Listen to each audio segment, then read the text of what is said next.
22 hours. Really? That's it? I've lost about 2 or 3 hours to dying, but... Huh. Wow, I really expected this game to be a lot longer. Well, maybe it is longer and I just don't know yet. I guess while I'm in town I can, check around and maybe do the building a little bit.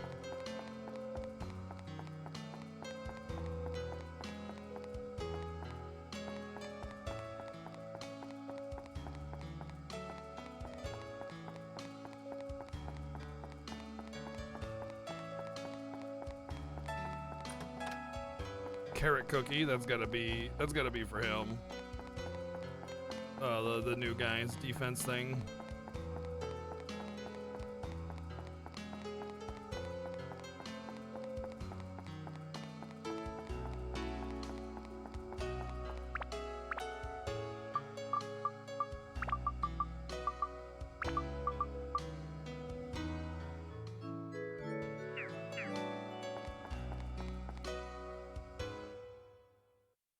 Almost missed it? Oh, we just started, man. You're nowhere even close to missing it.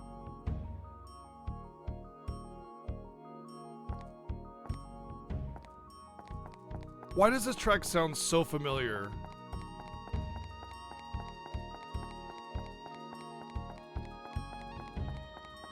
Oh my god, it's so familiar. It's a PlayStation game that I'm thinking of. Oh, come on, it's right on the tip of my tongue. Chrono Cross. It actually reminds me of Chrono Cross.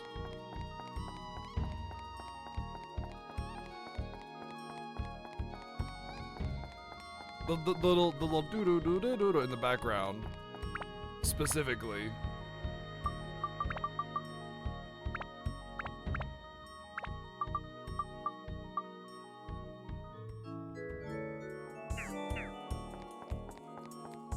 Like one of the dungeon themes of Chrono Cross. Totally reminds me of one of the dungeon themes of Chrono Cross.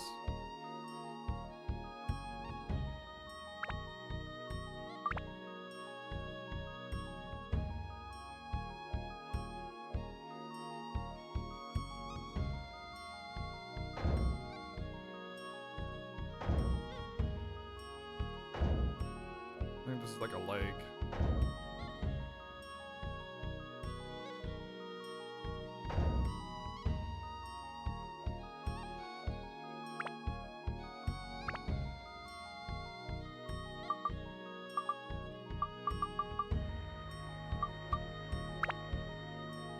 Maybe that's a leg.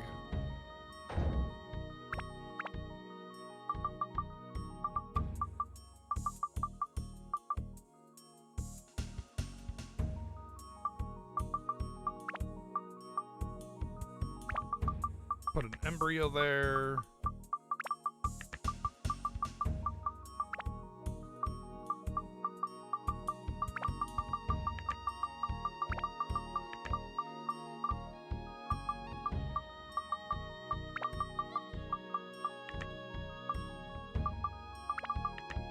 Oh, that does fit there, okay.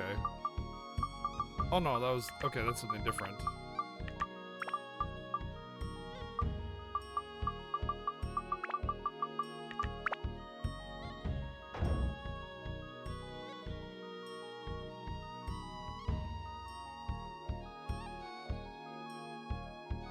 I think that's like a shoulder.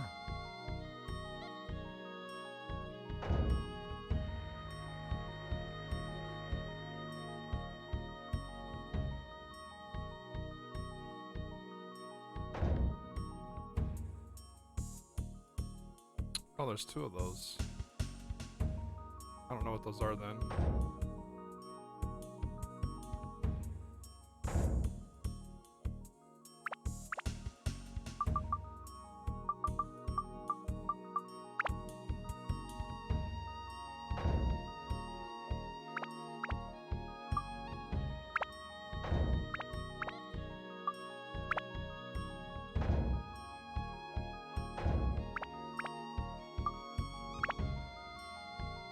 Oh, that's a foot.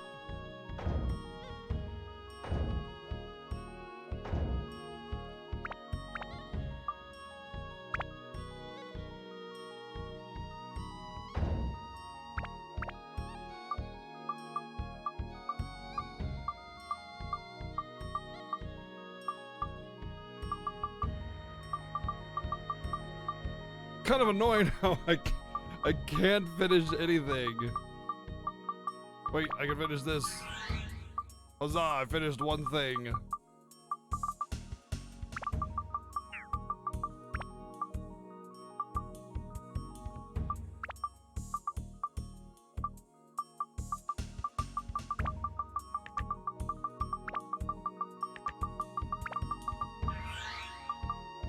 Two things.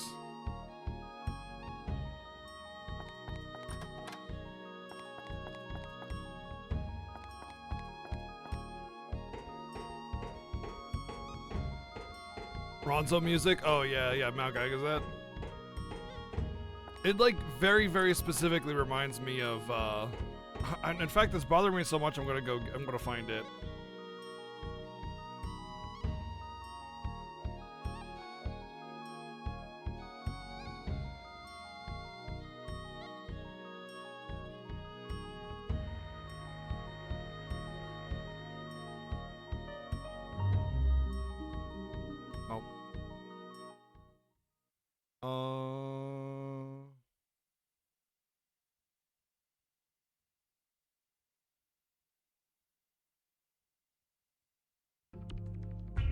Nope.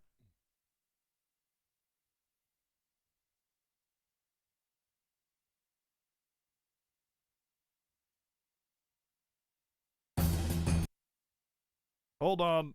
I'm gonna find this. It's not it, obviously.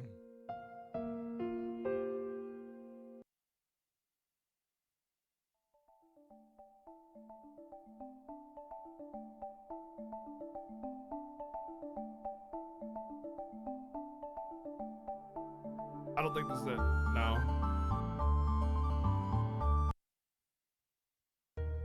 This, right here. Right here, this is what it reminds me of.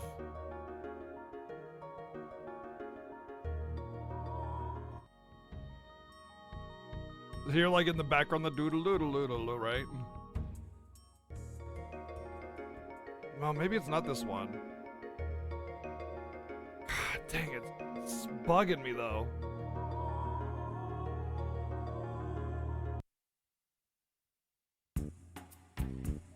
Oh, no.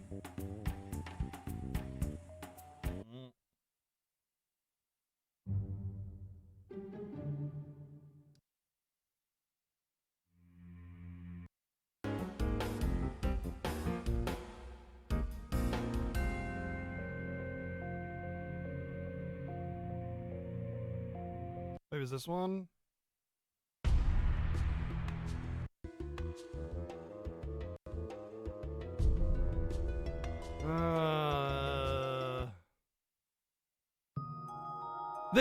This is it.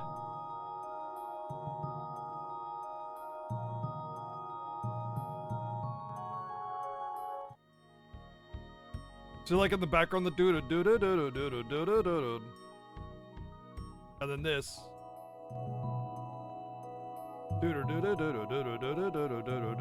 It's the same melody. It's the same exact melody. With like a xylophone or something.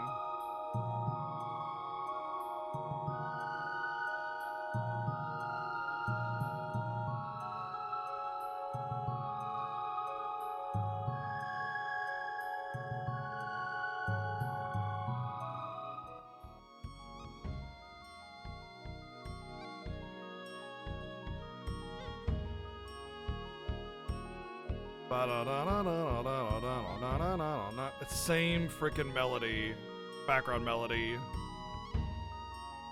Same background melody.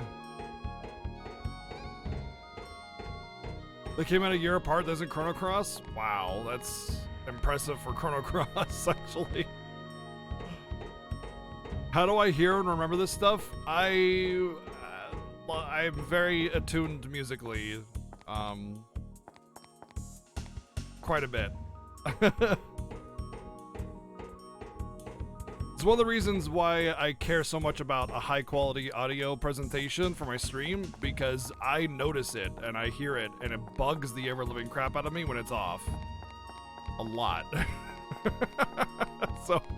So I just have an ear for it, I suppose. Yeah, music's important to me. I also used to play music. That helps. Helps develop that ear.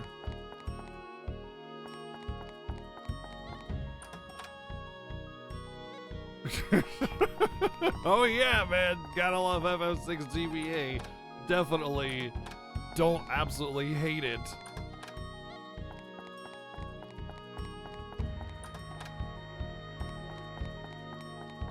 Wow, look at all these treasures. Holy crap.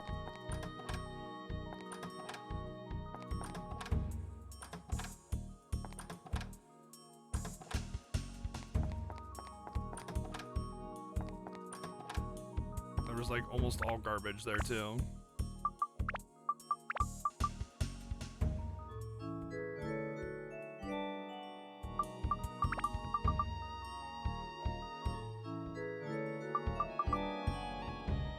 Reptar's defense. That's like the first thing I've gotten for him too.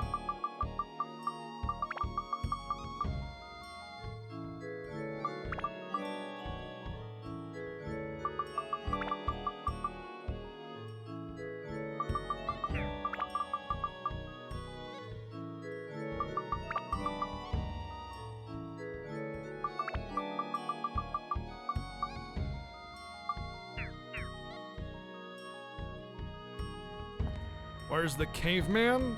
There's no cave. Oh, you mean Saejima? Well, I guess that's not his normal name. The kid with the big hammer and the bear skin. He's sitting out, being more useful as a bench warmer.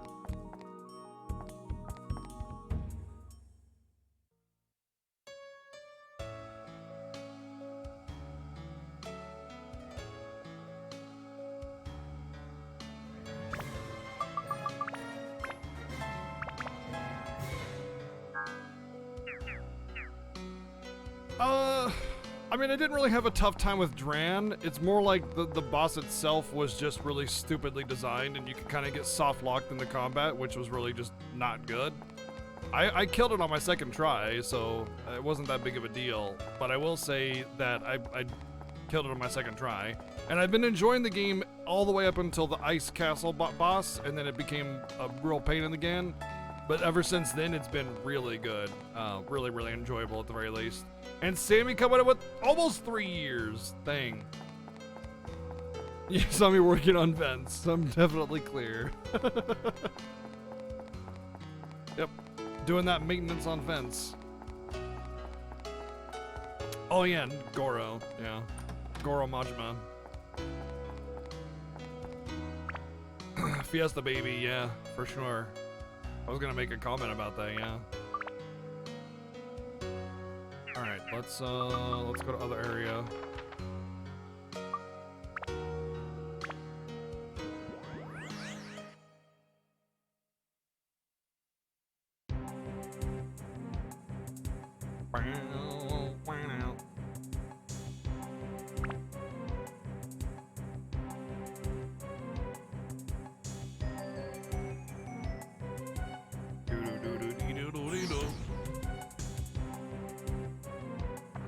Pretty sure I'm good on everything. Water, food, powder. I should have gotten rid of all. I got inventory. I'm fine.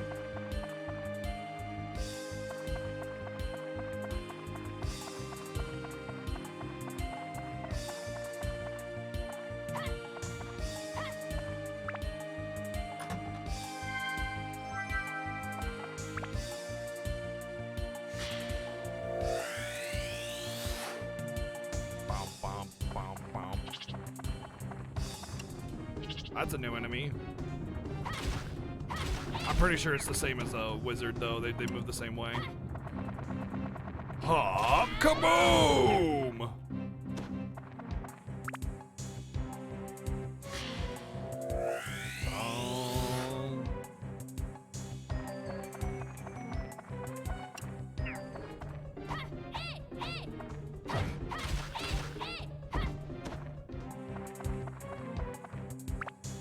I don't think there are any mimics on the moon. I don't think I've seen a single mimic on the moon yet. Ooh, nice. I was out of water, too. Let's check her as well. And... no.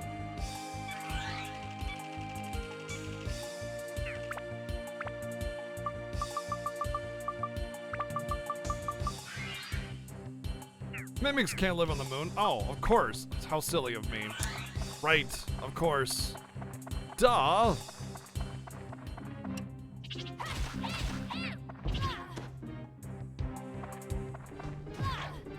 Alrighty then. Okay. This is the kind of stuff that really bugs me, though. Just getting completely stun locked here. Like I stand up and I'm knocked down again, then I stand up and I'm knocked down again, then I'm stand up, then I'm knocked down again. Especially with how mean the damage dealing is of most enemies in this game.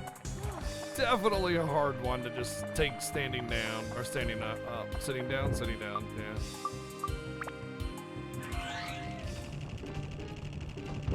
Okay, I literally can't do anything. Wow. That's, okay.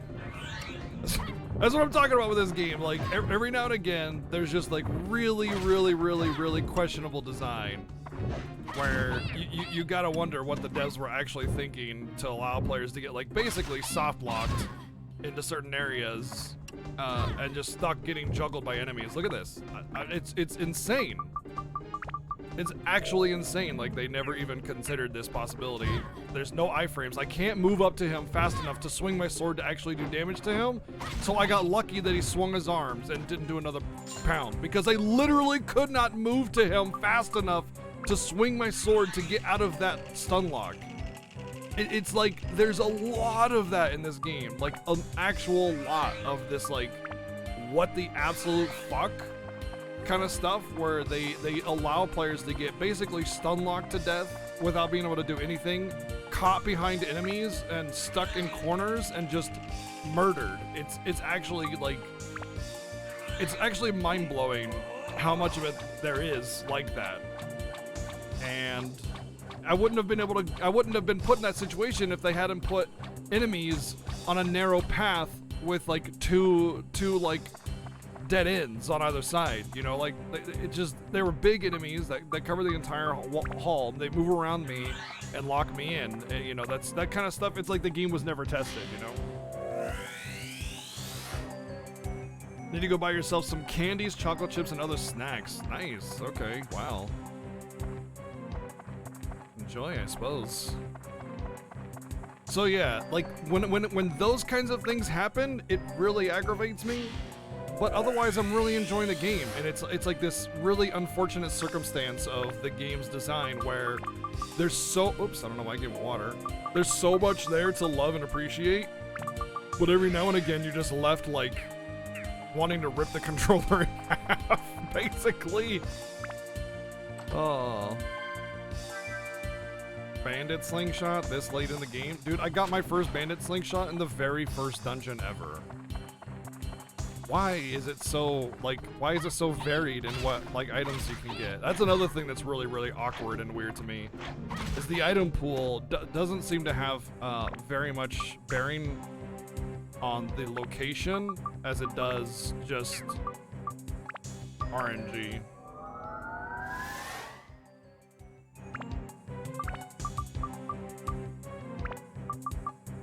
Well, the endurance is maxed. Everything's maxed.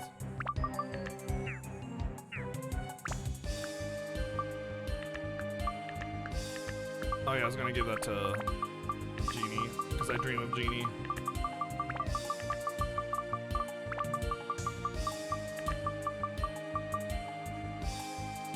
I think the enemies like that, their intention is to have you ranged characters. Yeah, but I wouldn't have mattered if I was a ranged character. I was locked in.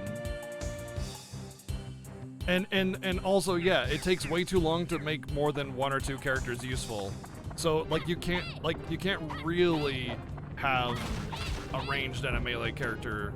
I mean, I do because I kind of got lucky with how my equipment built up. But if I let a weapon break, that's another thing. If you let a weapon break, you're actually boned. Like completely boned.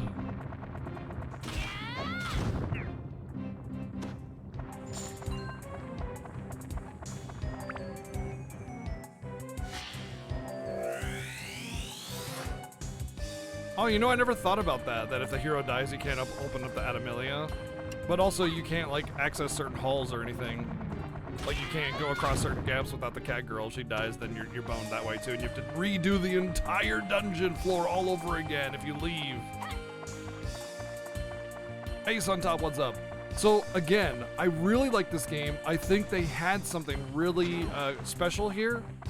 But there's a few things that really hold it back, and they hold it back hard.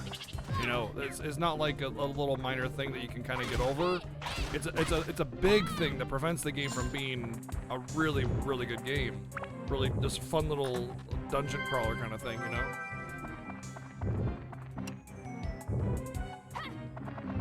Well, these are viewer voted games, Nutley. So I won't play Dark Cloud 2 until it's voted in. But I have, oh my god! I have heard that Dark Cloud 2 is basically this but better, you know?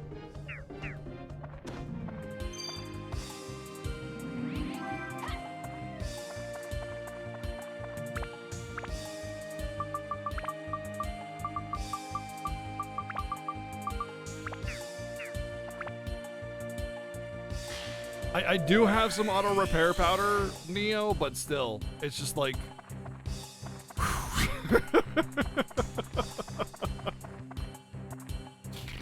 Oh, it shouldn't be that way though. It shouldn't have to be that way.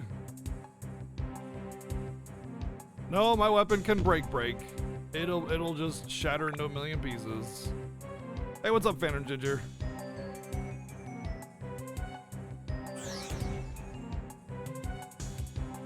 Dark Claw 2 is a mixed bag.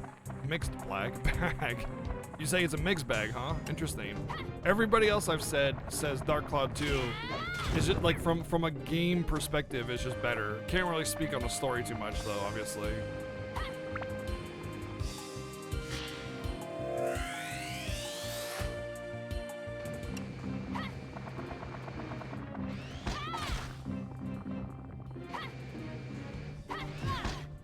Oh cool, he raises himself.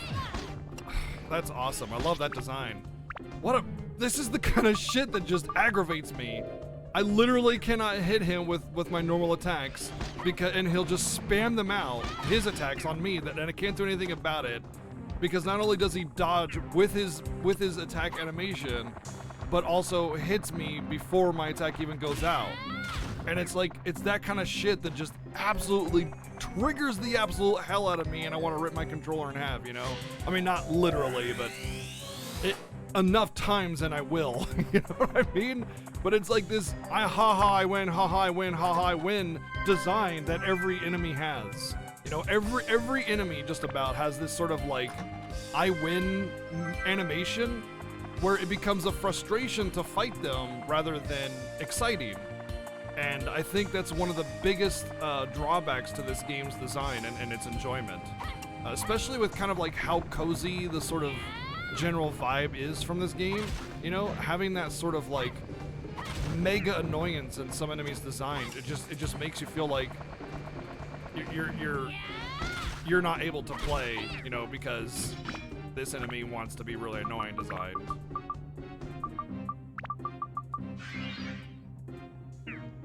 DualShock 2s are not cheap. Yeah, I know. I couldn't rip a controller in half anyway. I don't have the strength for it, and also I'm not the kind of person to throw controllers on the ground or anything like that, really.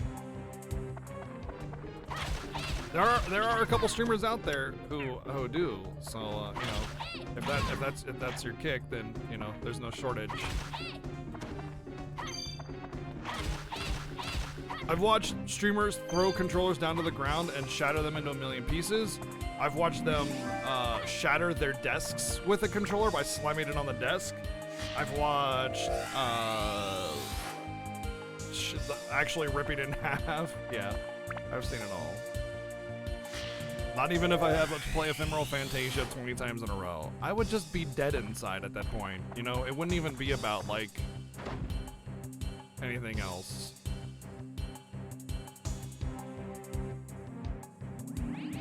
What did I get? I think I got a bait, fish bait or something.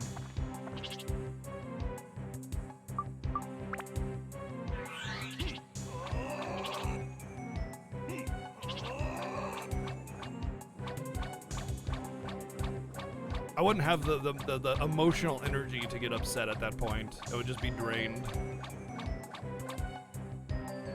And yes, exactly what Arian said. Please don't tell me about games I haven't played. I really just want to experience those on my own.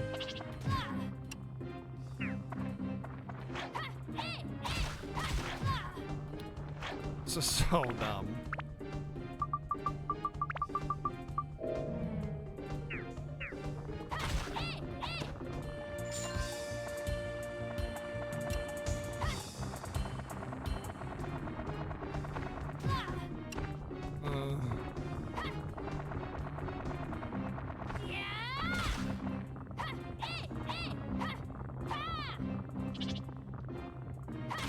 Like the one thing that really bugs me about these types is that their hitbox is so unfair and their hurt box is incredibly unfair. They just like there's so much enemy priority on attacks. There's so much like baseline enemy animations that basically require you to not use certain characters. And I think that's really stupid to give you so many characters and then say, no, you can't use it, you know?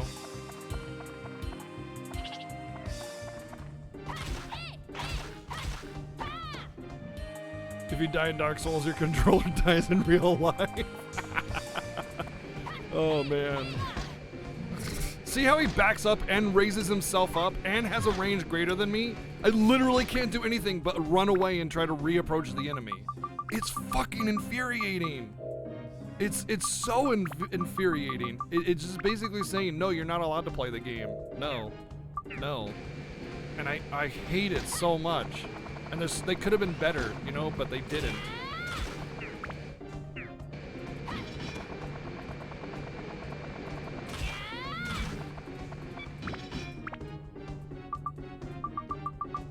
But yeah, I mean, it's not like actually I'm not sitting here seething through my teeth or anything, but still. It's like just one of those twings you get, you're just like, I don't like this. This annoys me, you know? Wait. Oh, my abs. Oh, I lost all my abs on it. Why did I lose all my abs? What? I thought it said my abs filled up, but I lost all my abs. Why did I lose all my abs, man? Am I in a room that reduces abs? I don't think I was. I didn't see it anyway.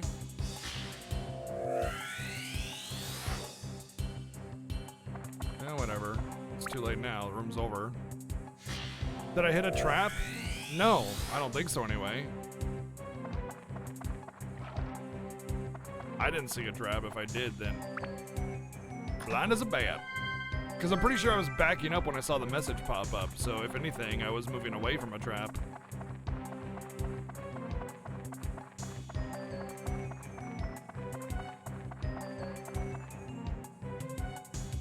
Is there max level for weapons? As far as I know, there is not, but I know it's higher than 5.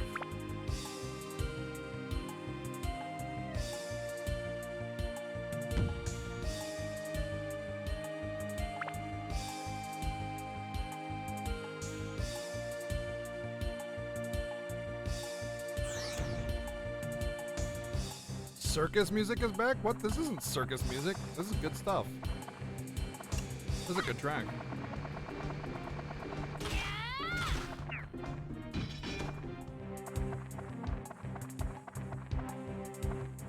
I need the wheel for that, for the crank.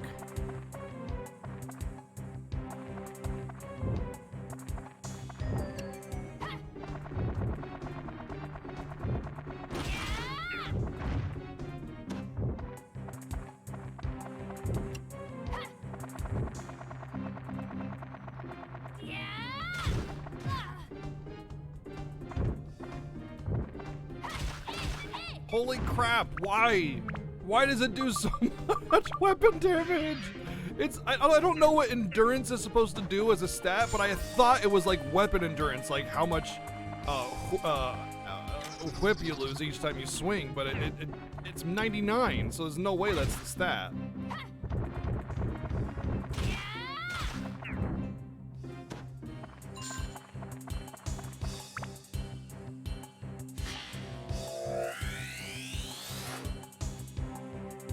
Parts, Chrono Trigger. Nice, I got Chrono Trigger parts.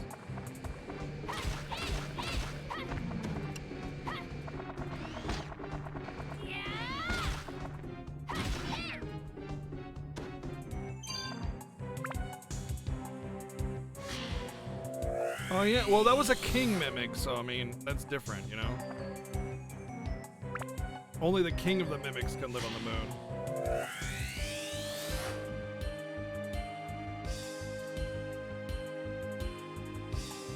Sure, I understand the logic, but remember what I said about logic in video games. As soon as logic in a video game starts interfering with gameplay, you need to remove it. You know? Logic also dictates that if I throw a fireball at you, then you burn to a crisp and die. Yet, instead I take 56 damage, you know?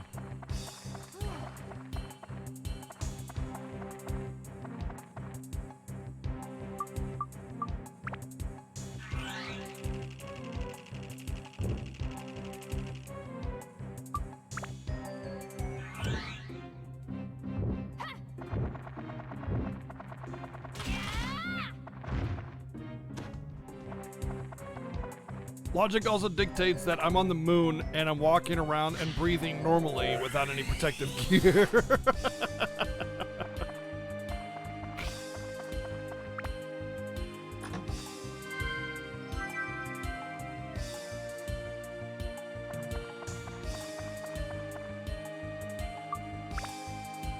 Hey Mozzie, what's good?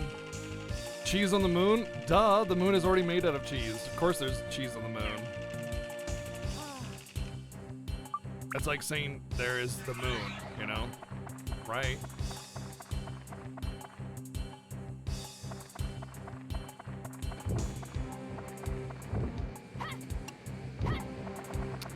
That's gonna be risky. It's a risk I'm willing to take. Okay. I don't know why it didn't die and I got hit, but I didn't break my weapon, so. Wait, am I only able to hit one thing? Wait, what's going on? Why is it not dying? That's two AoEs. What? Wait, what? That was so weird. They didn't get hit. Even though I heard the damage and everything. Explosion! Explosion! Another crystal ring.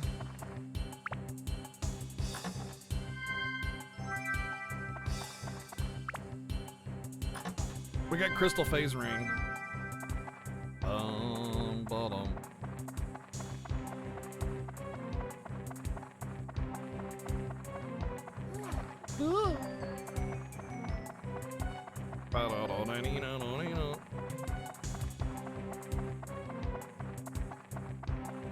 Honestly, the moon has been one of the most fair dungeons so far. It was like mostly, I want to say the pirate ship, I think was the cheesiest of all the cheese. That just made me really mad.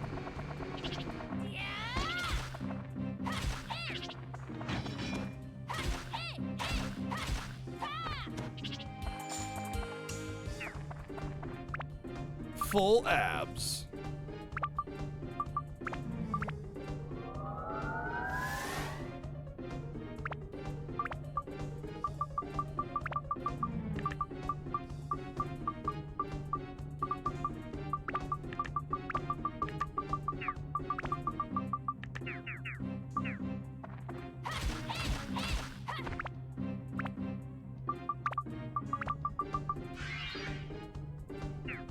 kind of crazy how fast you go through your repair powder. It really makes me just want to, like, if I can in fact use like one character through 90% of the game, I would just use the Genie forever. She is way easier to use, way stronger, has ranged, and only loses 1 durability per. And yeah.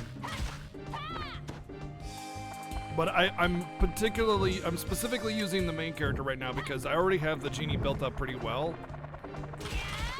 And I don't know if the last boss is gonna pull like one of those really silly things where they make you use the main character only.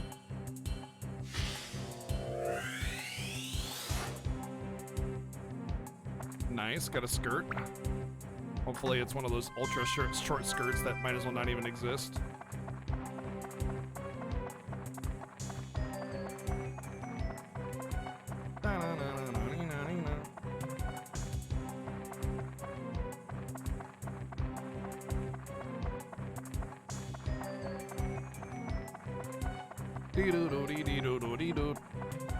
I might just have to go back. I think I'm just gonna go back for repair powder.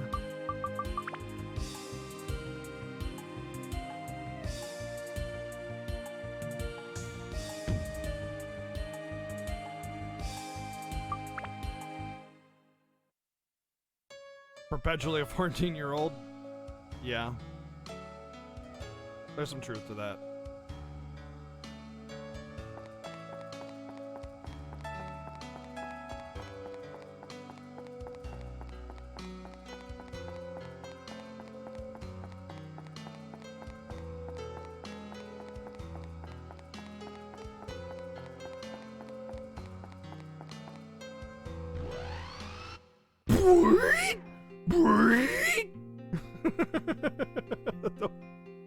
The doors, they're so weird sometimes. Wait, this isn't the shop.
This is a shop. Everything's free, right? All right, cool. Thanks. See ya.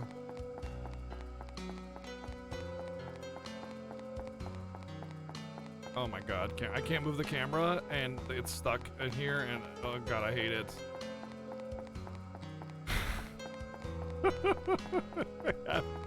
I do absolutely hate this game's camera.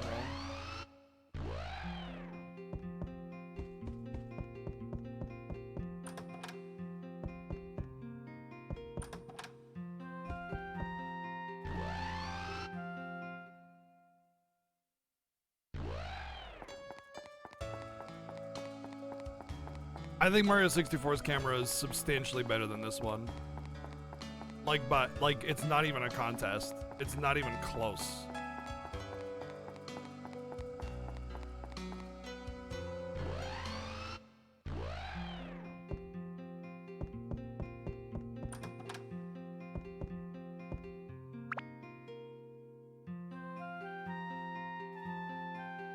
Oh man, is it that close? Whew! Right around the corner.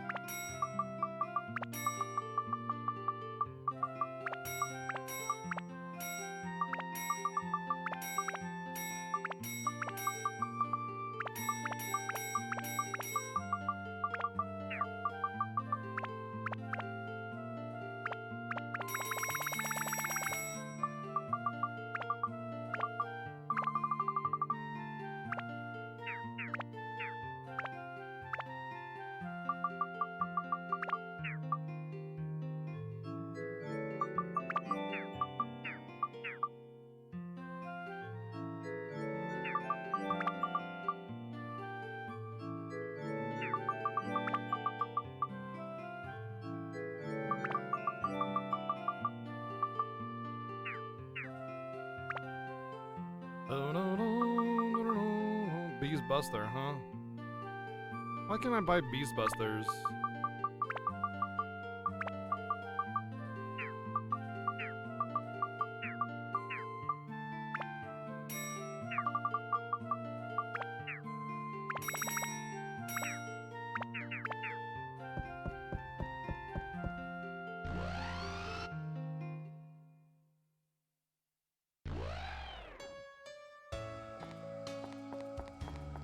Dun, dun, dun, dun, boom, boom.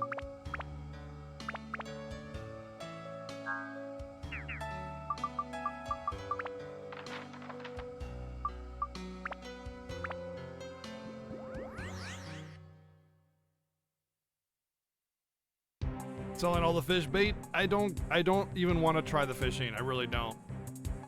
Oh, here's the Coliseum. Oh, wow, we're at the end. Uh-huh.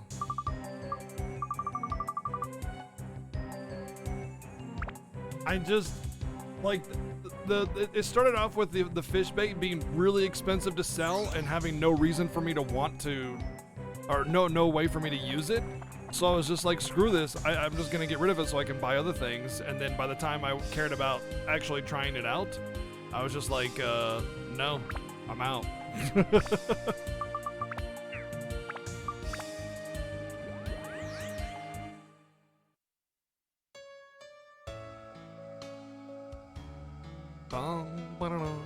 So at this point, there's no reason for me to try fishing other than pure curiosity. Chances are I'm gonna hate it anyway, though. So I'm not even gonna try. I do not like fishing minigames almost ever.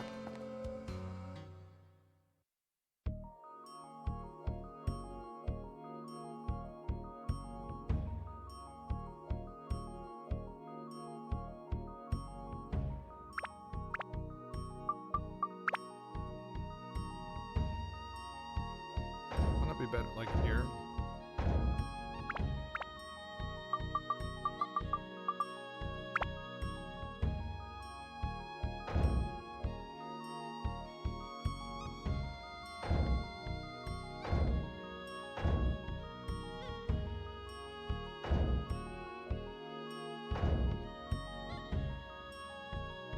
What's this then?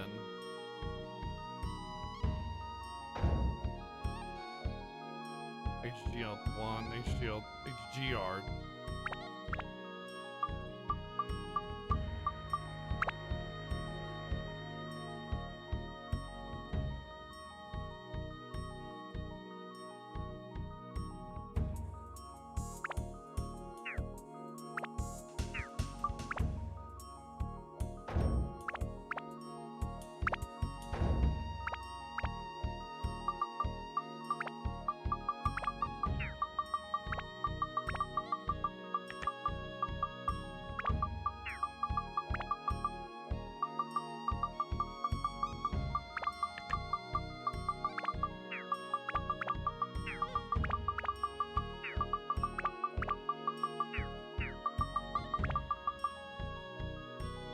Oh, it's not even a person.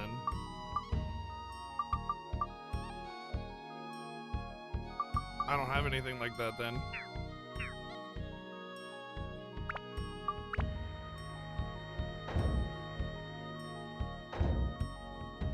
I think that's how it's supposed to go. Okay.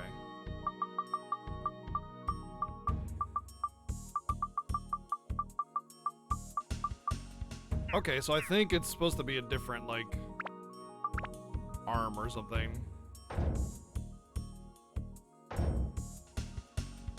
That looks right.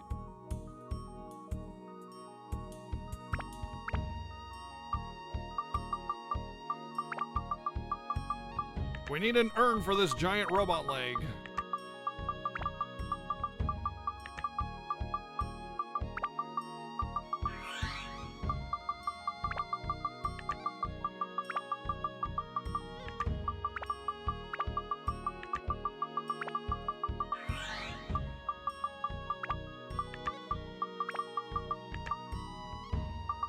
A coward and a weakling. Perfect. I always want a coward and a weakling to pilot my robot.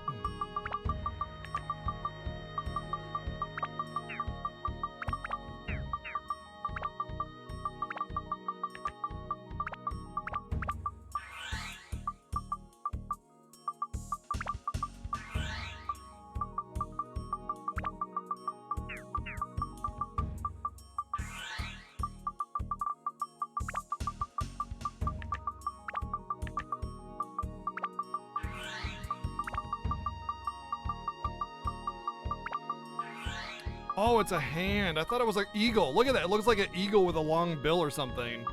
But it's a hand. Derp.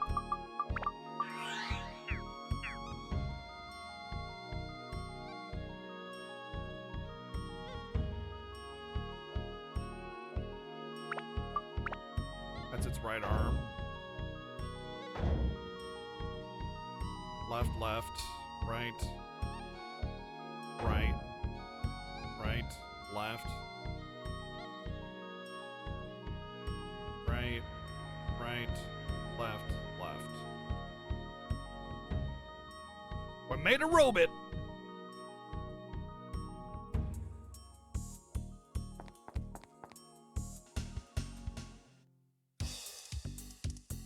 I was a sun giant broken apart in the first place. Looked perfect. Don't you see? The sun giant was, of course, without any defects. But we overlooked one thing. Overlooked something? What was that? The power source. It's possible to even think about moving it with an ordinary magical gem. The only power that could possibly move this thing is the legendary sun sphere that's generated on the sun only once every 10,000 years. Sure.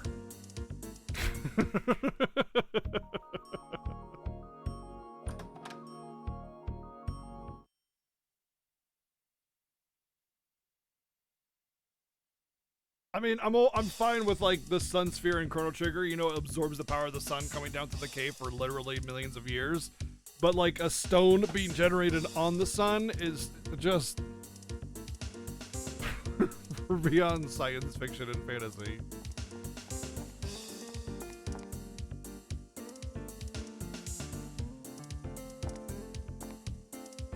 They didn't spot us. Yeah, good.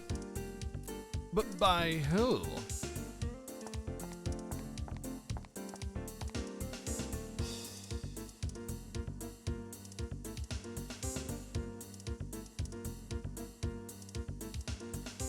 How do they know about it though? Yeah, they have to be on the sun to know when it was even created. Oh, you can't be thinking to run away. Getting nervous, are you? Oh, no. Never. Go ahead and run away if you want to. I mean, a weakling like you can't possibly move the sun giant anyway. Hey, see ya, nerd. A danger bomb! Buzz? Wait for me. Played him like a fiddle. Shoot the dark genie in the center of the sun? Yeah, right? But I mean, if a stone can survive on the surface of the sun for 10,000 years, I don't think that it would do too much to a genie either. Oh, power powder.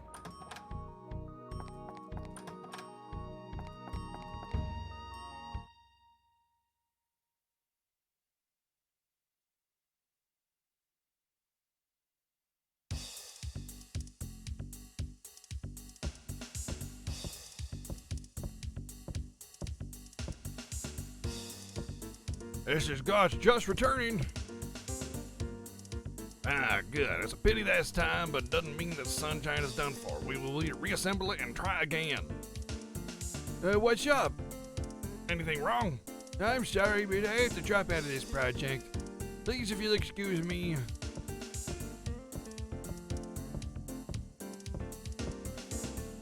Wait a minute. This sure is a dangerous mission. But haven't you got any adventurous spirit left in you? Don't you want to be a hero, huh? Hero? Me? No, I want to be alive, not a hero. Sardines! According to legends, this stone descends from the sun, bringing forth a terrible blaze as it comes down, which probably means it's just a meteorite, but hey, it's not ruin the mythology. Thank you for the 100 bids. Here's the part that goes on the head of the sun giant. Cool, ain't it? Now be careful not to slip. Mash! The tickets you asked for, I got them. Good job. And he's dead.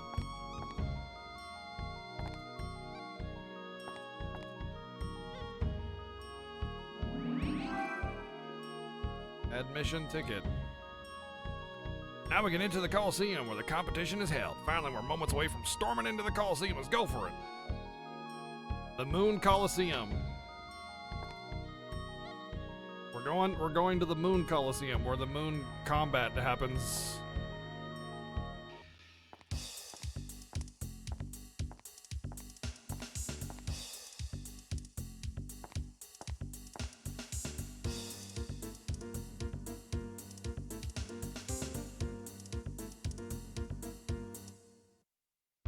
Wow, that was a really important cutscene that we just saw.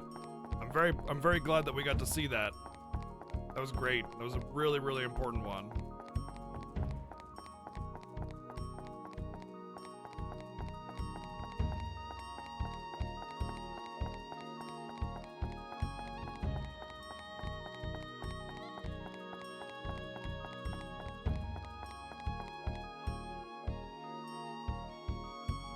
Cool.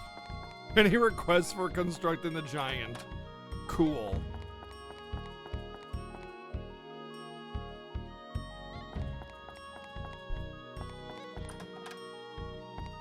I'm pretty sure I just already have it the way it's supposed to go.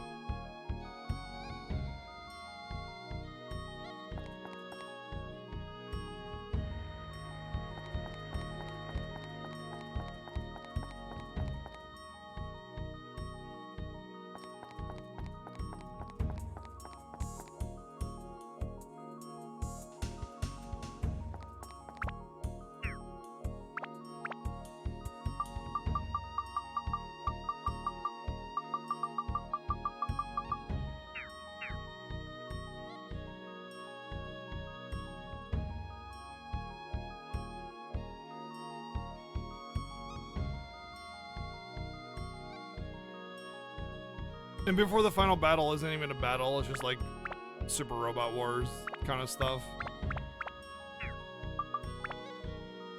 Oh, okay, because I need the last item. That means that those two will be completed after that point, and then request is only half done.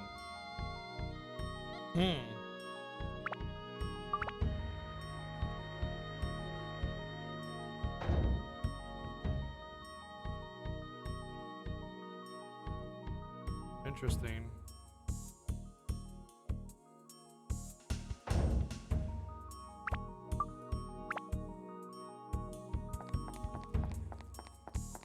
They're all saying it's cool, it's fine. Remember fart fact from yesterday? No, I don't. Nope. Right and left are in the correct positions, yeah. Unless the game is dumb and wants it on your right and not your left. Ease up, gentlemen. I'll figure it out. If I can't figure it out, I'll figure it out. Or if I don't have it right, I will figure it out eventually. But at least give me the opportunity to figure out before just telling me what I need to do.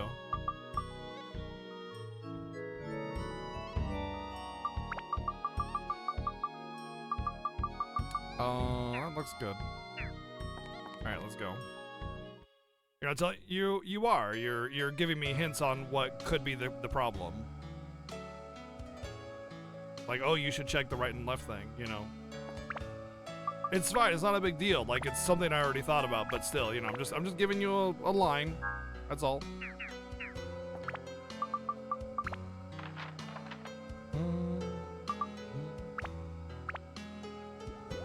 It's no big deal. Don't worry about it. We are good people here. We're not jumping down your throat, just letting you know.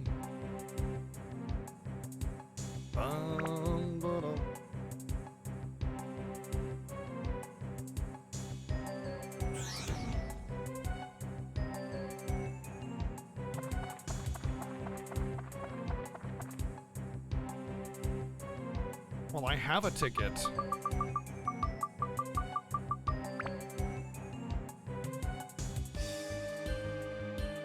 Ticket received. You can enter the Coliseum. I'll open the gate.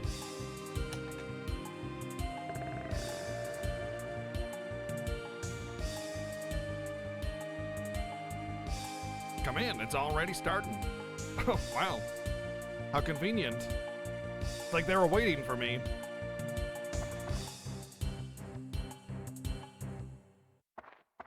I'm gonna be really annoyed if it's like 6 rounds and I have to fight each round with a different character or something stupid like that.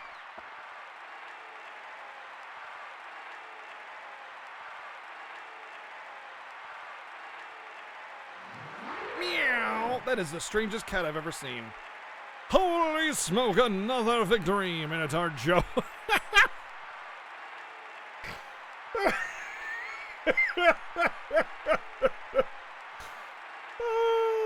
Minotaur Joe.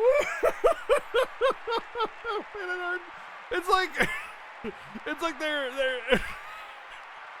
it's like that cliche thing where it's like, you know, Calamity Joe or, you know, Gorgeous Joe or something Joe, like some kind of adjective Joe as like some, you know, arena master guy or whatever. It's a very cliche name to use for this kind of thing in games.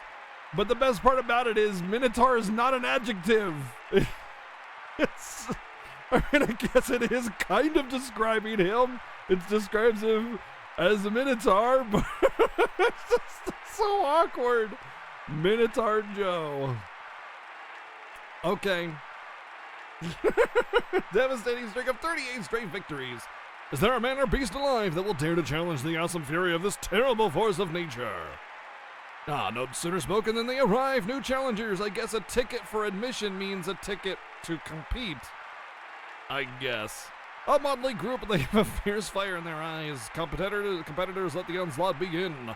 Are you fully, courageous gentlemen ready to face the battle of your lives? You're honestly, actually, oh no, I get it. I understand where you're coming from. Don't worry. Like, I totally get it. It feels like that, but then like you have to consider, like, from my perspective, it's like, oh yeah, I need to do this that you just talked about. You know what I mean? So it's kind of hard. I get it from your perspective. It's like hard to know how that comment can affect, you know, how, like, the backseating of it. You know what I mean? Like, I totally get it. You're fine. You're in the clear. Absolutely okay. But yeah, it's just like it's like watch out. He's crossing that line. The price for this fight is a sun sphere. We're desperately in need of this rare artifact to complete the sunshine. Well, the Minotaur Joe wins 38 battles in a row and he doesn't get the sun sphere, but all we have to do is beat him up and we get it. You know, logical storytelling isn't this game's strong suit.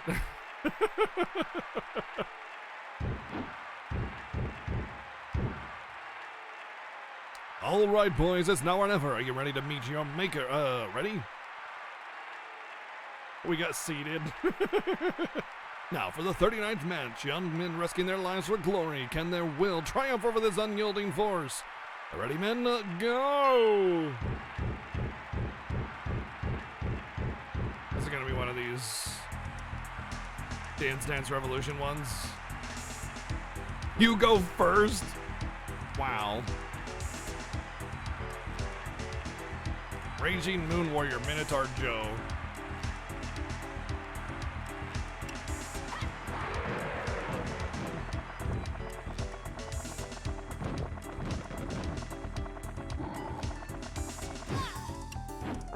Okay. Well, that was a lot of damage.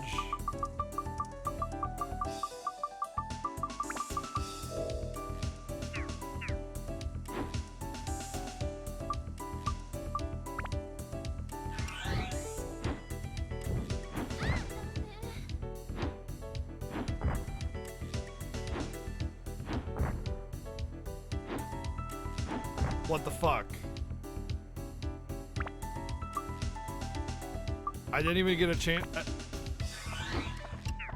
Here we go again. I can't hit him.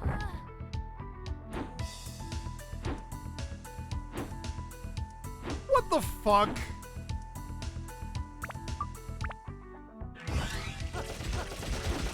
One.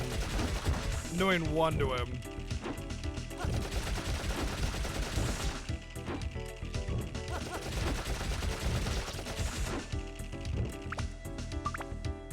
Give me an absolute fucking break, dude.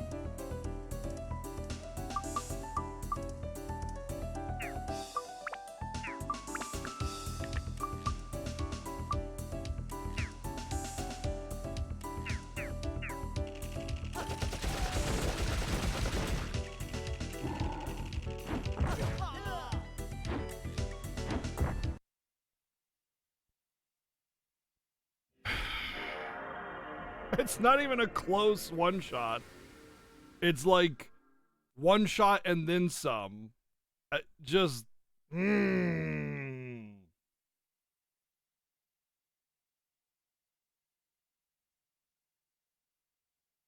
Doing the thing again. The video game's doing the stupid thing.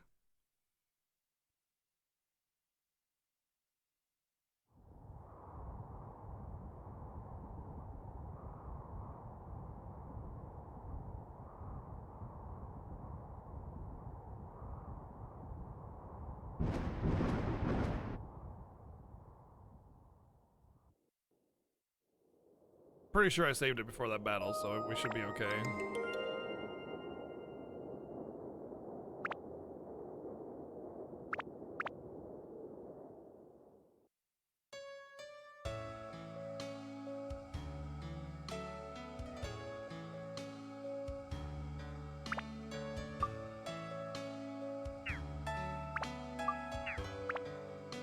Let's just go to the buildy thingy to make sure I have everything done in there.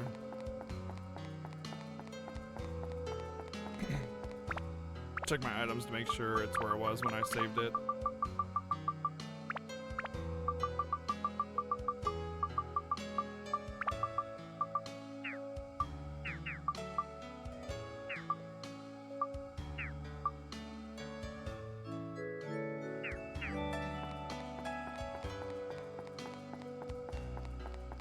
And it's not like I can just get more HP or anything like that because I've capped out my HP on so many people already so far.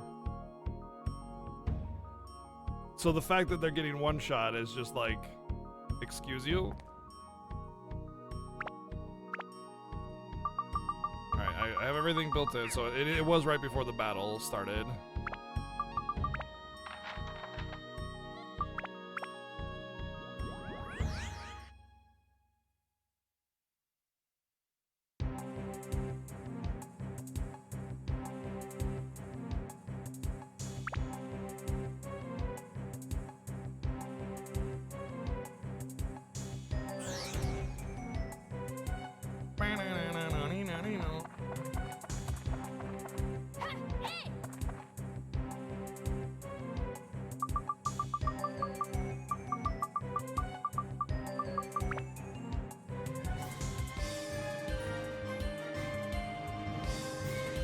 Oh, hello, Chobin. Thank you for the 52 months of Mega Tier 2 support.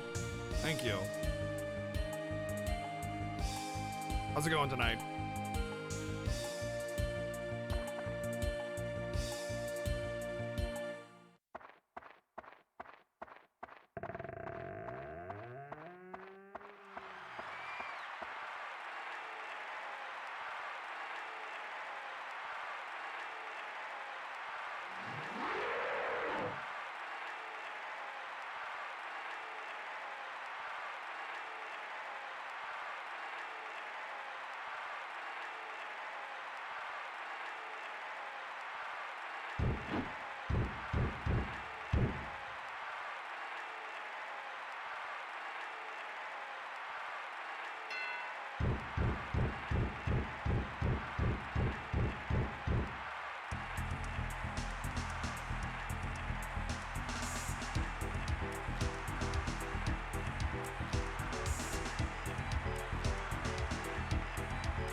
Don't get hit, easy.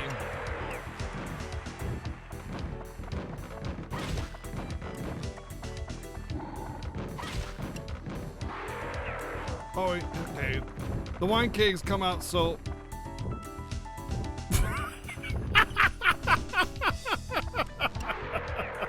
The wine kegs come out so fast I can't stop them from coming in.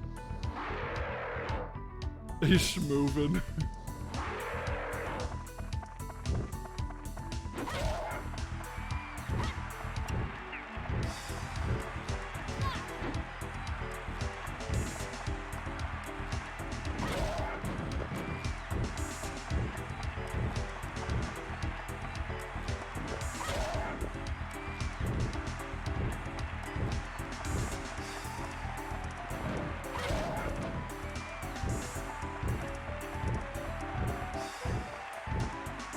Like, I'm fine with him going enraged when he drinks the wine and doing a lot more damage, but it should never be a one-shot.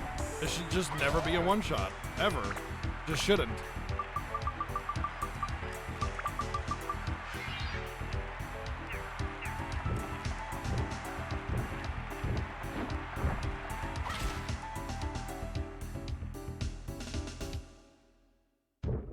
I just chopped his leg off, and then when he fell down, I'd stab him in the face. Oops! Finally, the earth-shattering fury of the indomitable Minotaur Joe is quenched. He has fallen. His was the record-breaking streak of 38 straight undisputed victories. The new champion of the Colosseum is me, the steel-hearted Beastmaster, not Link. It was easier because there was a mechanic to it, but it wasn't very intuitive at first. Like, yeah, like he drinks the wine and becomes super powered. But the thing is that a one shot shouldn't be the answer to like failing to do the mechanic, you know? Not in this kind of game. It's like maybe like, you know, 80% of your health or something. Like a big hit is fine, but not a one shot. It just makes me want to give up immediately. Like I have no hope. And I don't have time to like understand and adapt to the mechanic. It's just like you get one shot, get the fuck out of my arena.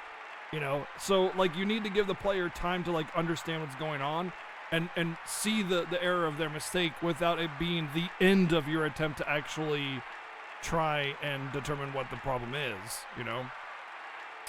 Shame on me, or fool me once, shame on me, fool me twice, shame on you, or whatever, however it goes, basically, you know? Like give the opportunity to fail once or twice, but never just you fail once and the game over, you know? Is there a brave soul that will dare to challenge the young hero? If you have stand-in power, it's not a one-shot. Yeah, assuming, you know, you have that kind of item. I mean, which you obviously should, but still. Like, I 3 of my characters got one shot.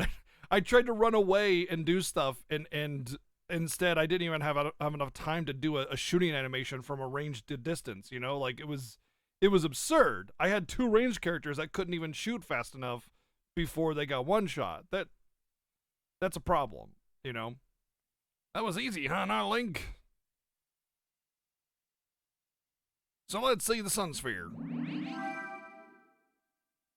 Sun Sphere acquired. Wow. I didn't even have the Sun Sphere. It's like, hey, let's check out the Sun Sphere. And it's like, pop, just pops in my hands.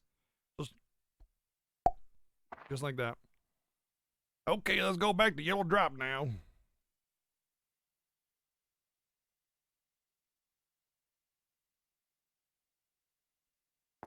Yep, we're gonna put the sphere in the sphere grid.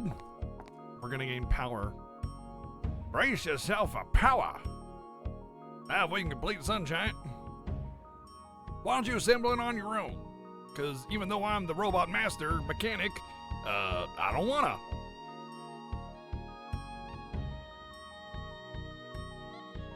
I think I need to rotate the robot 180 degrees. Based on that cutscene, that's what my belief is that I need to rotate it. Because this is like the platform for it, so it feels like this is how it's meant to go.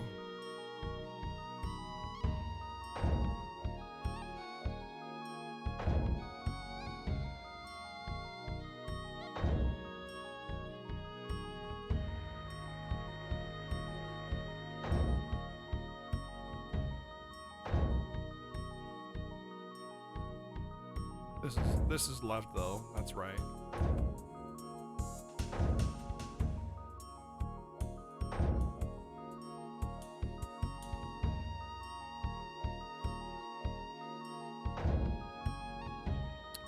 The waist might be different too. No, I think it's supposed to connect like that. So I think I had it right.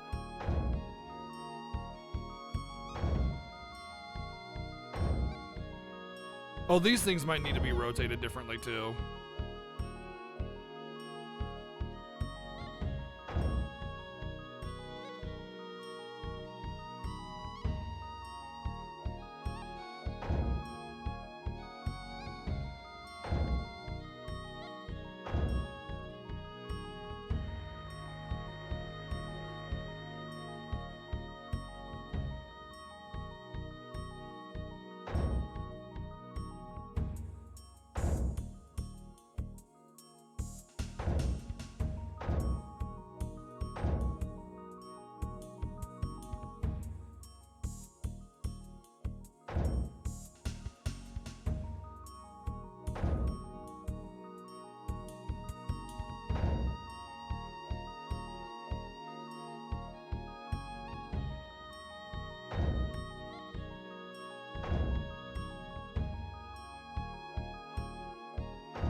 So left.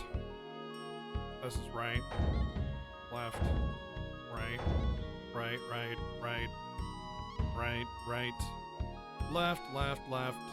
Okay.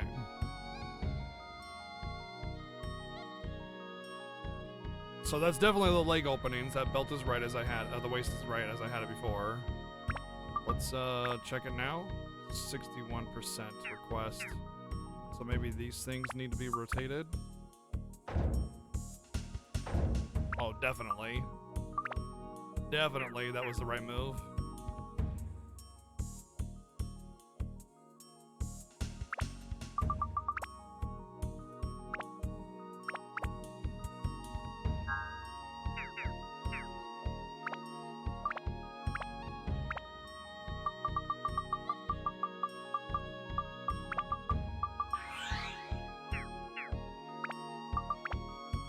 Yeah, full hundo.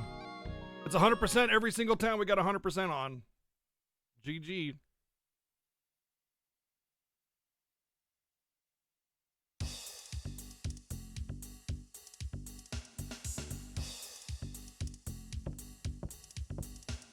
Guys, line up. Roger.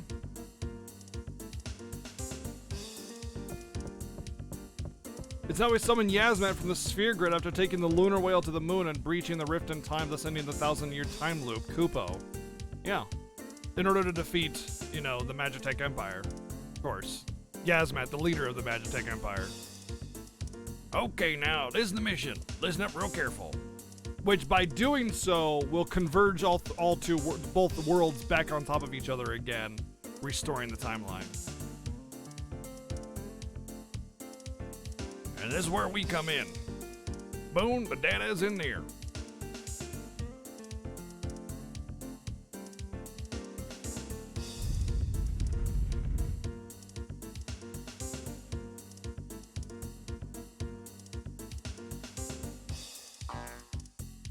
Their base is at Dark Heaven Castle.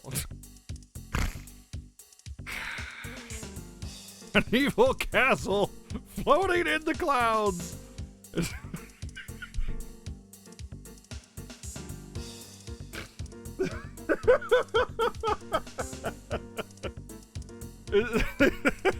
The castle is evil. The castle is the real villain of the game. But I just love the name Dark Heaven Castle. It's so 14-year-old fan fiction-y. Dark Heaven Castle, because it's like in the sky and heavenly and everything, but it's like dark and evil and stuff. And it's like, it used to have a real name, but it abandoned it due to its dark, heavenly past. But how can a castle be evil? How can the castle be evil? Used to be the castle of the east. The genie lifted it with magic, and now it's using it as its own. And it has company. Hitler is teamed up with Satan and is taking over the world. Oh, we actually get a name to this guy. We have not had a name the entire time for this guy. He's just like some Hitler-looking dude. Flag Gilgaster, officer of the East Lagoon Empire Army. His ties with the genie, unknown. Out of the mission, Dark Heaven Castle, surrounded by a thick cloud created by dark energy. The cloud is not easy to penetrate, which is why we'll need a very large phallic object to penetrate it. However, with my original sun giant, that dark cloud could easily be penetrated. Gee, I wonder if it's that easy. Nonsense, it works perfectly. Sun Giant became perfect when the Pez dispenser was integrated. There's nothing to fear. But it broke in the test run. Anxiety still remains. That's a mood. No more breaking into pieces. Shut your mouth, stop fussing, let's get ready to attack Dark Heaven. Thank you, Vazro, for the $1.50. Oh, wow, that is a nice little fix there, thank you. Roger. Roger. You don't know the castle's backstory? You heard it kicked orphans out of it, starving orphans. It used to be an orphanage, and then it's like, no, get out. Now, Link, you go get ready for the last battle, too. Call me when you're ready.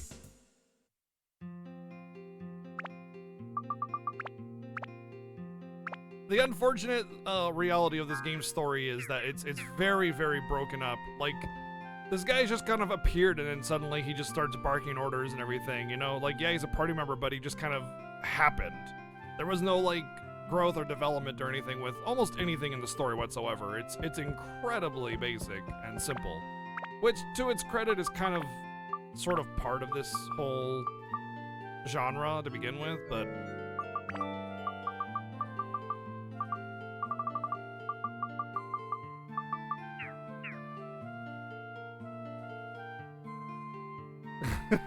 Hey, South Park predicted it. All right, let's go to the room. Let's go to the room and see if there's like a 100% cutscene kind of thing. Unless you had to 100% this one.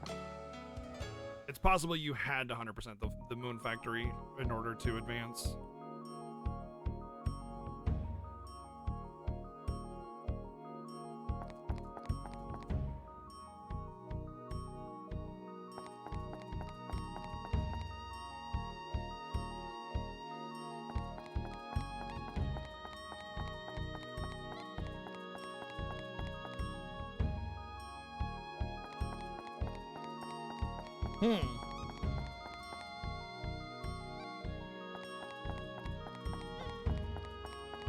It's gonna be, it feels bad if you 100% this thing and get nothing out of it.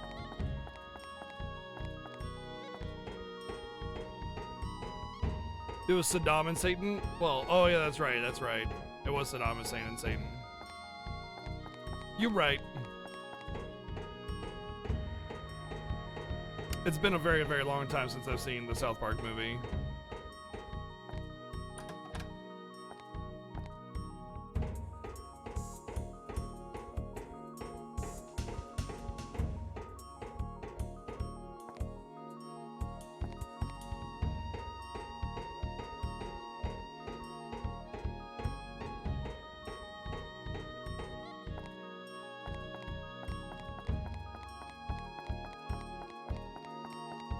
Oh. Well, okay. I guess we'll just save it and go.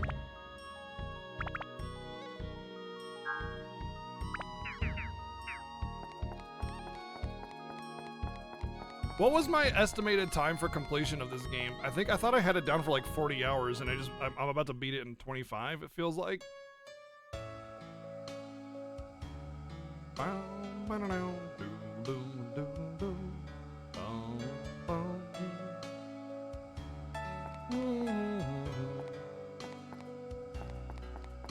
I gotta go talk to that dude and I can't remember where he is now. Okay, that's the entrance to the town. I need to go to the entrance to the dungeon.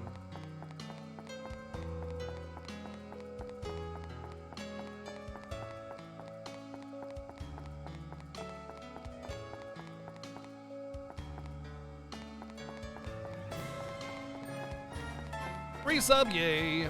Pegasus Knight, thank you for the 9 months resub. Thank you.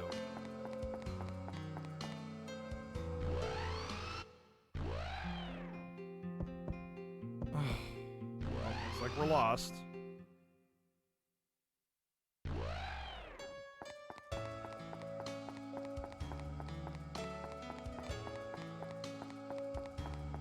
They couldn't have made this town more homogeneous if they tried.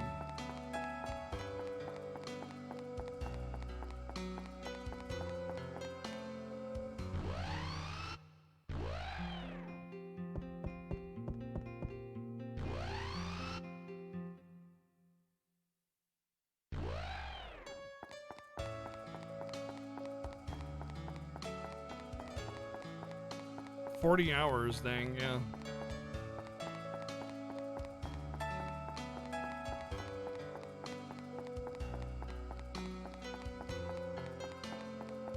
Maybe they like the horrible weather, you know? I mean, I like rain and snow. Some people think that's horrible weather.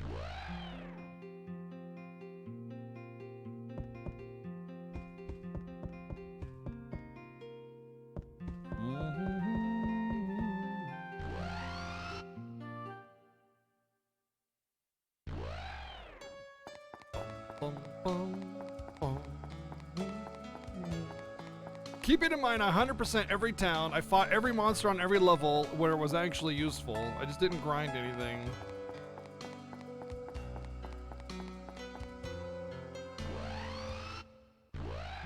Like when I get minus whip or whatever, I don't fight. Ready? Let's go. Okay, let's get inside the giant. Nice.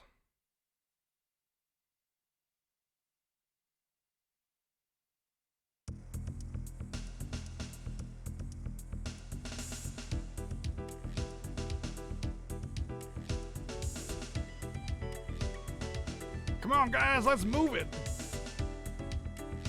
How do we do this again? I feel very confident now. I feel very, very confident and comfortable with my teammates at this point. This is all just a tad unsettling. Right here. How does it feel, Nightling?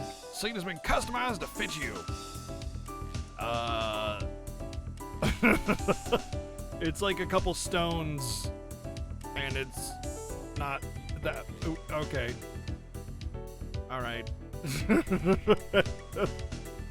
What do you think people sit on? Don't worry, it's easy to operate. Place your hands in the control spheres and picture the giant's movements.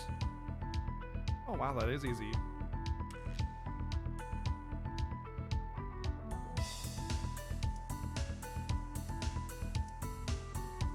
This is a toilet, yeah. Customized to fit what, I know, right? All right. Sun Giant launch!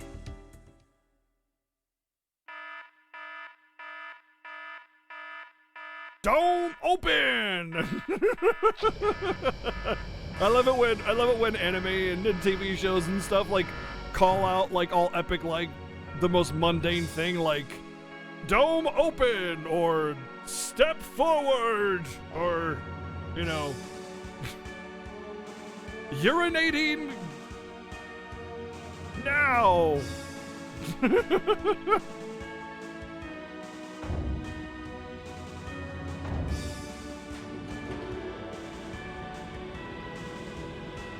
Flushing toilet.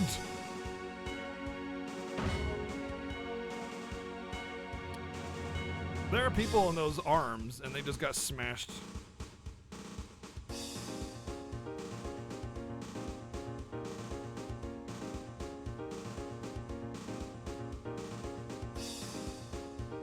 Outlink, the destination is Darkhaven Castle.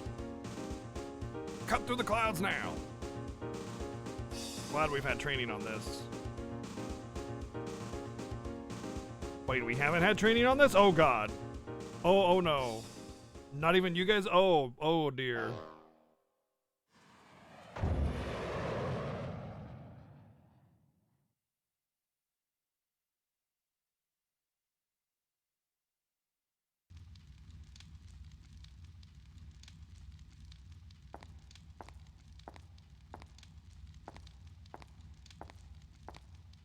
My castle certainly has changed. Wait, oh yeah, we saw this guy, I forgot what this guy was almost for a second, because we saw him one time only, a long time ago, on the first dungeon, and that's it. Seda, what do you plan to do? Simba, what are you doing here?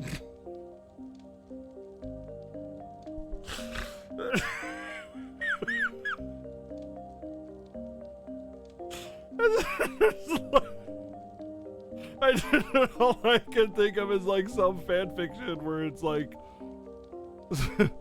Simba, what are you doing? Said Mario. You know, you know what I mean?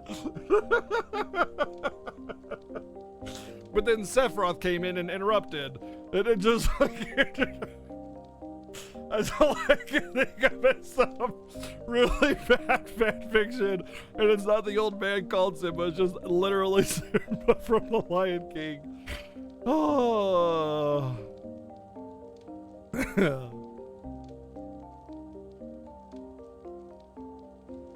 That's my line. It's you who unexpectedly here. You haven't changed. Well, maybe you're a little older. Boom, got him. course, it's been 400 years. So you've been living in this age using the forbidden spell. Yes, I've thought about it and came up with an idea for defeating him. Idea for defeating him. At first, my plan was to acquire Atlamilia. But in this age, I realized it didn't have the power to seal the genie. Then I met him. Him? You mean not Link? Yes, one look and I knew that he was a twerpy little dumbass who couldn't do anything to save this world. He also has something I no longer have. I thought I could defeat the Dark Genie with it. So I have led him on by leaving treasures in his path. Sure, okay. So he meticulously placed treasure chests, because that's the main hero's motivation for saving the world, is treasure chests. That's my motivation, y'all. That's what the game has said that the main character's motivation is. Treasure chests. So I'm just some base, greedy treasure hunter. Yeah, oh, piece of candy. Oh, piece of candy. Oh, piece of candy. Oh, piece of candy. It worked for you, yeah. Well, you helping others. Helping others? No, it's not like that. I just want to settle this cursed fate on my own. In a few days, he will completely take over my mind. I have things to do before that happens. Soon that Link will arrive at the castle before he does. Open the door to the past, the day and moment.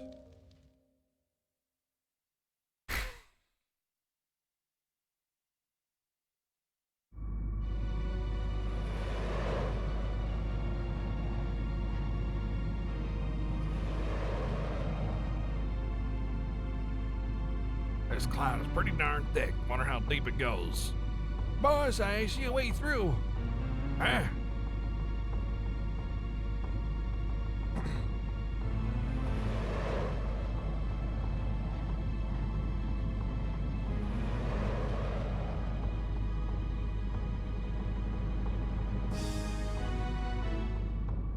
That's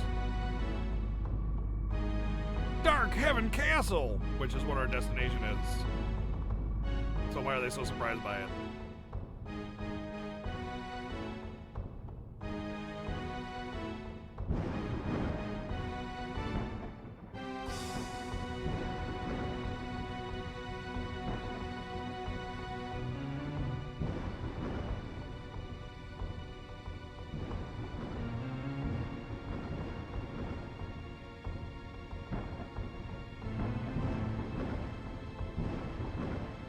Here it is. You are quite something coming all this way. Nothing, monster, let's play.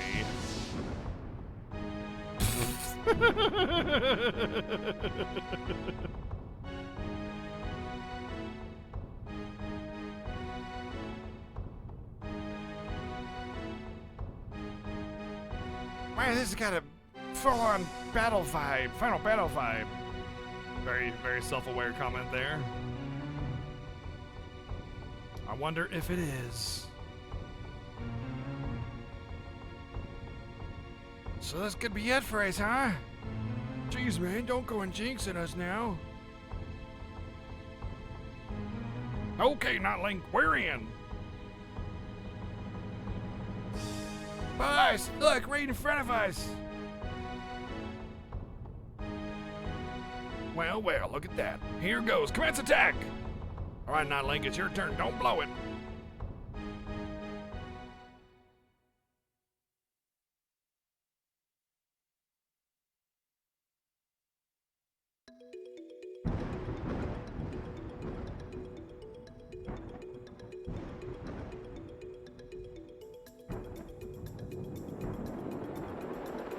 I mean, assuming the genie is in fact as powerful as a genie, wouldn't he just be able to, like, I don't know, just snap his fingers and they're gone? Wow, it's huge. That's what she said. Watch yourself.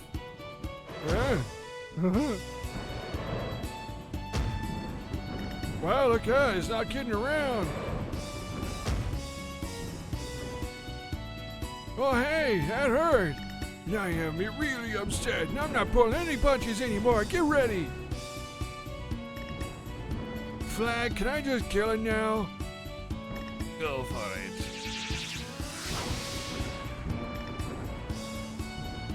I have time to sit here and block for 5 seconds, or I could just dodge it. But nah, I think I'll take it. Yeah. Boom! Thank you, Plain Isaac, for the 300 bits. You got me angry, monster. Only got yourself to blame. Yeek, yeek, yeek. Apparently, that's how I laugh. Hey.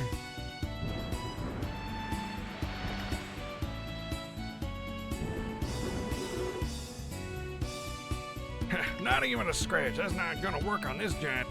And now it's our turn, guys. Are you ready? Sun Cannon! Fire!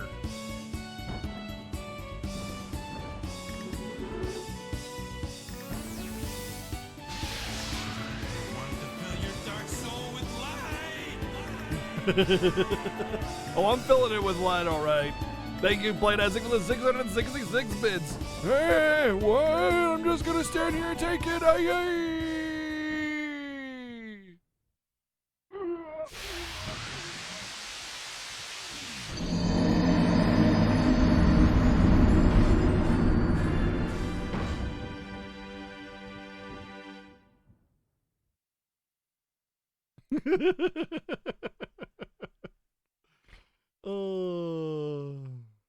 Oh god. No, what happened? Hold on. The thing happened. Sorry.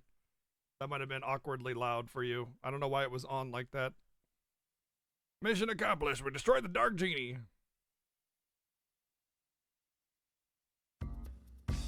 Pass. Look.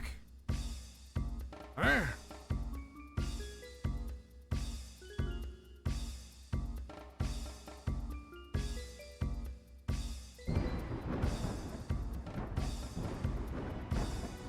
I have a mousey! Well, in the end, a mouse is just a mouse. I suppose the ruse is up.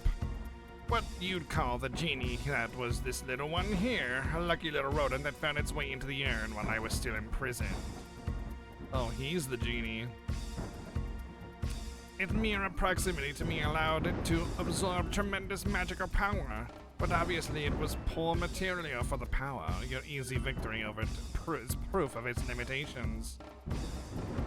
The boy riding that overgrown tin must be the keeper of that Atmlamalilia. Do you remember me, boy?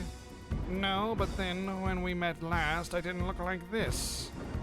I congratulate you for coming this far. What the hell? It makes no sense whatsoever. How does that make any sense at all? What?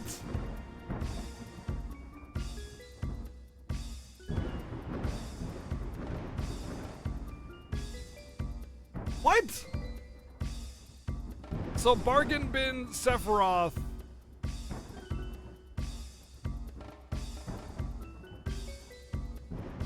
was also the genie and also Hitler. That makes no sense. Well done. I really have no tangible physical form. I used this fool's body to... The fool broke the unspell, blinded by greed, then the mouse was to be my instrument. Through this fool to bring about the world's end, but enough with the sharing of secrets. Do you understand, man? This long game was fun, but now I won't end it. Listen well, at Llama Boy. I will rule this world and create an ideal world, an immaculate Eden where darkness rules. Now you will truly understand power. My power, the real Dark Genie's power. Your education begins. Do you understand now? No. Yeah, pretty much. I understand less now. What's that? Yikes!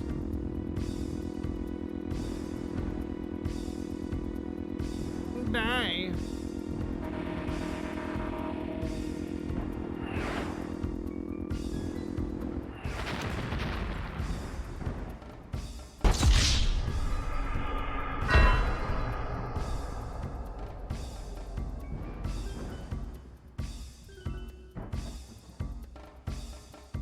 died. What the hell's with his arms?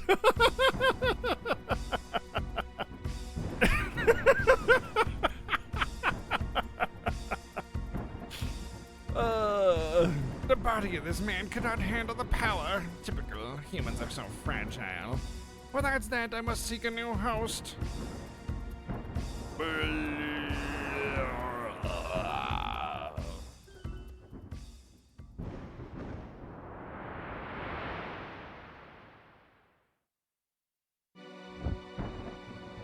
Hey Durian, what's up?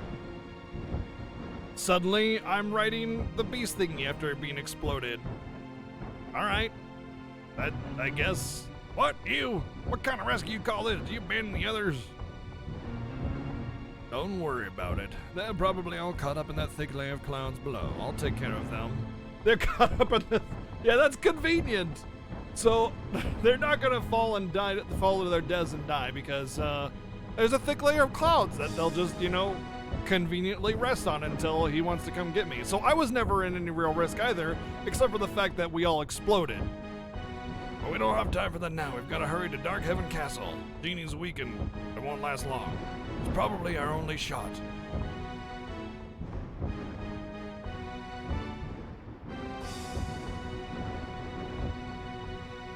It's the dark cloud in question.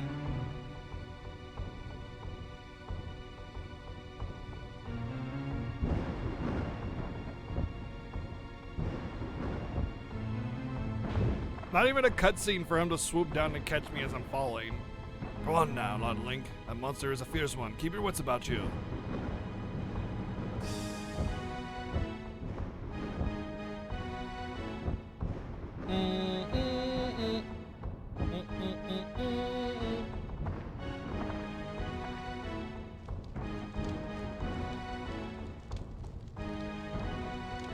Chili and some cool ass streams. Well, you enjoy your ass streams, but I really want some of that chili. Thank you.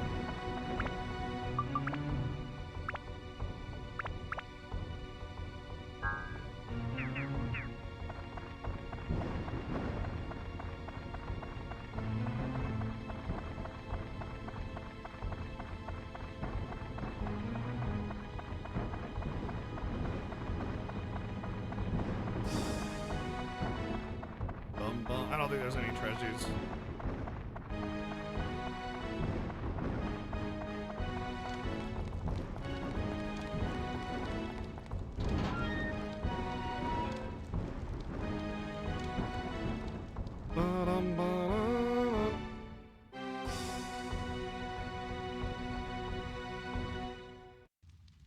I have a couple frozen fishy weapons, but I haven't a chance to use them because they're for Goro, and I don't really care for him.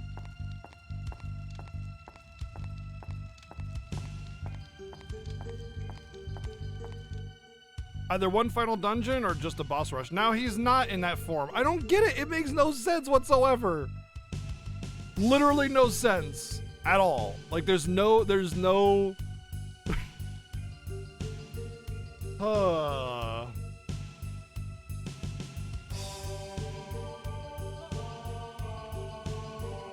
Oh hey, bargain bin teenage Sephiroth.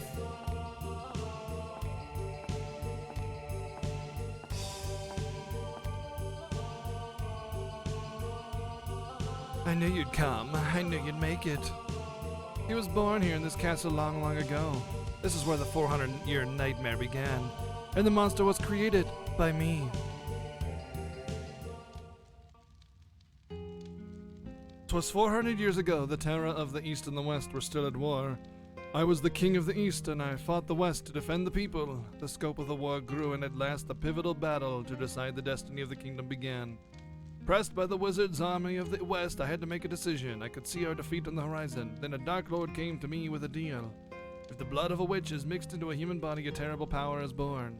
If you use this power, your victory is assured, he said. He probably used me as an experiment to see the effect of the mixing of blood, to see what terrible power it would create. I had to make a decision to protect the people of my kingdom. My magic power grew 100 times over. It was a terrifying force. I used that force and destroyed the army of the West. I had a price to pay in the dark blood that ran through my veins. And not long after that, dude, he literally does have a dark and mysterious past. He literally has a dark and mysterious past, and he literally abandoned his name as the King of the East because of his dark and mysterious past. Literally.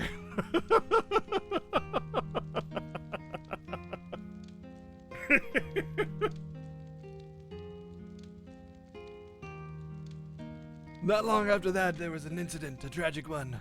My heart, filled with grief, began to change. Something was born inside me. It grew great and frightening, then finally emerged. Its power was absolute, no one could stop it. Its blind fury burnt even the countries in the east. This is how Genie was born. I searched feverishly for ways to erase my error, the Dark Genie.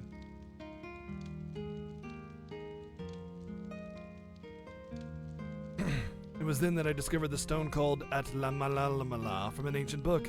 It is a precious gem created by the earth only once an aeon. I learned through a premonition that Atlamlama would appear in 400 years, this era. I used a forbidden spell to travel 400 years to this time.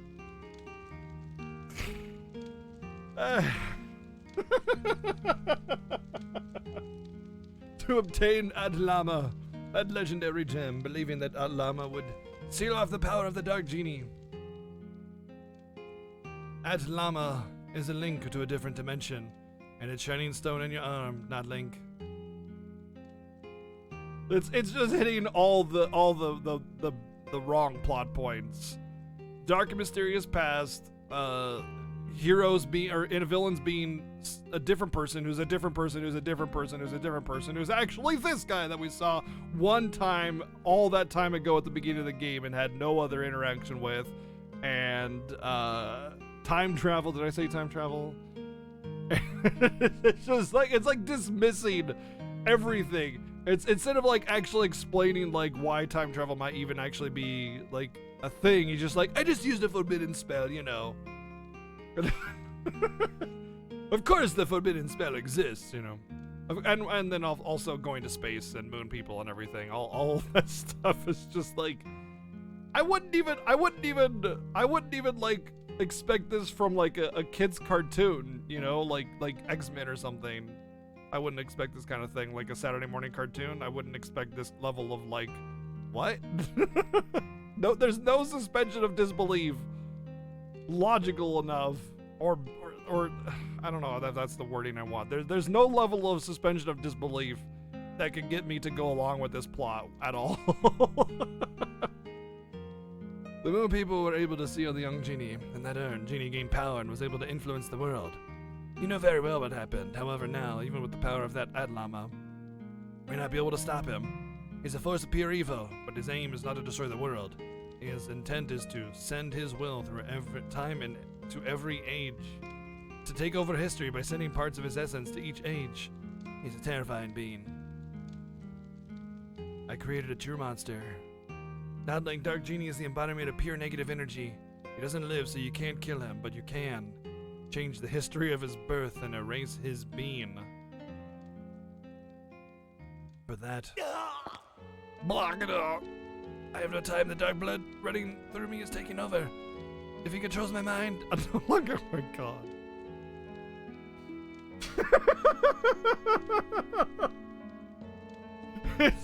It's a hymn from the past.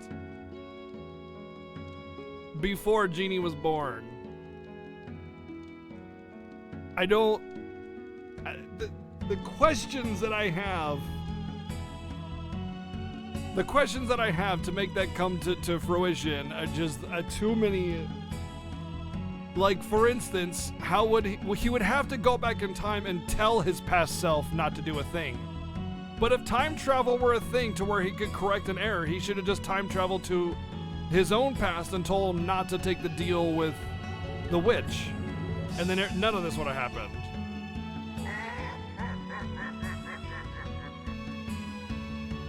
Seta, it's too late. It's no use. Stop resisting. Give yourself to me fully. Your body, mind, and power.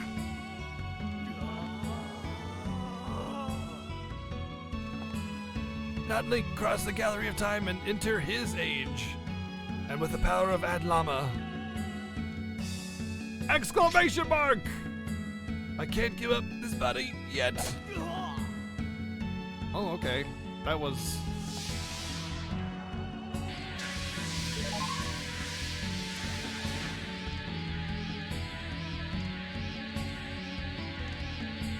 Hey, Revenues, thank you for the host, dude. Gallery of Time, now I take the steps on my long journey. Open the door and guide my spirit.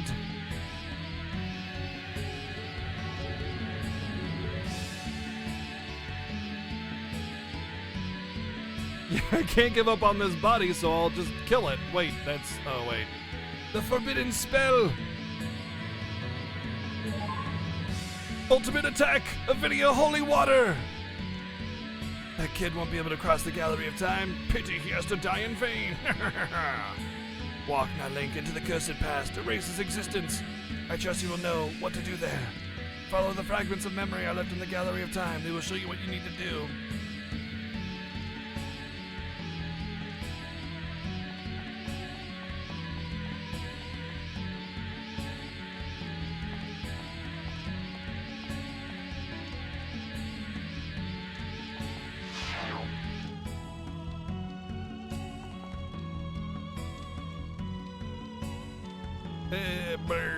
Blah, blah, blah.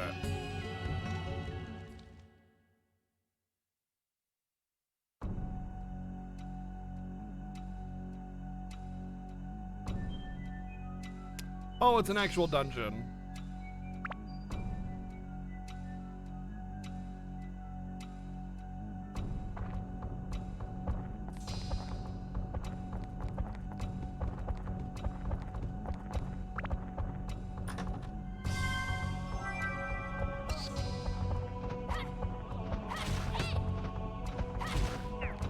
Oh, it's one of those dancers from the beginning of the game.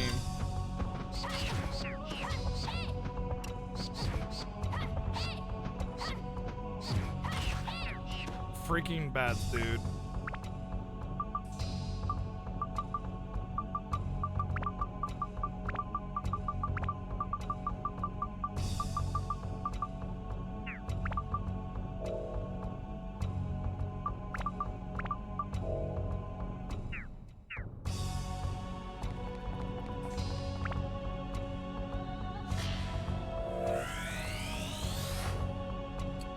Crowning Day. Interesting.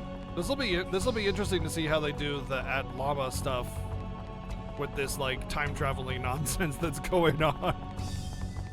Oh, hi RPG chick. Soon you will go back in time. I trust you know what to do there. Kick you in the nuts for being an idiot, then telling you to time travel. Sure, yeah. Sure.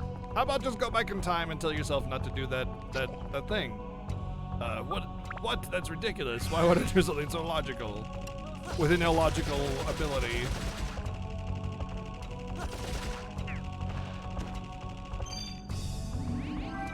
Clock hands.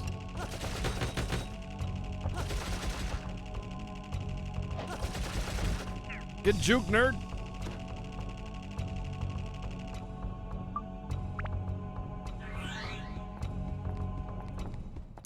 Oh yeah, it was all sorts of terrible. That was probably one of the worst methods of storytelling I've seen in a really long time. That was awful. It was really bad. All of it, every inch of that was just like super hokey. Honestly, the story was better and before when there was nothing in the story, and then that made it worse. Like no story is better than that story is what I'm getting at.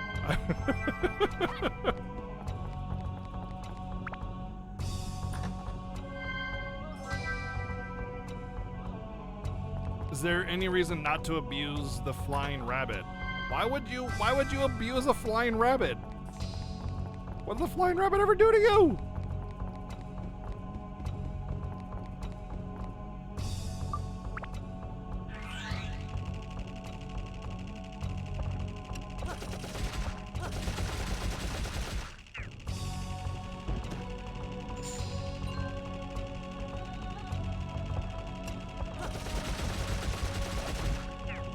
I can't remember if he has another weapon. If he does, I will level him up. Level his up. No, he doesn't. I'll work on him, actually. Yeah, I'll work on him because things are dying pretty fast for him. And I wouldn't mind the opportunity to save a lot of resources. And also, pretty sure I'm like +5 on the Sun Sword, so it's fine.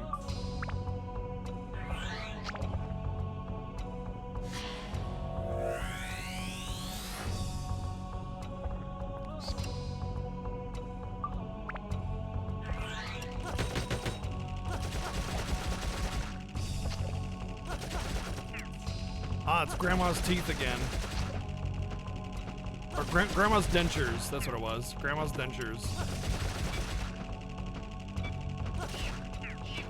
Plus with these bats around, I don't mind using a ranged unit at all.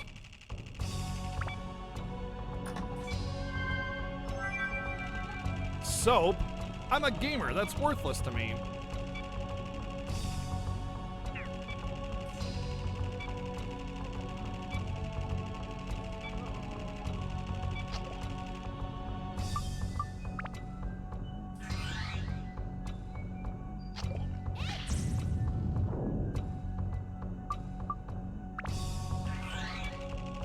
The flying rabbit? Oh, this guy. Oh.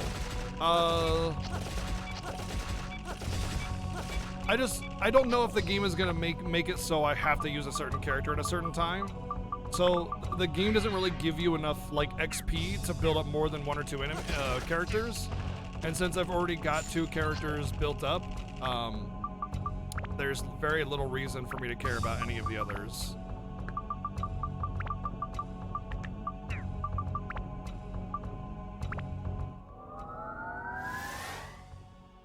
So if I try to focus too much on another character, I might end up putting myself behind the curve, I guess you could say.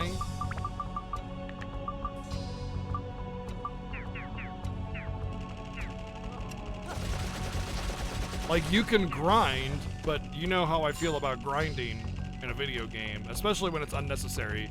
I haven't really been blocked from progression, so I don't feel the need to grind. And 2, if a game makes me grind to advance, I'm gonna be mad at that game.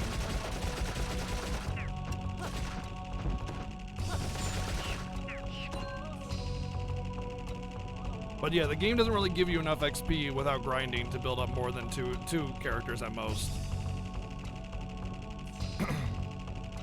So I don't want to waste XP on this guy when before I was working on the hero, the main hero. I was building up his weapon, but he's more or less built up, so I don't need to worry about him anymore.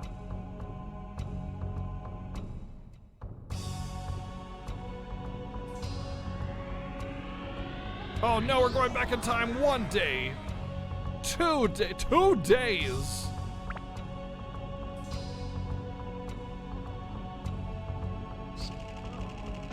Okay, I really actually thought the game was like actually going to give me some exposition on these time travel things, but instead it's just an arbitrary number of years in the past. Oh, it's 5 years ago, now it's 18 years ago, and what do you know, it's the exact same dungeon and the exact same castle.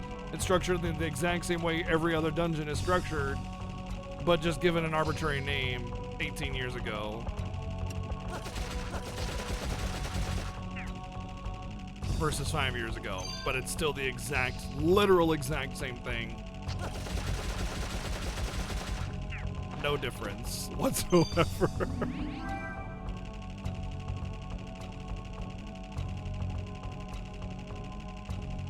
This is another one of those question mark things that I don't know really how to interact with.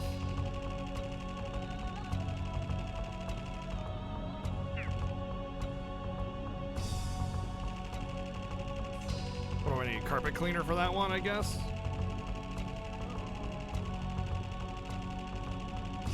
I was expecting at least some kind of exposition, but instead it's just like, nope, story is not allowed.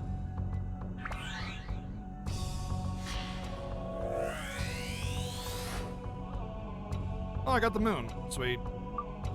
That's weird because I was literally just on the moon, so now that I have the moon in my pocket, and I'm going back in time, can I go back to the time where I was on the moon and watch myself go on the moon and do my stuff on the moon that I did on the moon when I was on the moon? Whoa, that's deep.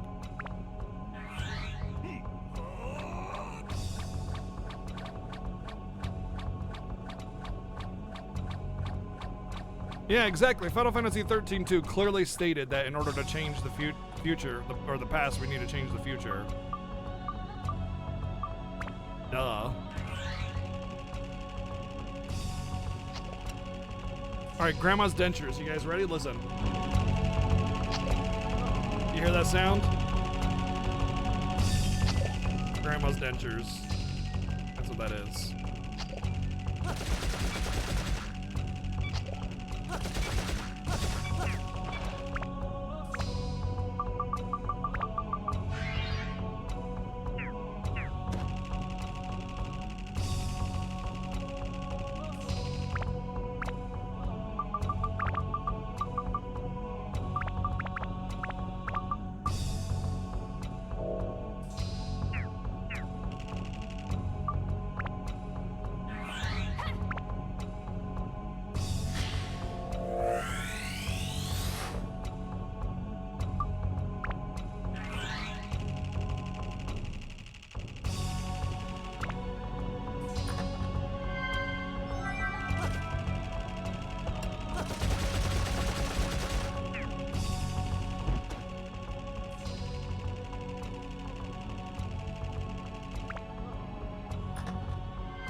Sweet. I went back in time to get the fabled carrot.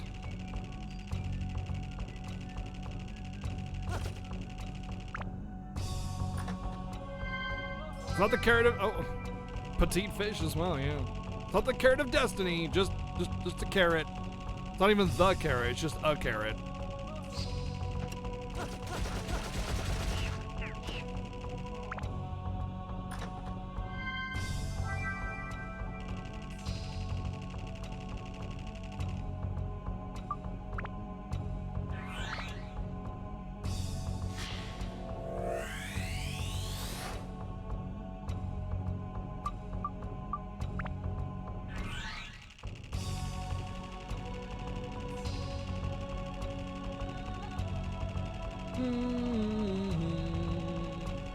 Is it 24 carat? Nope. Not even. Just literally a singular carrot. Made out of carrot.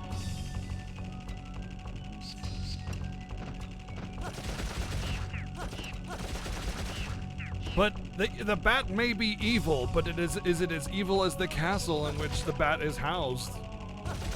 Is the bat evil because the castle is evil, or is the castle evil because the bat is evil?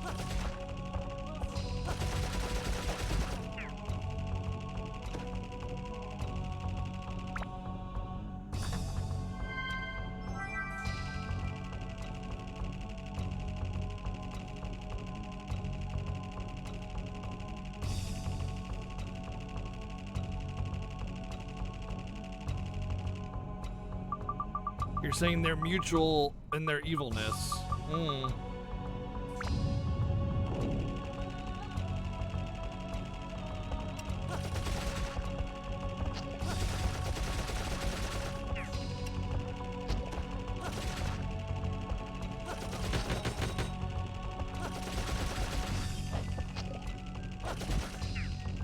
Styling on that nerd.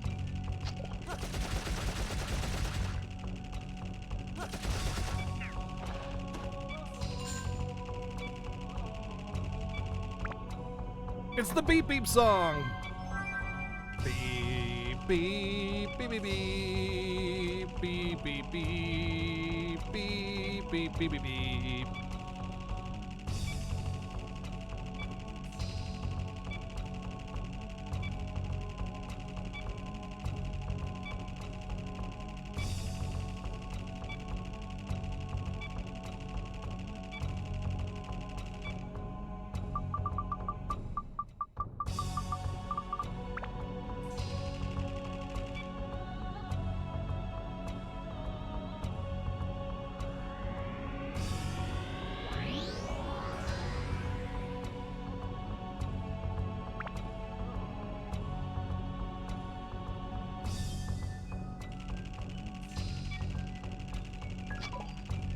Cool.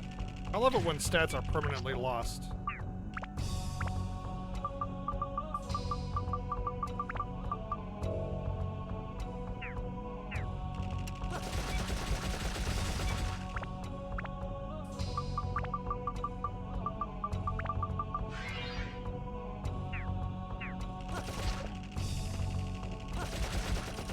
Do I want to know what the do is for? No. I used one of the do's for like a story thing to get into the forest, but I had like 4 of them, so I didn't know if they were used for anything else. I just kept them, but I don't want to know what they're for yet. When I beat the game, you can tell me, or you can pop it in the Discord in the spoiler channel. Oops, I just used the sun. Shit. Well, F the sun. I can't fully benefit it from it now on a better weapon. I'll only get 60% of its attack power. Plus, it's already at a max attack power, so it's just completely wasted. Oh well. I'm not worried about it.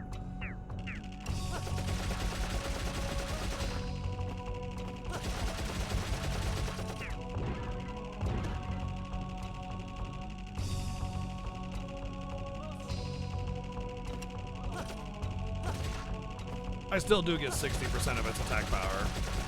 Well, not really, because I'm going to level this up more, so I'm probably only going to get like 3 attack power out of it for the next weapon, if I even find one for him, by the way. If I even find one.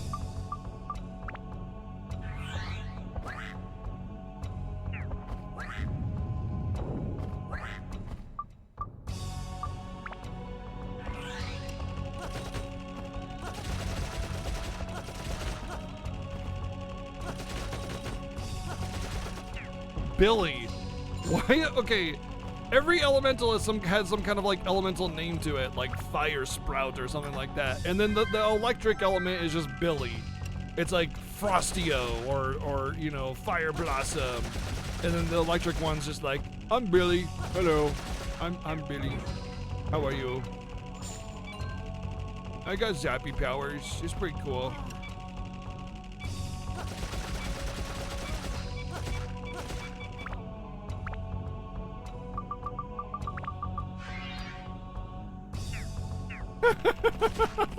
Theo, that is an interesting thing because you just had somebody called 3-sided coin appear into the chat after you said that.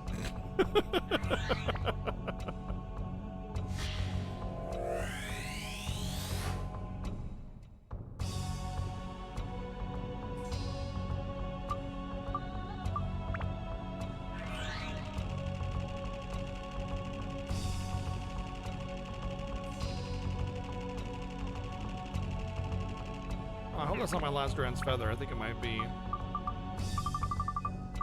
Oh, nice. I got 2 more.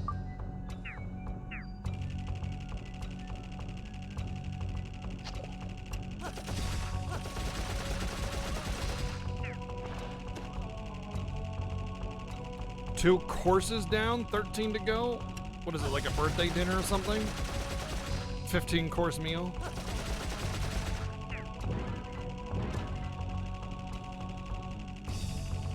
Mario 64. Courses?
Wow. What a masterful knight standing there getting shot in the face repeatedly.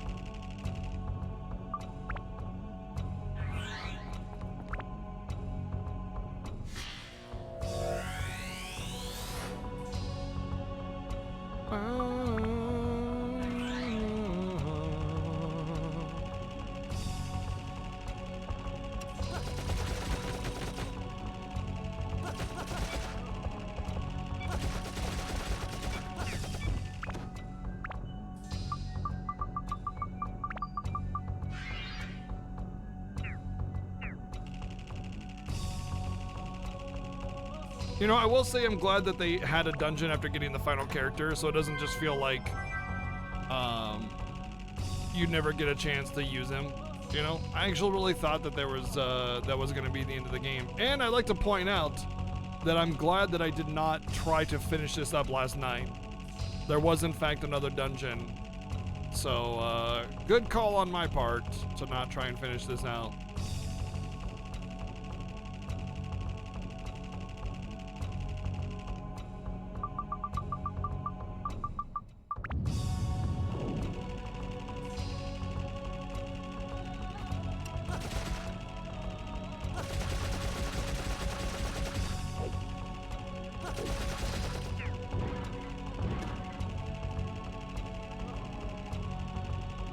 That was all those over here? Wow, what a waste.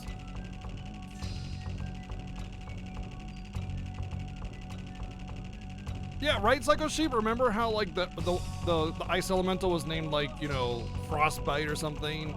The fire elemental was named like Blaze Blossom or something like that. And then the thunder elemental is just Billy. I mean, I have to say, the naming convention is a bit shocking. Huh? So, I mean, maybe they're onto something. It's very meta. You just don't get it. It's super meta, obviously.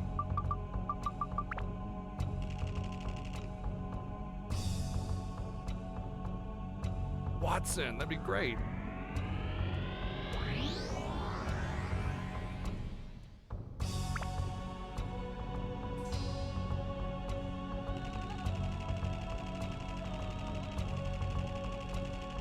I am the ultimate incarnation of lightning and thunder and storms. They call me Billy.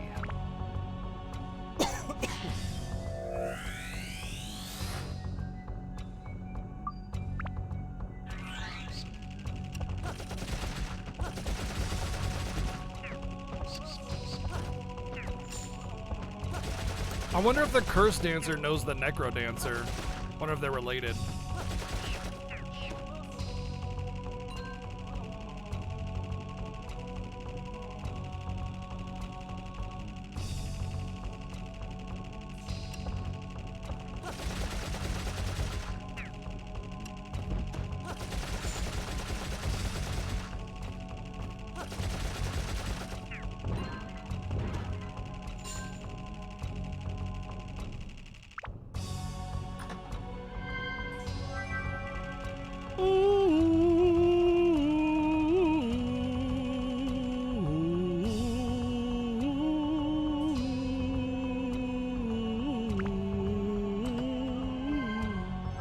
Hey, a new gun, Hexablaster.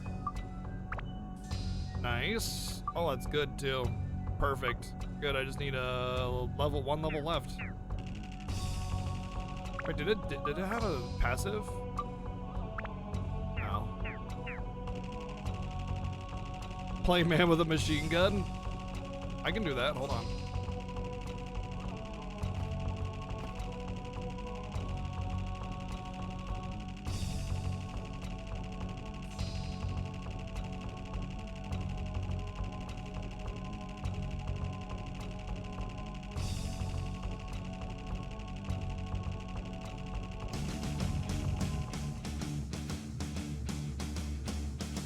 It's a Black Mage's version.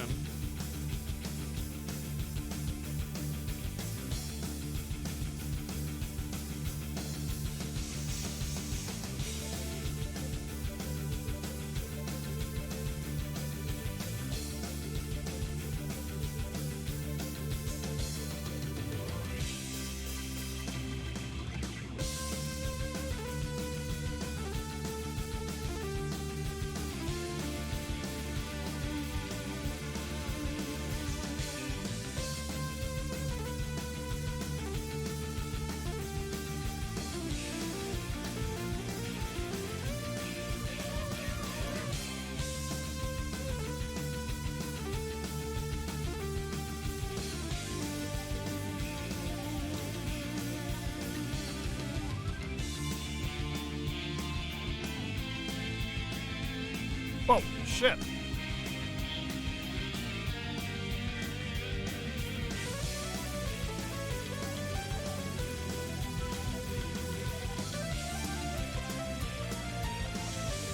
If the weapon breaks, it disappears forever. All your upgrades, all your work, all your everything just goes away forever, permanently.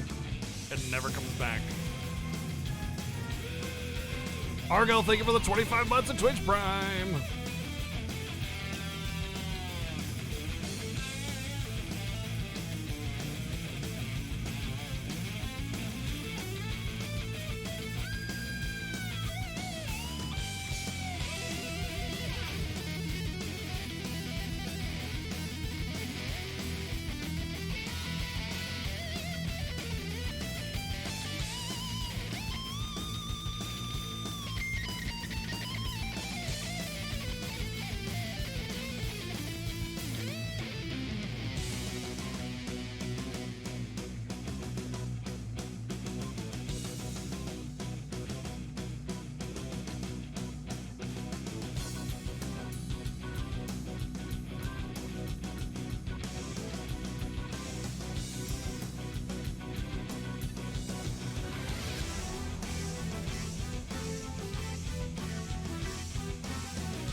Aw, nothing to kill. Oh, hey, there is something to kill in here. All right.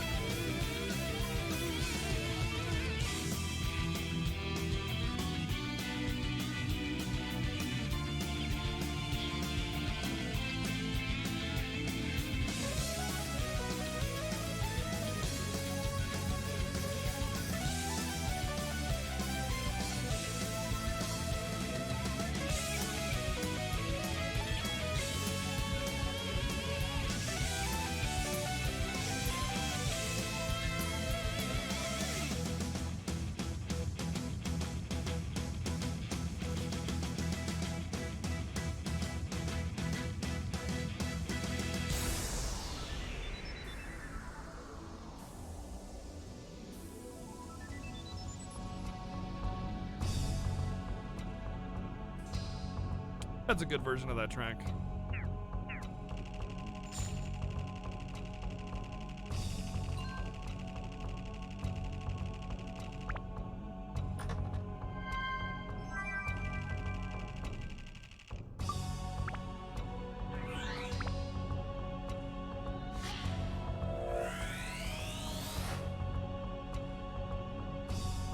A minister. Now, if you had 2 ministers, would you add ministers? This is the best version. Okay.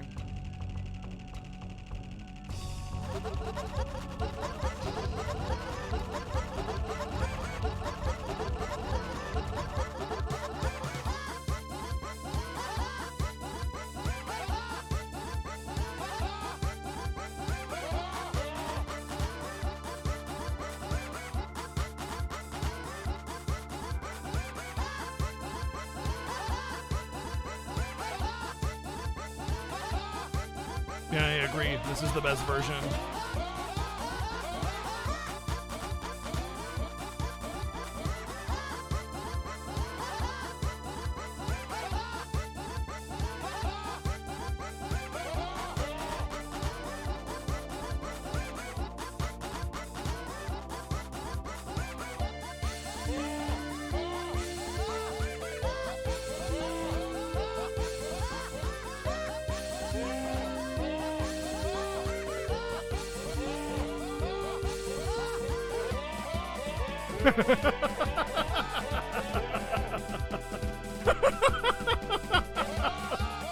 This part makes it all worth it.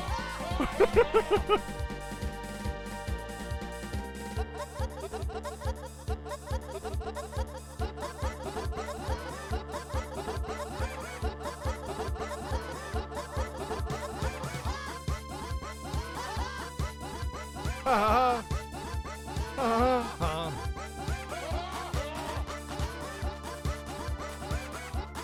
Better than the PC OST, that's for sure. I play this over the PC OST any day.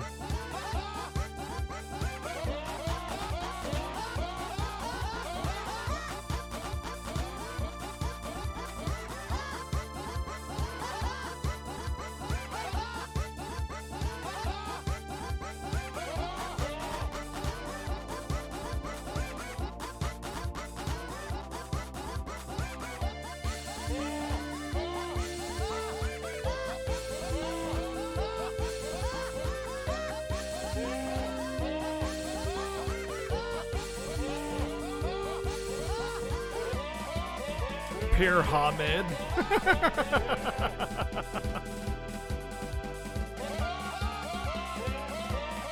It's actually not that bad. It's actually not that bad.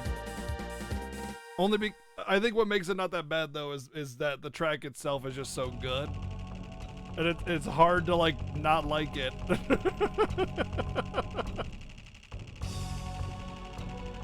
Oh, that was great. Oh hey, my abs got full.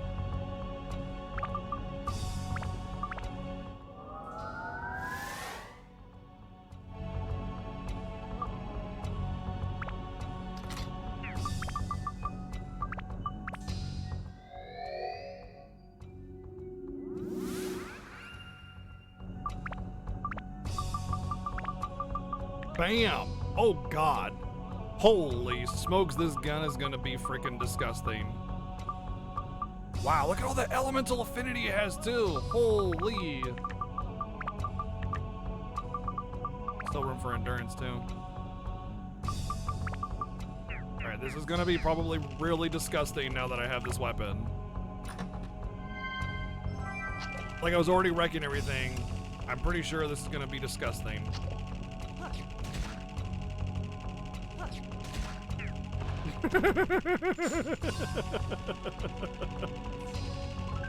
Oh hey, abs full.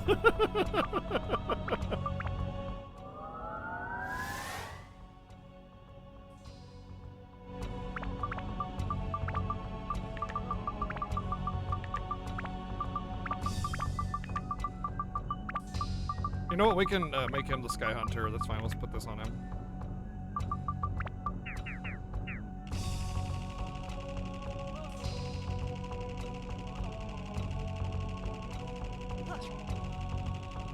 So I can't hold it down, I have to mash it. Oh god, I can mash it though. I can mash it fast.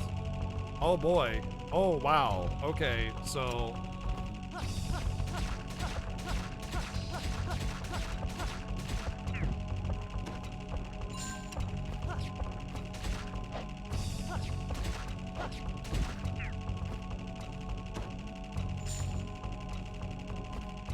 The weirdest Ratchet and Clank game yet.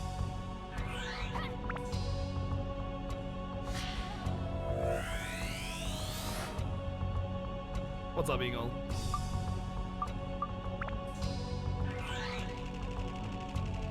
I am glad I did try to build him up a little bit, though.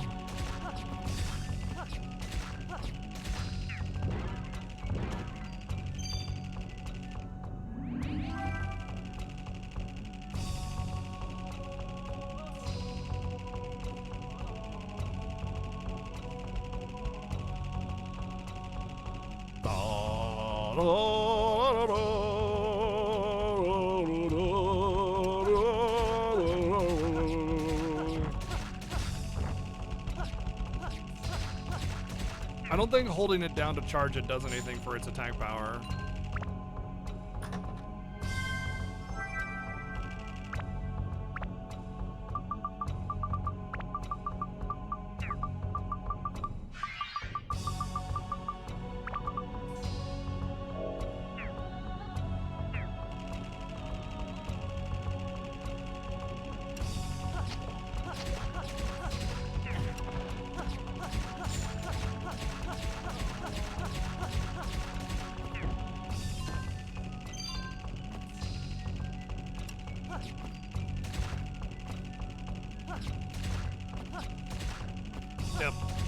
Confirm holding it down does nothing. So remember I was hitting for 20 and going da da da da da da da da da da. Now I'm hitting for, you know, 200 going dead, dead, dead, dead, dead, dead, dead, which is basically not that much of a difference. So, yeah. That was an upgrade.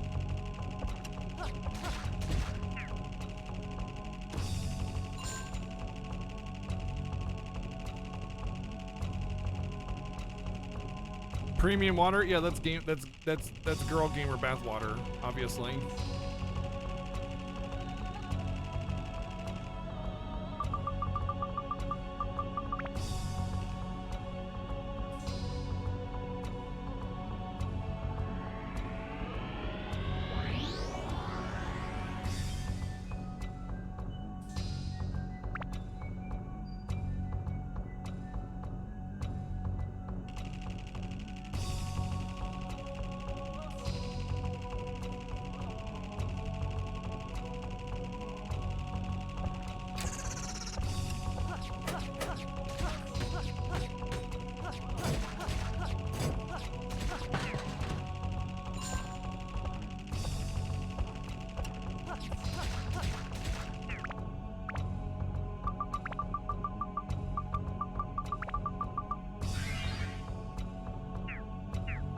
You drink regular water when you're thirsty. You drink premium water when you're thirsty. True. Yep, nailed it.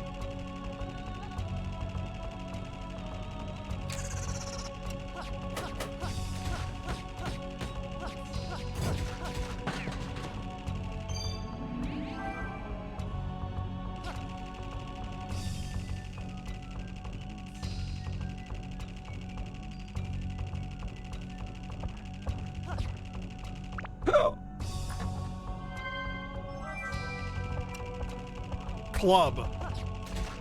Really?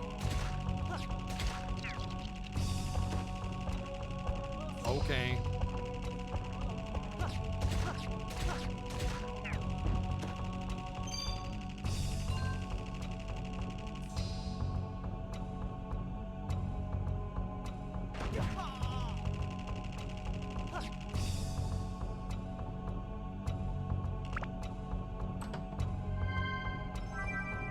Chris knife. Interesting.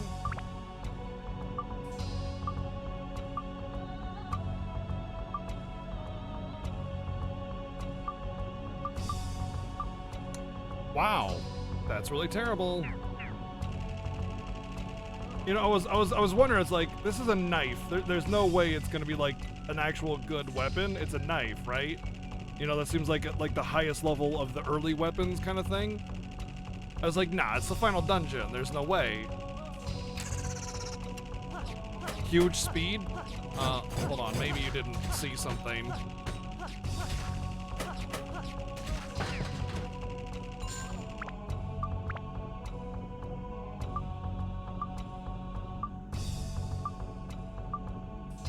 My current weapon has 99 speed. This one has 70 speed. So, I mean... Not to mention, speed on a sword is incredibly dangerous with how durability works in this game.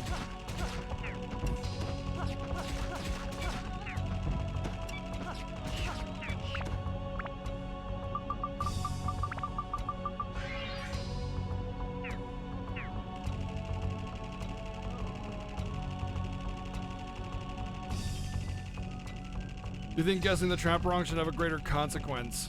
I don't. I think the consequence is fine. You guess it wrong, you get the afflicted status or damage. I think it's perfectly within line of what the punishment should be for guessing wrong.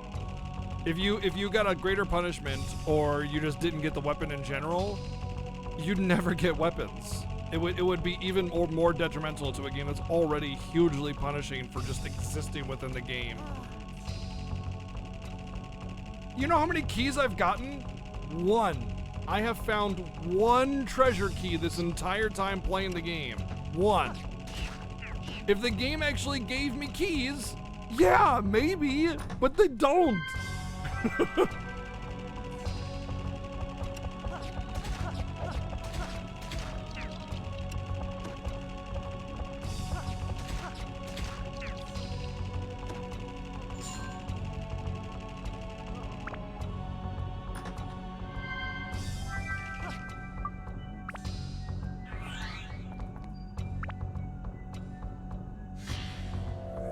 I got something called a hex launcher, and I finished up doing my machine gun upgrade to +5, so I turned it into a synth powder thingy, and now I go POW, and I go POW.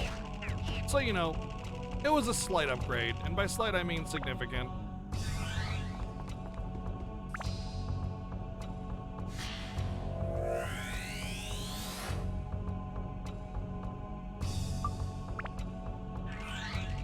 I feel like the failure on the treasure is perfectly in line with the trap, and I also think that for the amount of keys that you get, the punishment is fine. If they gave me keys and then like made the weapon, you know, go kaput if I didn't have if I didn't guess it right or something, yeah, like I could get on board with that a little bit. But I need a significant number of keys more. But inventory Tetris in this game is already bad enough as it is, so I'm fine. It's the one part of the game where I actually get really excited for because I know nothing really all that bad is going to happen, and I'm usually going to get something nice for it.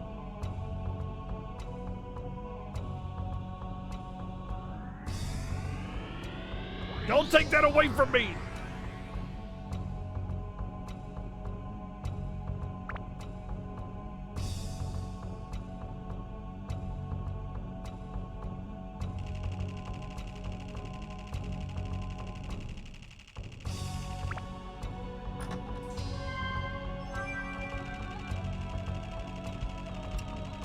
Honestly, if it turned into synth material, if you got it wrong, I'd want things to break more often.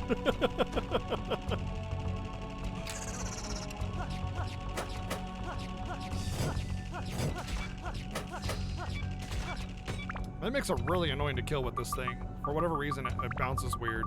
I guess it's weird travel time.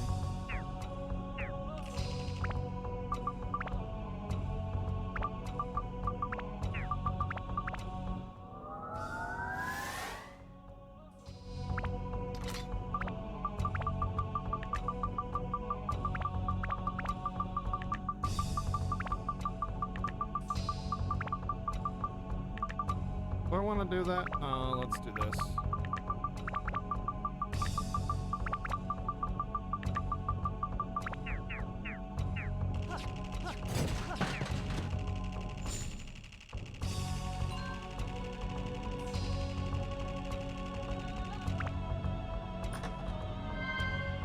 Yes, it would, Ragesin, which is why I'm totally fine with it.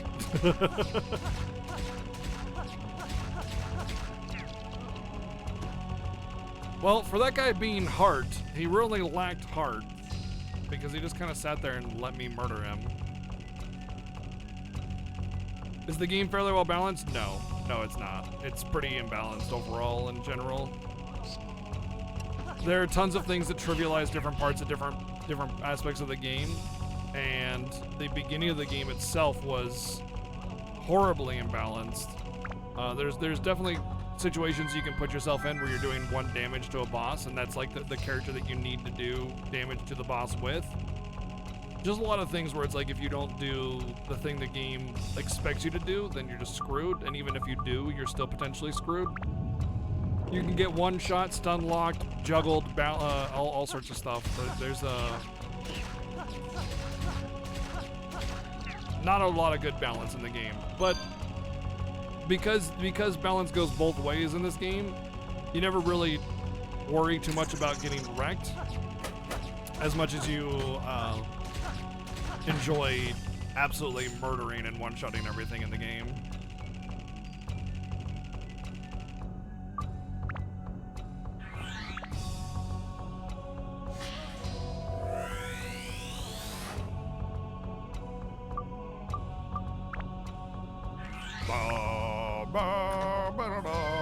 As long as it doesn't pull a rogue galaxy at the end of the game, I'll be fine.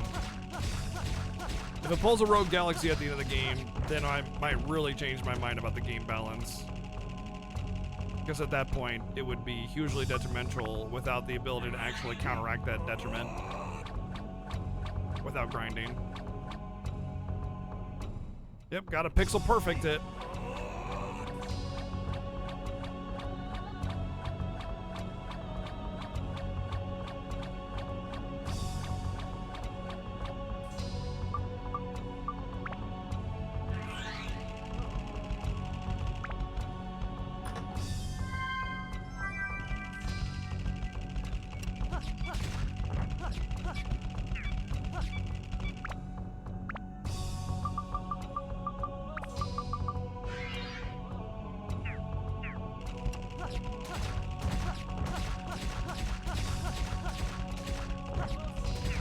Yeah, but you can still get like trapped within monsters and like stun locked on the ground, and things can one-shot you a lot of the time.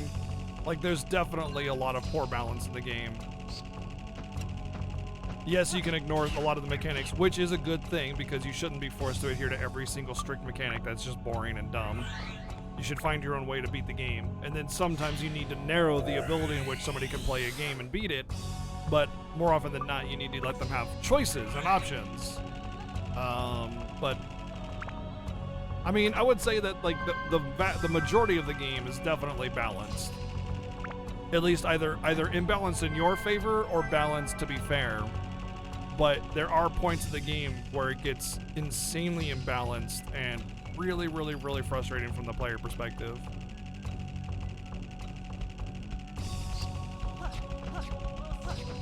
Why is this like Rhino Axe dude freaking Naruto running?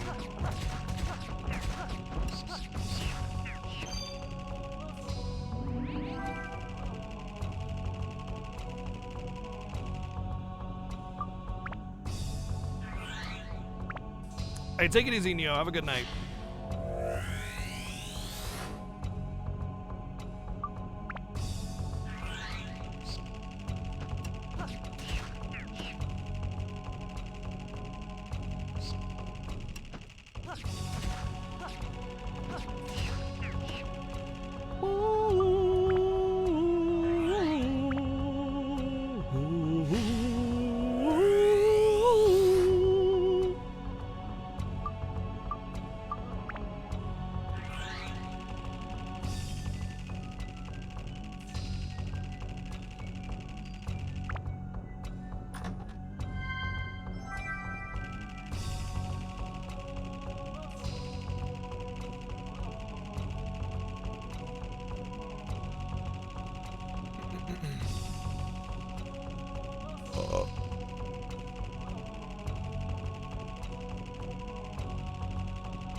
Strats are tools you don't need in a fighting if you can have the impression the game is in balance as well. There's a lot of RNG involved, so you could get like a really good weapon for somebody that trivializes a certain part of the game. I'm just a heads up. I'm getting kind of the start of a headache, and I really don't want the headache to like, you know, bring the stream down, make me feel all bummed out. So I'm gonna get a glass of water and take some ibuprofen, and I'll just be back in a second. So just hang tight.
Get coffee. I've actually been coffee free for about 3 or 4 weeks now, and I think I might keep it that way.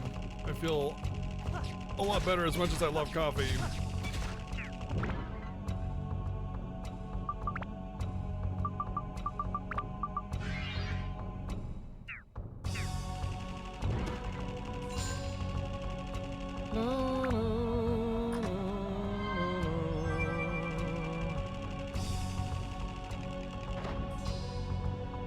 Oh boy, it's the creepy clown.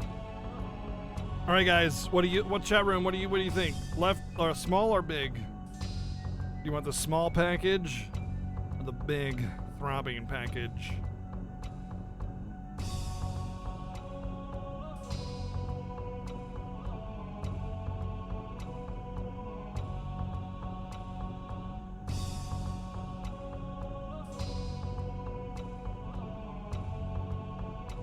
Oh, it's tied. We need a tiebreaker. First one to break the tie.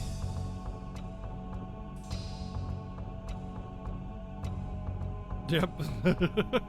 Small it is. Hard shooter slingshot.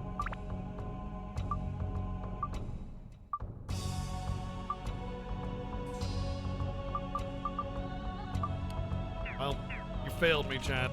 Failed me. My emperor! I failed you!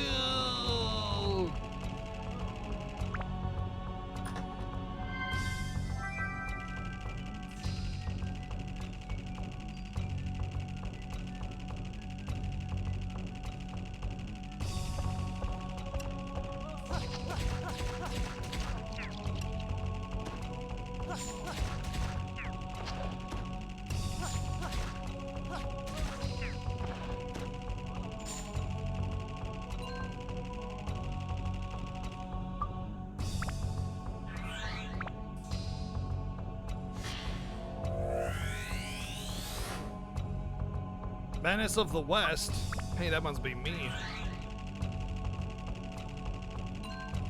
Although my name isn't Dennis. Yeah, that does present a problem, doesn't it?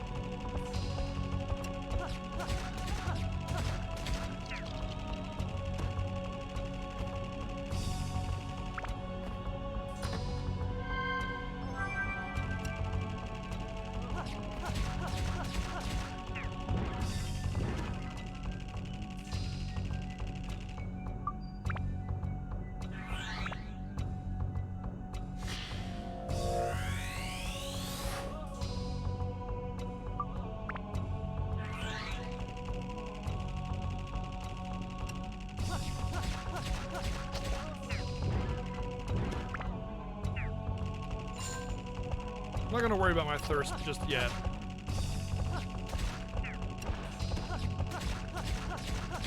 Because I don't take damage really, so I don't need to worry about it too much.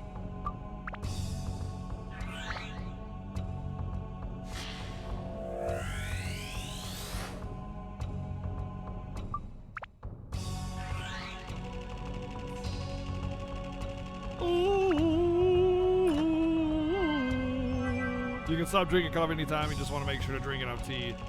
I don't know. I got some stuff that I'm trying to figure out, and like dropping coffee seems to have helped it so far. If it ends up, not being an issue later on, then I'll start drinking coffee again because I do enjoy drinking coffee. But I feel, a little bit healthier, essentially, since not drinking any coffee.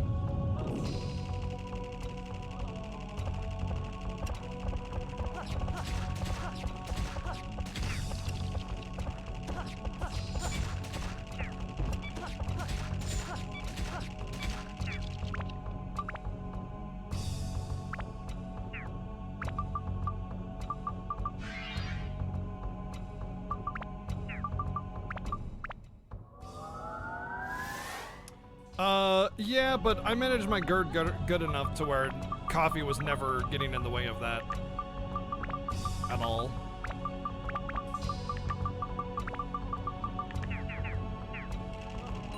In fact, since dropping coffee, I've had more issues with GERD than before when I drank a lot of coffee every day.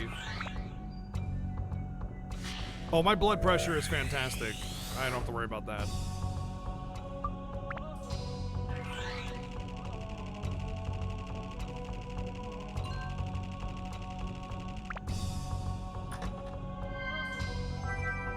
What's GERD?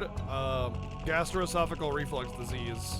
Means you burp a lot, but it also means you bring a lot of your stomach acid up with that, and it eventually erodes your esophagus until you die. Smile. So if you don't manage your GERD well, you'll have a much shorter lifespan, but and a lot of pain. So much pain. So much. Basically, you just need to keep acidic foods down. And a lot of people have misconception of what acidic foods are. Acidic foods are usually fruits. Fruits are the most acidic usually. But there's other things that you need to watch out for that are like texture issues. Like for me, peanut butter was an issue because it has that thick, pasty texture that just kind of weighs down and causes issue with GERD. Breads and other things. Also, candy causes issue with GERD. Candy, junk food. Poorly developed foods like anything out of a can or a box is almost always terrible for GERD. Basically, meat and vegetables are like your surefire bets for a healthier diet with GERD.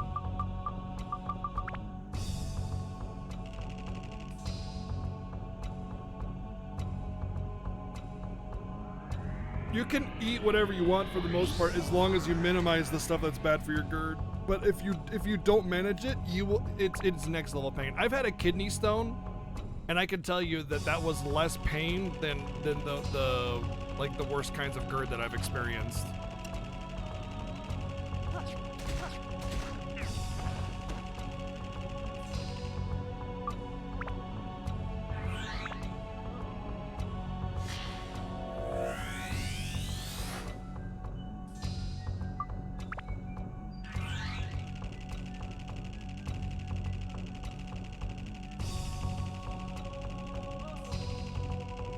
Fatty stuff is usually fine for me, but some rich things can be pretty bad, yeah. Like you kind of get everybody's is a little bit different, and you kind of get a feeling for like, for it's like, you could be presented a food that you've never had before in your entire life, and you could just look at it, and you could be like, this is gonna be bad for my GERD. You can just tell after a period of time of having it. But for me, I'm the lucky 1% of GERD sufferers that also has texture issues. So for me, like thicker, pastier foods, like I was talking about before, like bread isn't acidic, but American bread also has a lot of corn syrup and sugar in it. So if you make your own bread, GERD doesn't affect me very much as it does like store-bought bread. Seriously, this thing is just immune to guns.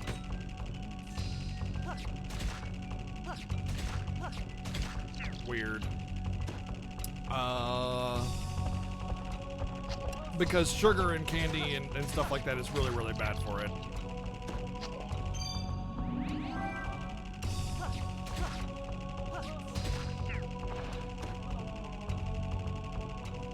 But yeah, everybody's is a little bit different how it works with them, what's good, what's bad. For me, almost everything is bad, which really sucks. Almost everything that I eat has to be like home prepared. You know, it's one of the reasons why I enjoy cooking. Thankfully, I enjoy cooking. One of the reasons why I cook so much is because of GERD.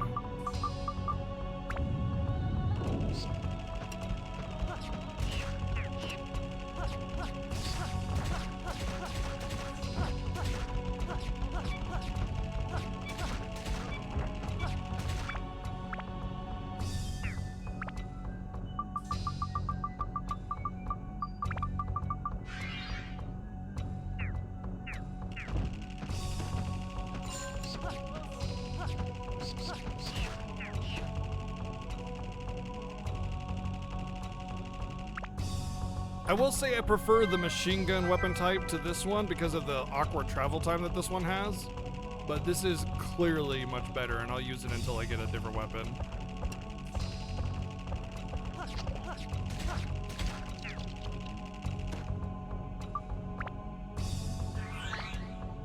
But yeah, I'm not like sad or bitter or suffering or anything with my GERD. It sucks because I have to like minimize a lot of the things that I eat just, you know, for my own health or whatever, but I don't care. The fact that I have a good excuse to cook food instead of like eating out of a can or a box, it's kind of a good thing. It's kind of a good thing. You should avoid eating out of a can or box or package as much as possible. And having a good reason to do that is a benefit to my life more than anything, as long as I keep everything else, you know, minimal in terms of things that are bad for my GERD. So yeah.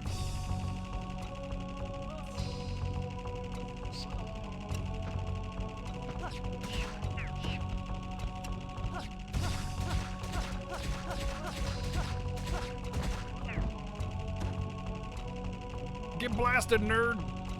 Pew pew pew pew pew pew! Oh yeah, like food you cook for yourself is always better tasting than anything out of a can or a box or a package. Absolutely. You're eating Hamburger Helper? I mean, that's barely box food. I mean, it's a little bit lower quality pasta than like just getting pasta, but I mean, the only thing that's really processed is the seasoning packet, which isn't that big of a deal. Hamburger Helper, you still have to get ground round and cook it, you know? So I feel like that's fine. I kind of consider Hamburger Helper barely box meal, you know? You're still getting fresh ingredients and putting it into it. It's part of the recipe for it.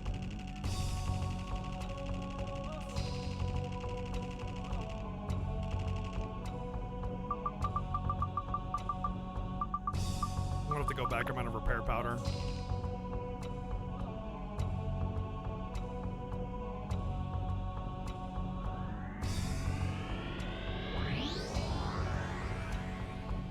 He's not a dwarf, he's actually a bunny rabbit underneath there. Wow, okay, so, yeah.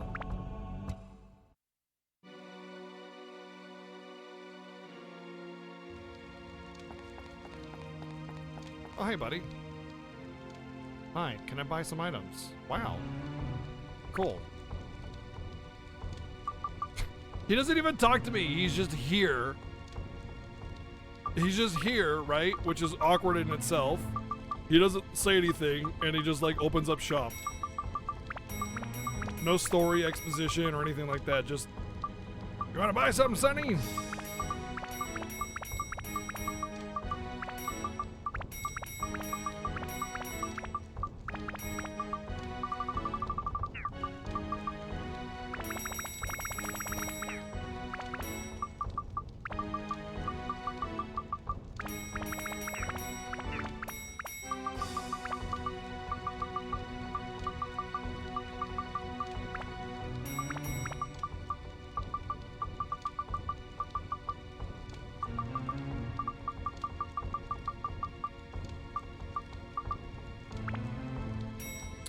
Oh, I actually didn't want to sell that. Oh well.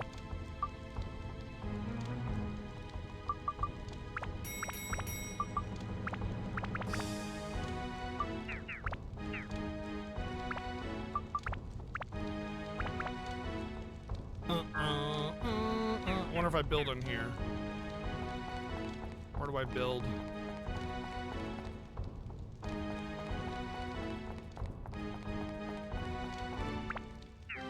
I do want to build, I want to buy some attachments. Well, you know what, let's do the building first and then I'll decide what attachments I want to buy.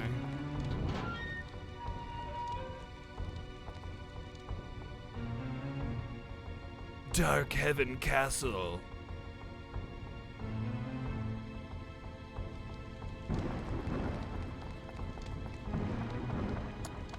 So, I have these items to build, but...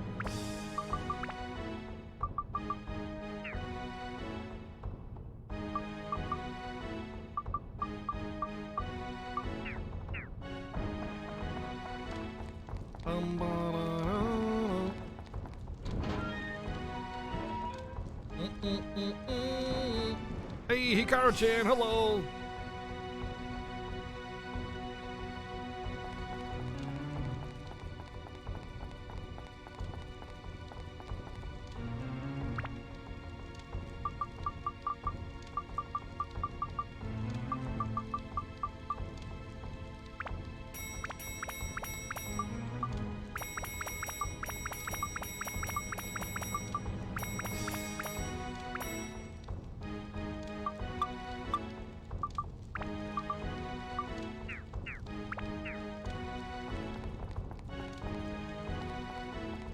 Did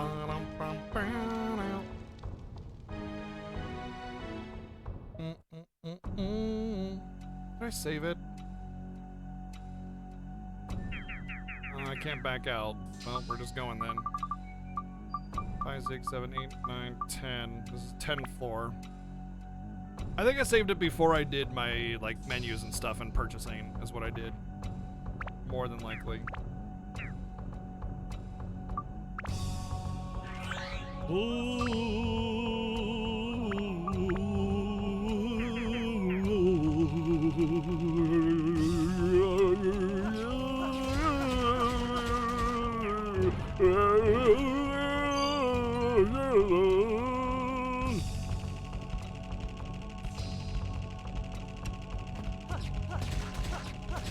Oh yeah, it got super fanfiction-y with the storytelling, dude. It got super weird, wonky, what the F. Yeah.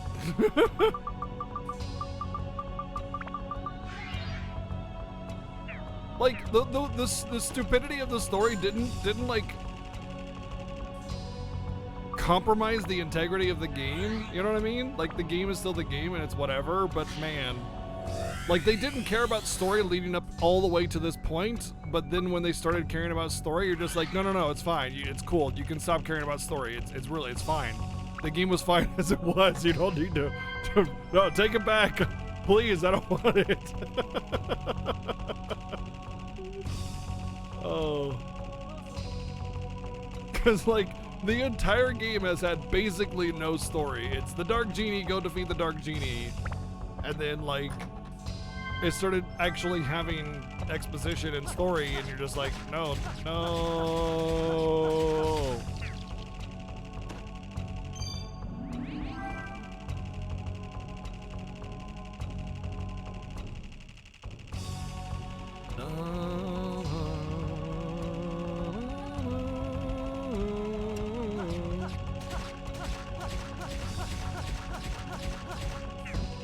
Styling on those nerds.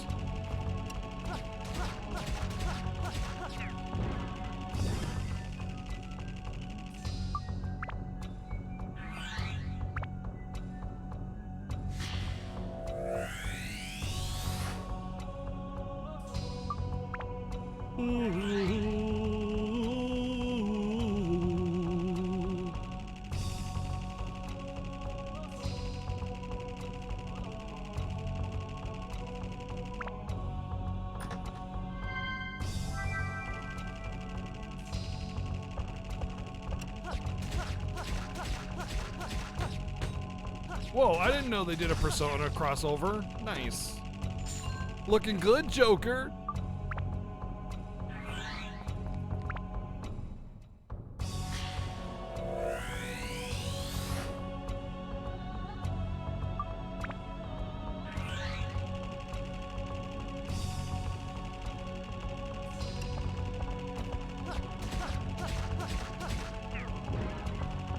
He's dead, so he's not looking good anymore. Okay, you know what? That's that's fair, I guess.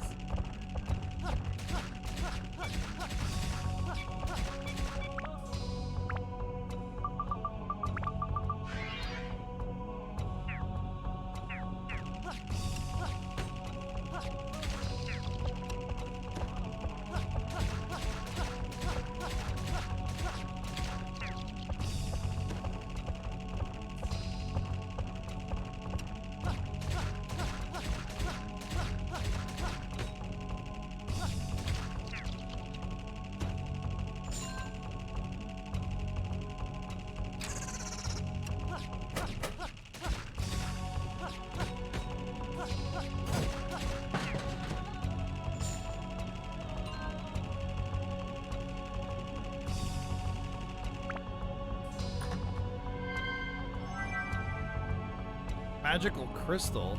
Oh, I don't know why that was so weird to me. I was like, wait, magical crystal, what's that? And that's like literally the compass. It's the compass of this game.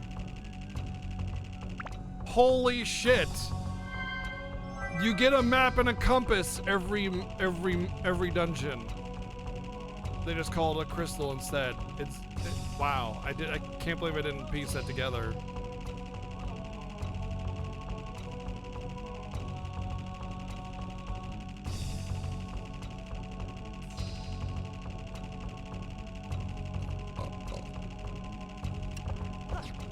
Oh, I'm full abs, man. Come on.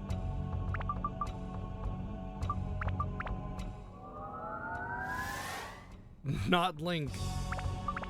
It makes that name so much more apt, actually.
Oh, mystical clock on the wall, take me further back in time to see it all. Have you been useful to me lately? I haven't had a chance to use you since the desert area. Because Not Link got a really badass sword, and oh no, I used you on the moon a lot actually. And then this guy I've been wanting to build up because he like is just so OP. But you're already built up and you're good to go for whatever, you know, I need you for.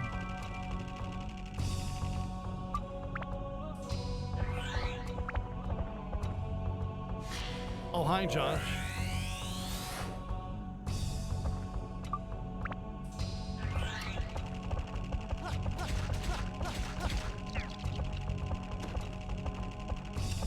Oh, were you not here yesterday at all? Ah. Yeah, it got strange. It got very strange.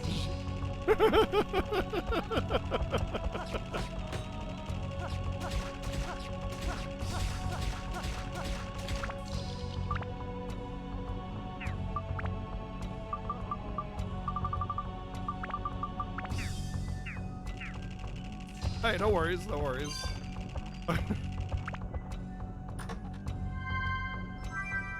Honestly, it was at that point.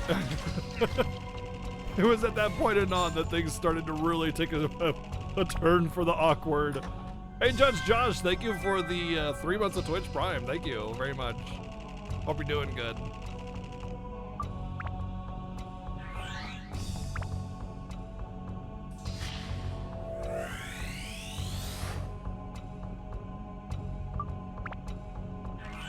Yes, she did.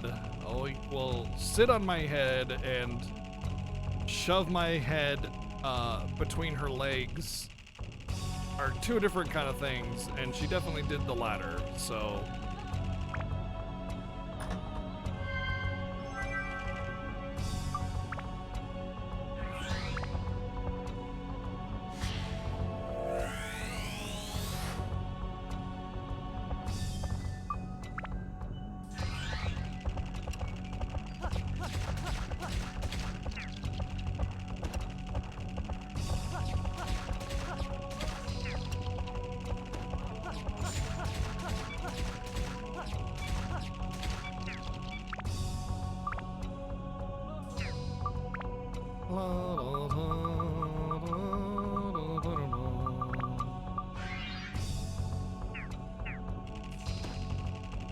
There's 69 views on that thing? Oh boy. Time to retire that clip. Lock it out, boys.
thirst quenched.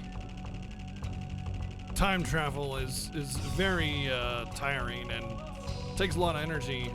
That's why you need frequently to take big drinks of water and eat food from all that time travel goop, you know? Wibbly wimey, timey wimey, blah blah blah.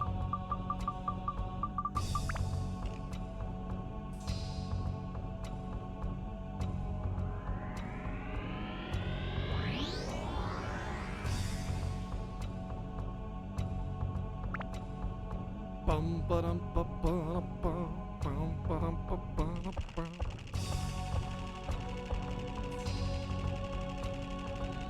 162 years ago, the exact same thing happened as 161 years ago, and 160 years ago, and 159 years ago, and 158 years ago, and 157 years ago, and 156 years ago, and 155 years ago, and 154 years ago, and every year. It's the exact same thing in the exact same castle.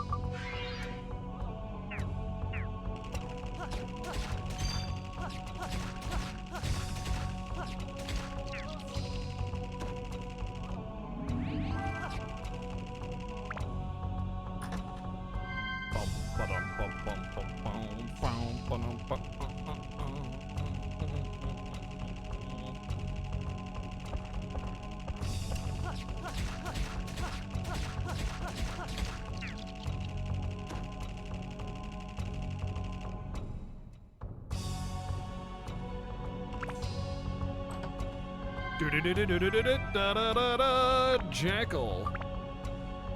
Is this like, did this come at the perfect time? No. It's too bad. This sucks. Dang. I was hoping for a new weapon to work with.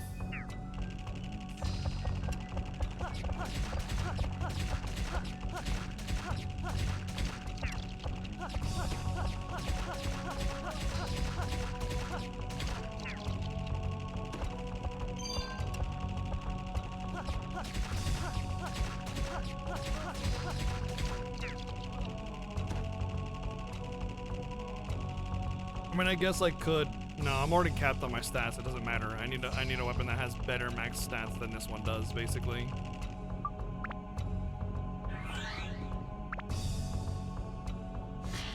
It's a jackal. It's a jackal. It's a jackal. I don't get the meme.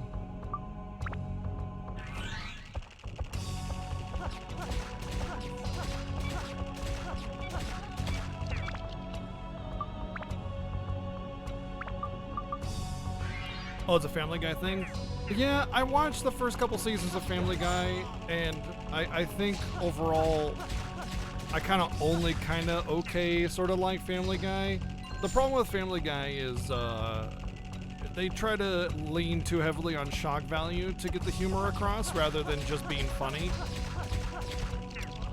And it felt like they were just trying to piss people off for the sake of being to piss people off. Like South Park does it really well, where they might like go after a particular group, but they do it with purpose and with like a message, you know. Family Guy just did it without the message, without the purpose. It was just, let's be racist. Great. It's not funny. So I only kind of sometimes like Family Guy.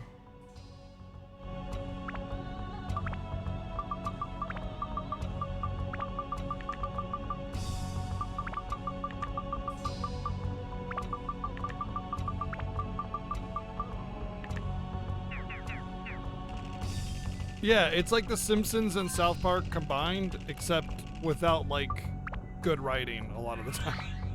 And like I said, leaning too heavily on shock value and not actual, like, funny jokes, you know? But it's alright, like, I don't mind Family Guy, it's fine, I think they're just not as good as either Simpsons or South Park at all, not even close. So I don't, the reason I'm saying that is because I haven't watched a lot of, Family Guy. So I don't get the joke. That's why.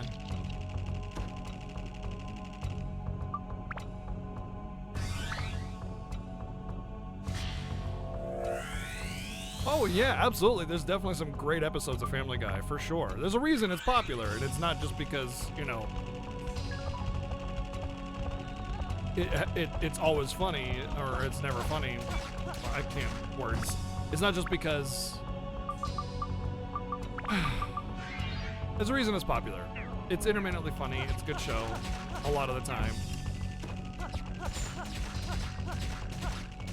I think American Dad is better too, yeah, me too.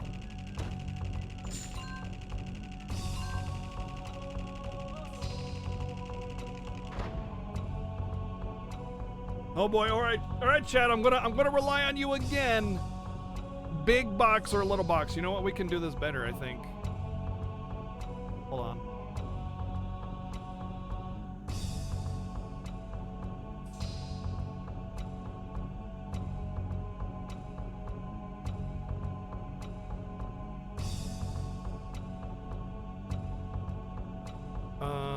Hold on.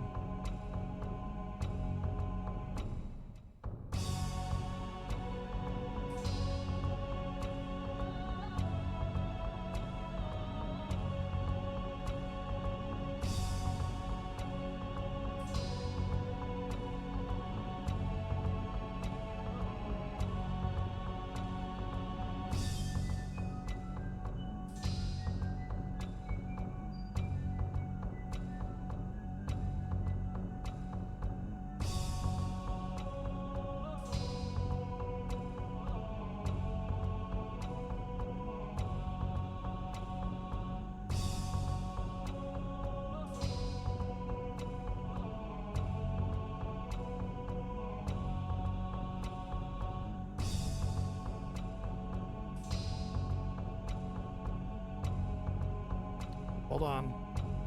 I'm fixing. There we go. There we go.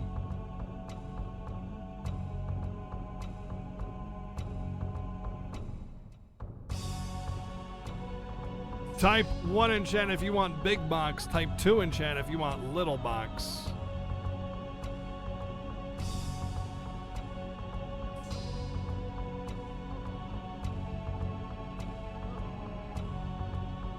Cool. Oh, it's a fierce battle. It's a fierce battle of everybody trying to get a 50-50 on it, is basically what's going on here. It's a fierce battle of people trying to get 50-50. That's all it is.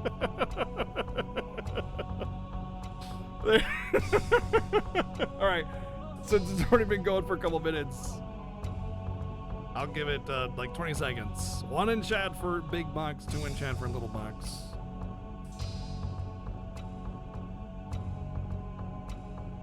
And finished. Little box is the winner. Thank you for your votes. Fairy's ring. I think I have one of those. Yeah, that's my current weapon. That's maxed out just about.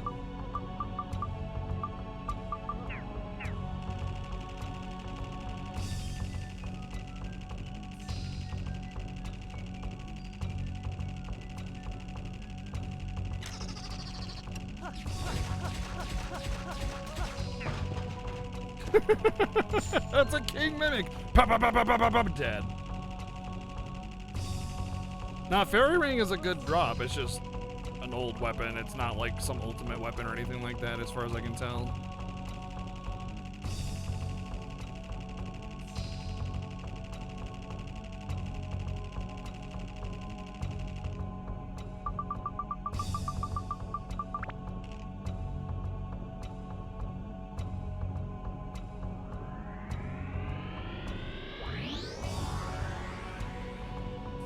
I liked you and I put a ring on it. Oh my god.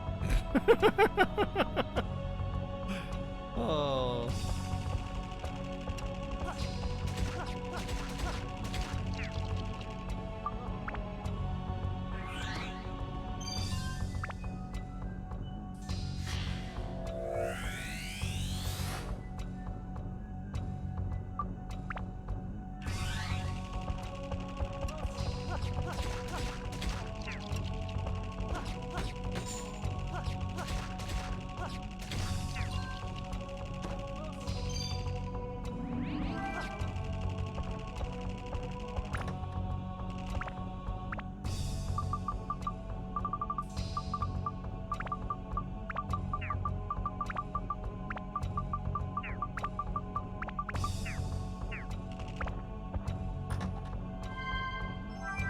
Goody. So glad I got that carrot.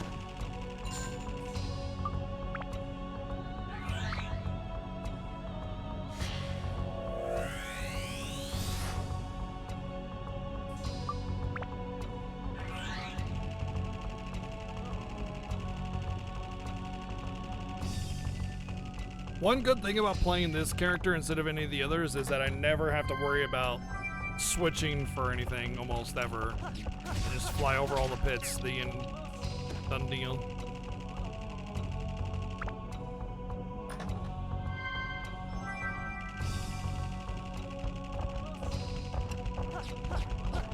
Yeah, everybody knows that if you have bad eyesight, just eat carrots and then suddenly it'll magically get better.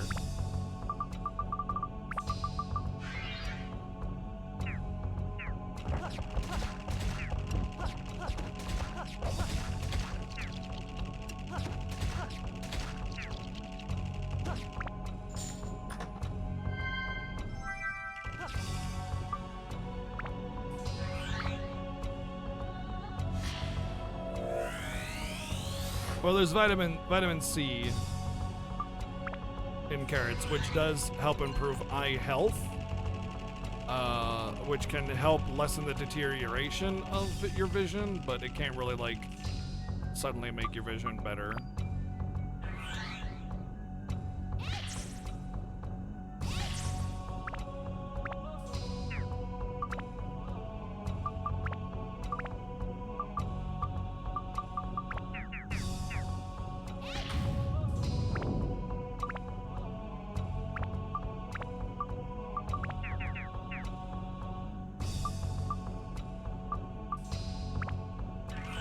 Vitamin K is for blood clotting.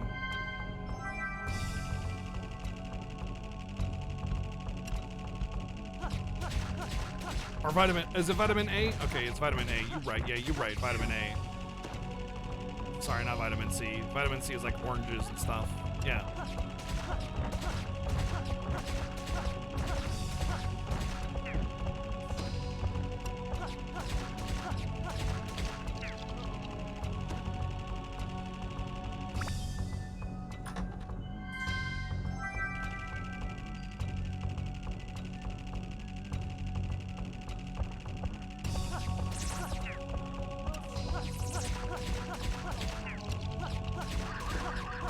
This thing has a lot of defenses.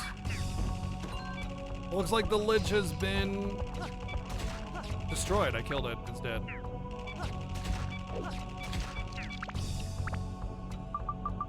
Life's a Lich and then you undie.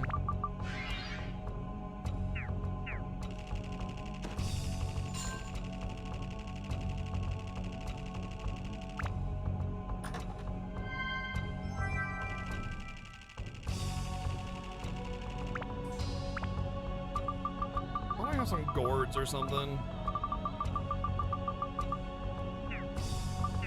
Nope.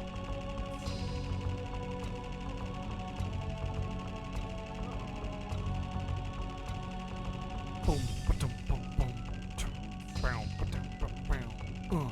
Chim, ba-dum, ba-dee, dum, bow, ba-dum, boom, boom, bee.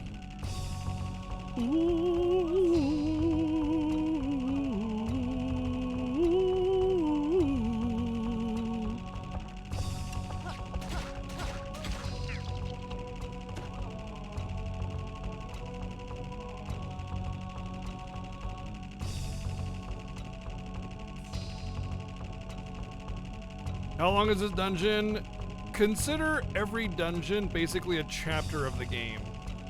So, like, the dungeon should last as long as basically all the way from the start of FF6 to, like, when Terra flies away, you know? Or maybe up until you get separated or something like that, you know what I mean? Like, it's an entire chapter. Each dungeon. Because it's just the procedurally generated hallways that go down multiple levels. So it's just the same dungeon over and over and over and over and over again.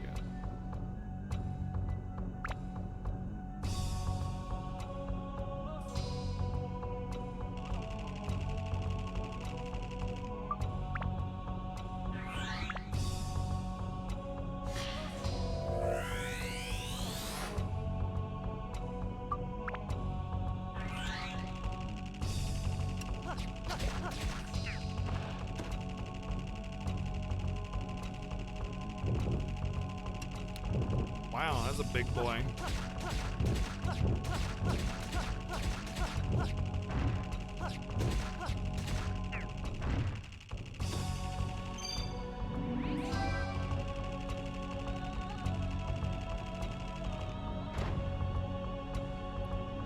Here we go again! Oh man, here we go again. Let's see if Team Little Box can be beaten by Team Big Box this time.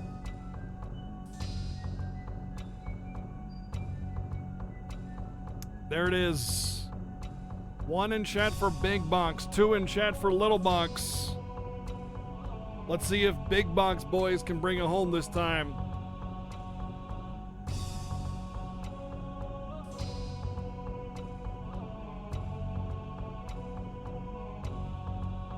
Big Box coming out with a big lead. Big Box, big lead. But Little Box is closing the gap little by little.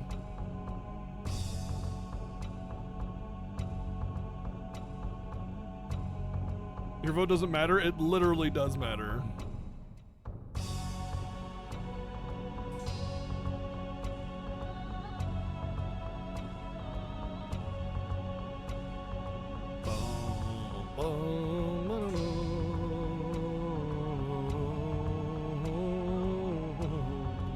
Three, 2, 1. Boop. Big Box brings home the big win.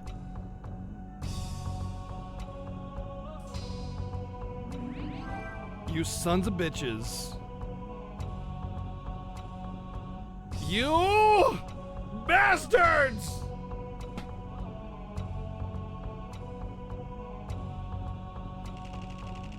Can't believe, I can't believe this. I can't believe you've done this. How could this happen to me? Looks like I got cheesed again.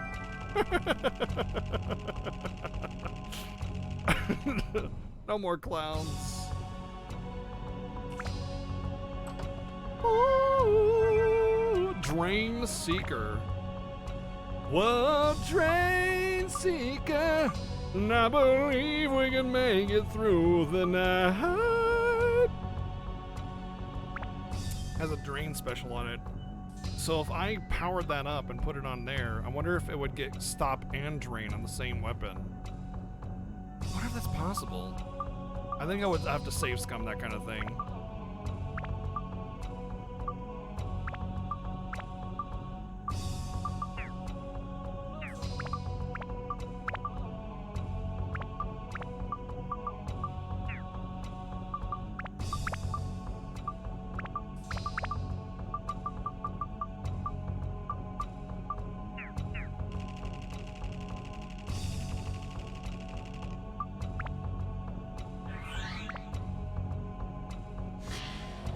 I did see that Baldur's Gate 3 is on early access, and it kind of bugs me because I don't like early access, but more than that is that I thought it was supposed to be released next year, and I really wanted an opportunity to play Baldur's Gate 1 and 2 before 3 came out, and I just feel like I never got that opportunity, you know?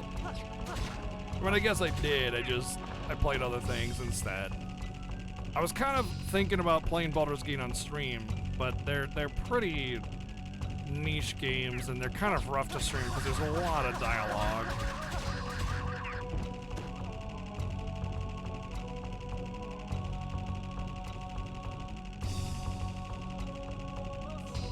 But yeah, I won't get it until it's an official release, since I don't plan on streaming it now anyway, so yeah. I'm just not a big fan of early access in general, so I get why they did it, because they weren't sure how the game was going to be received, but I think it's also, for such a kind of a niche sort of game, putting it on early access could potentially be its downfall if it's not ready.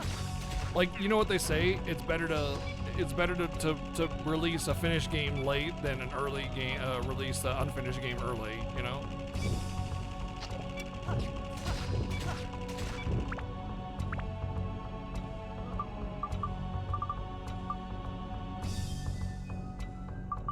I mean, Larian Studios definitely for sure has history already. So like there's definitely some safety in that regard, but I think the IP of Baldur's Gate is the risk there.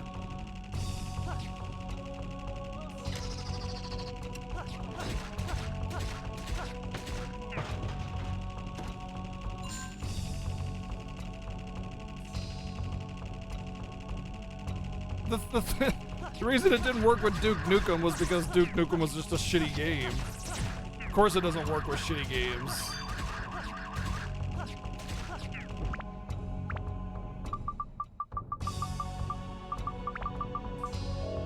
Oh, I had soap right there. Air Guy 02.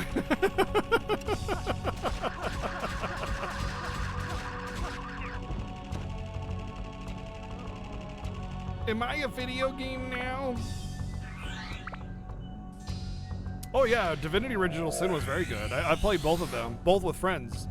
Divinity Original Sin 1 I played with one of my buddies from a long time ago, and Divinity Original Sin 2 I played with Ryu, Quetzalcoatl. We actually streamed it, the second one. But yeah, we all of us enjoyed those games. They're really good. But just like how I've played Divinity Original Sin 2, I know that like streaming Baldur's Gate would be kind of a weird thing to stream. I don't know how well it would work. I think it's one of those things that would work really well if like I had a really big channel, but not so much as like a kind of a smaller channel, which is what I am, you know? So I think it's fine to just play them on my own time and play Baldur's Gate 3 on my own time.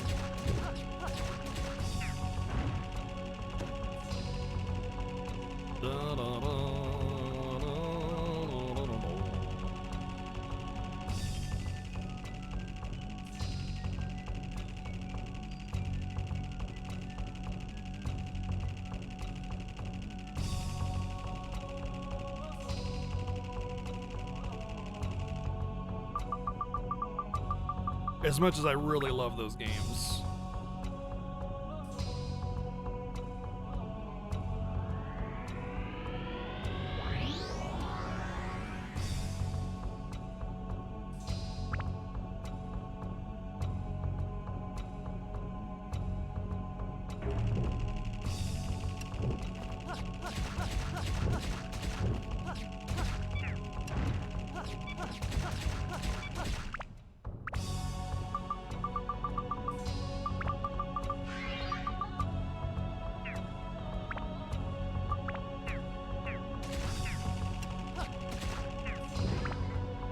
Oh man, how long has my abs been full?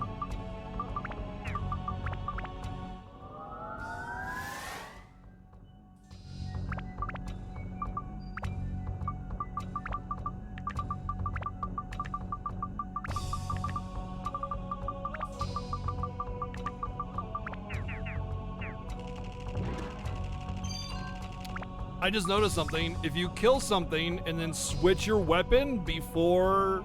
Well, I don't know about switching weapon, but upgrading your weapon before you get the XP, the abs, you get abs on the new weapon. Neat. 2 years ago, FFES did something that has a streamer that always stood to me to be Mojo for streamer. You felt lucky to walk in every day and streaming game for your viewers enjoy and never take them for granted. As viewers, this felt great to read. You said something has a streamer that always stood to me to be #1 Mojo for streamer.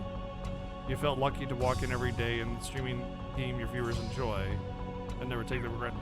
Oh, I think I understand what you mean. Like, as a streamer, it's more than just what I want. It's also what you guys want. Is that what you mean? Because I kind of do feel that way. It's not just about like, hey, fuck you guys, I'm gonna play whatever I want. Middle fingers, you know? It's also about bringing you guys things that I think you'll enjoy as well.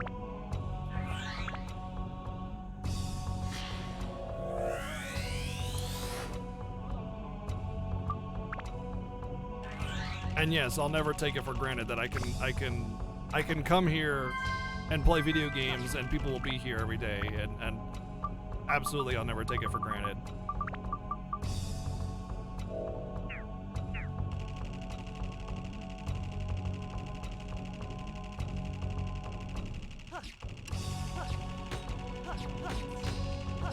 Alexander, which is apparently a floating helmet tiki mask and a shield.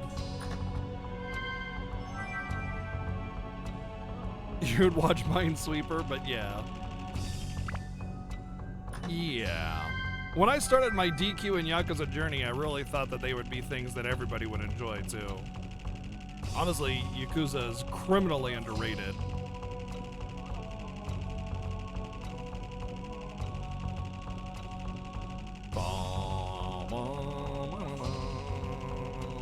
We were programmed to be here watching the best streamer ever. Background Guy 02 is the best. Beep boop beep. Come on.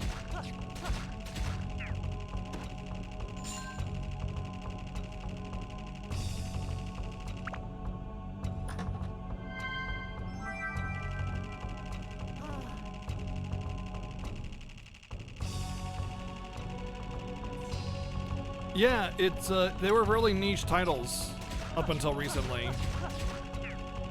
Not a lot of people had heard of them. I hadn't heard of them until the whole Yakuza 0, Kiwami 1 and 2, and everybody started playing and was like, all right, well, let's see what all the hubbubaloo is. And I was like, damn, these are great.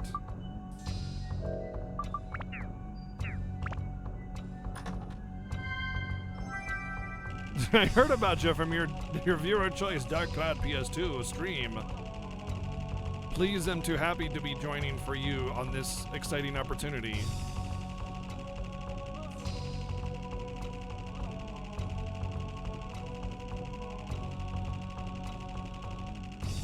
Oh, it's a Saitama thing.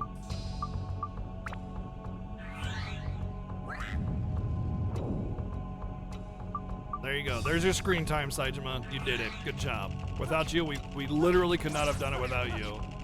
Literally.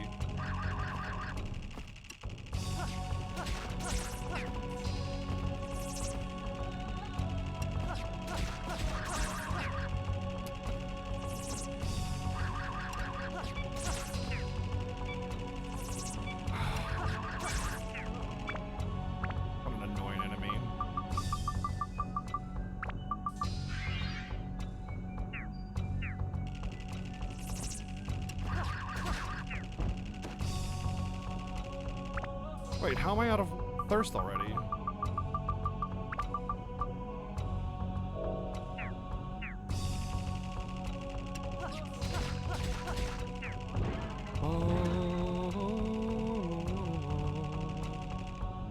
This must be one of those fast thirst levels, and I just didn't see it again because I swear the text for that stuff is like impossible to like see.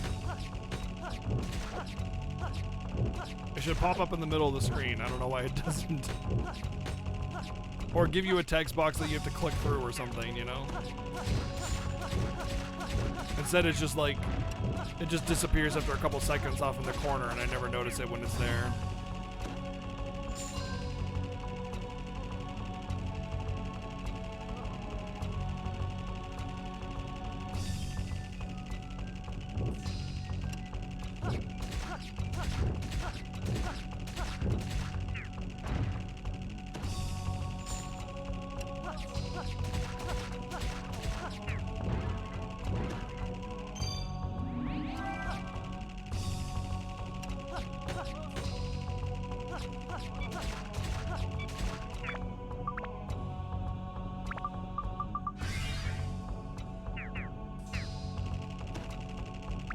What level is this thing?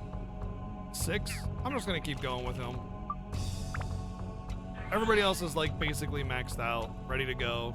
I'll just keep bumping him up with this weapon.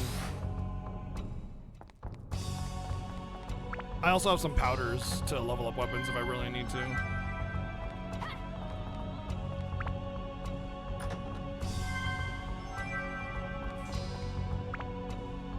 Potato cake! Potato cake just sounds like 2 words that just like randomly were put together. Like, you know, snot carpet or lantern hat, you know? Potato cake. Oh, okay. tin foil.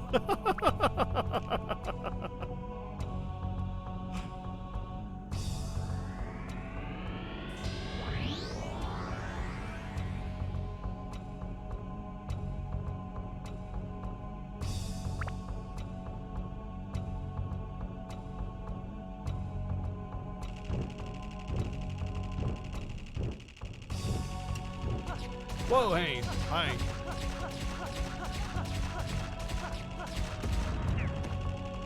Okay.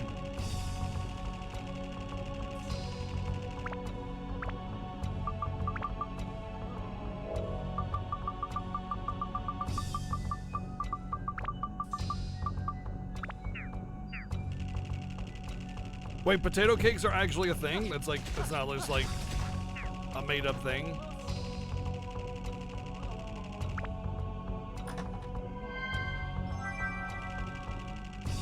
Don't worry, you can watch Ephemeral Fantasia on the collections. If you go !collections, there's a bunch of lists of video games that I played in the past, and you can go find all the streams of my Ephemeral Fantasia playthrough from the 2019 set of games. You're welcome. You're welcome.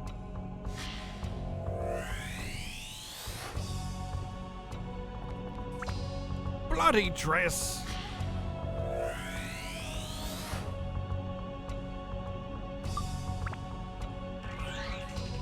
All the things that I'm picking up, I'm getting this like huge vibe of like the typical I had the love of my life and she was murdered or something like that, you know.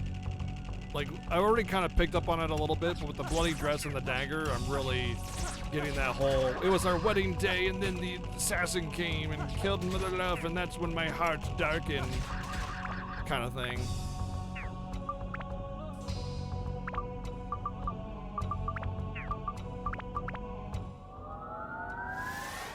Da-na-na-na.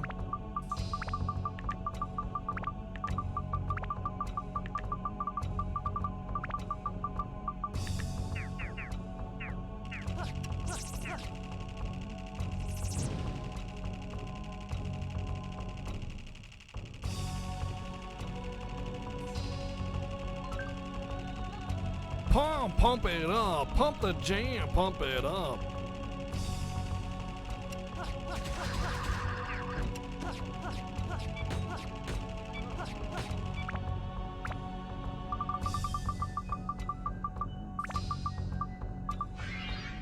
Hey Citizen, what's up, dude?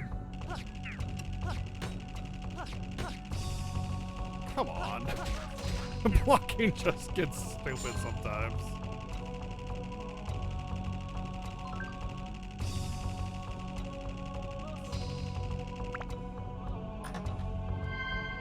Basically take potatoes, grate and shred them, season them, and then make a pancake out of them. Then you cook them in olive oil to get it cooked and nice and crispy and flip it to a nice... That's potato pancakes, though. It's a potato cake. Yeah, that sounds more like hash browns, right? Yeah.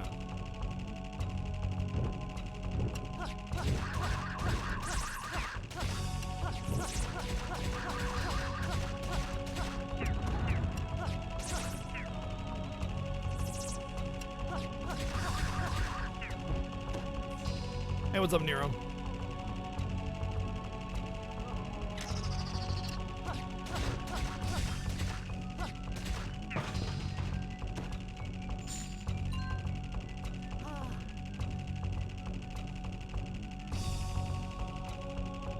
Oh, you're DMing a campaign?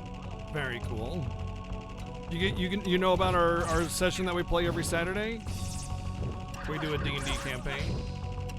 I don't DM because I'm bad at DMing, but I play.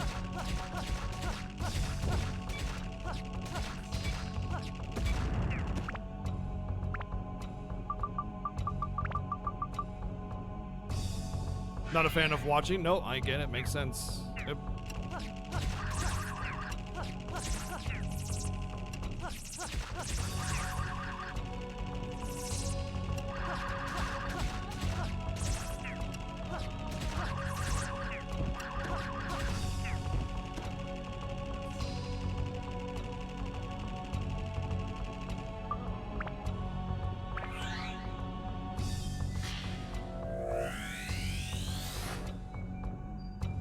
Yeah, that just kind of looks like hash browns, except without. It's more it's more you've pasted it instead of just shredded it.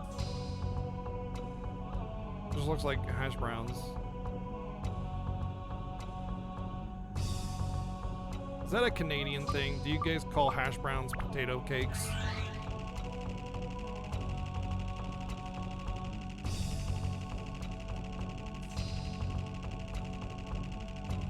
Yeah, I'm with you on that one, Roseguard.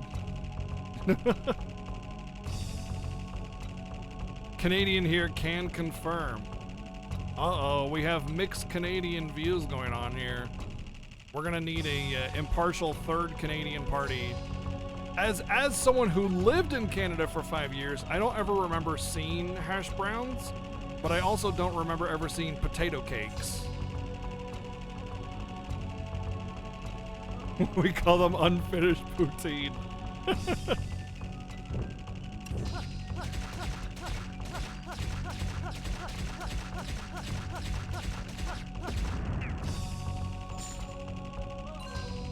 But that's also not like a cake, right? When I think of potato cake, I think of like a cake except made with potato instead of flour. That's what I thought potato cake was, you know?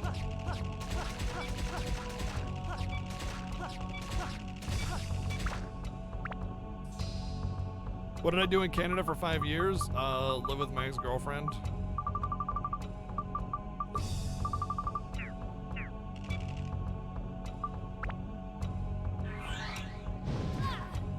Oh boy. How did that hit me? I don't know. Your guess is as good as mine.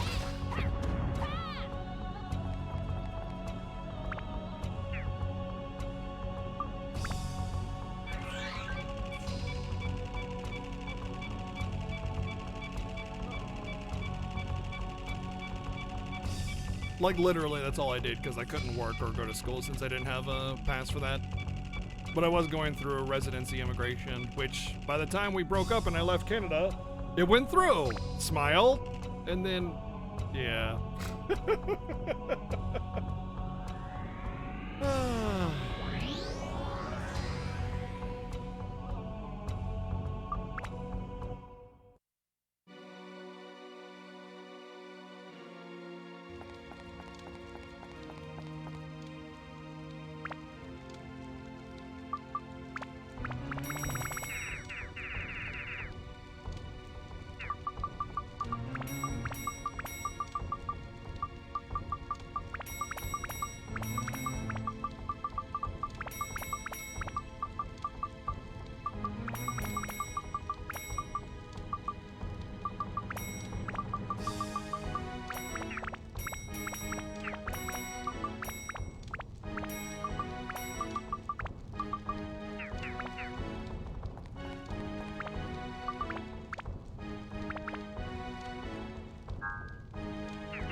Is that Ice Lion? Ice Lion, what's up, buddy? How's it going? What happened? I'm guessing you were trying to start stream, but then things ripped on your end because it's pretty early. You must have just started. How's it going? Whew! 40mon 3 sub too. Good God, thank you.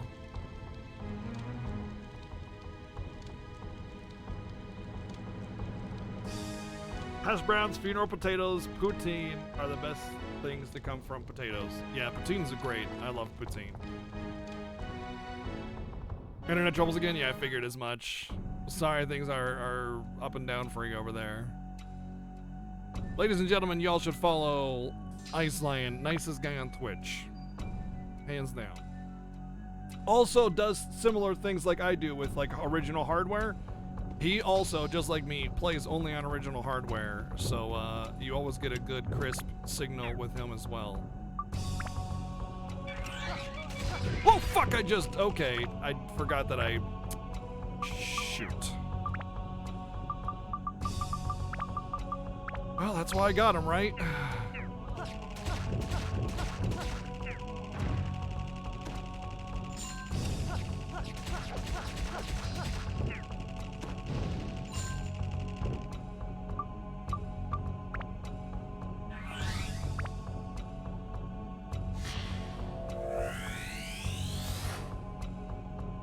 Black blood.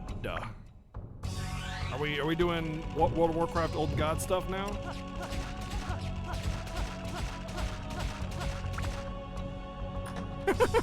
It's almost dead. I'm just like, oh, you're good. I'll open this box first.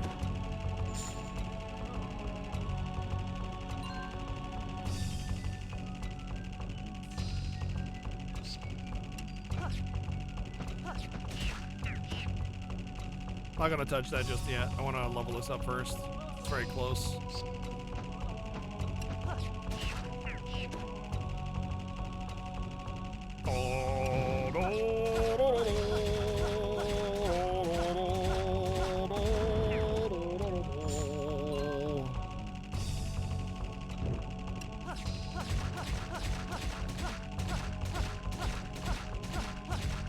Those dragons, they're a feisty bunch.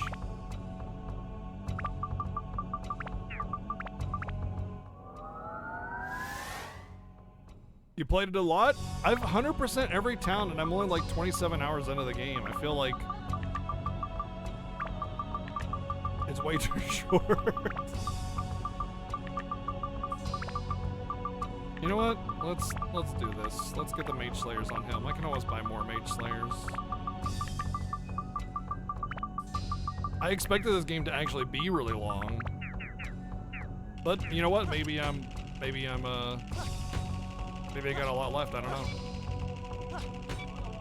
Stop blocking.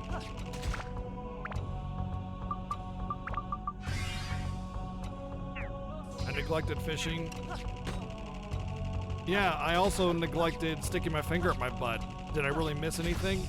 Only shit that stinks.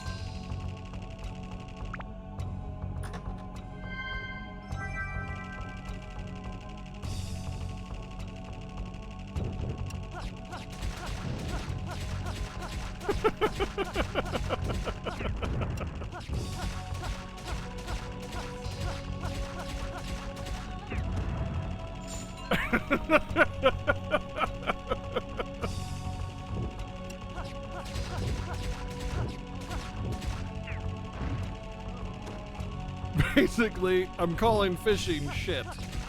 And I don't really feel like I missed anything at all.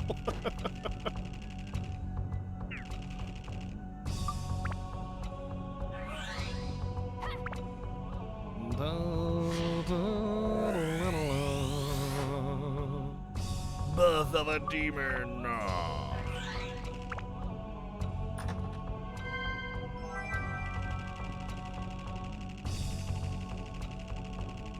Oh, BDD coming in here with a raid as well. Oh, buddy. Black the Death Doom. Boy, did you just miss an interesting conversation topic. Thanks for bringing everybody over. Were you doing some D2 speedruns? What's going on?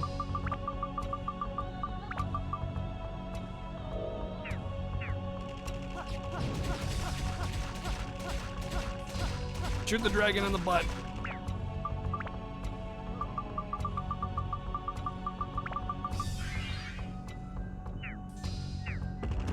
You didn't miss anything? I beg to differ.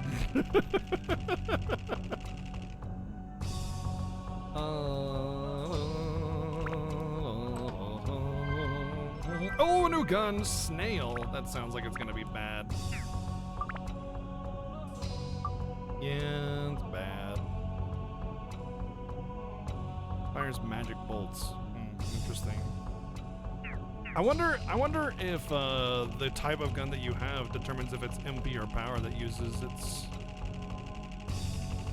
like, it gets its damage from.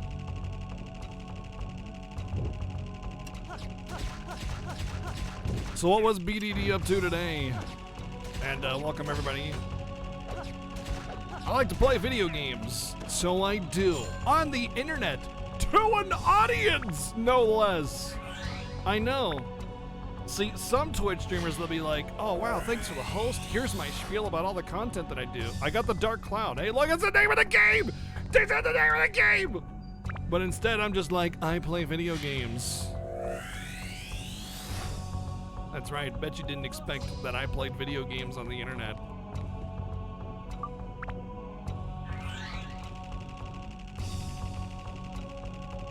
I guess we can hit this up and see. Okay, max. We got maxed whip on my weapon.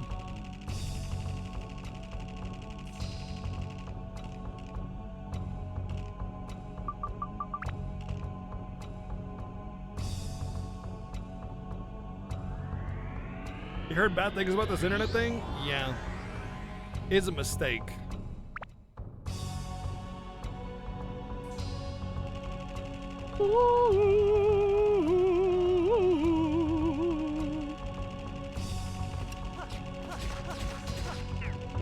See you later, nerd. Soap? But I'm a gamer. I don't need soap. We just went over how I'm a Twitch gamer on an internet gamer on Twitch. Soap is like the thing I need the least of. Wait, why isn't it dying? Weird. All right. Simultaneously the best and the worst? That's true. You ain't wrong. He don't miss, and other such internet memes and phrases.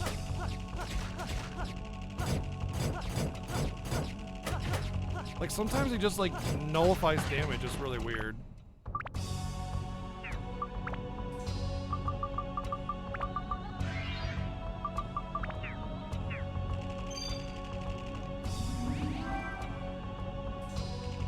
Yeah, exactly. I've built up a nice, thick, like, layer on my skin, and I'm not gonna waste that, you know, by using soap. A nice, thick, protective layer. Aria, thank you for the sub gift to Roseguard. Welcome back in, dude. Thank you. That's 3 months of love. It's a crystal thingy.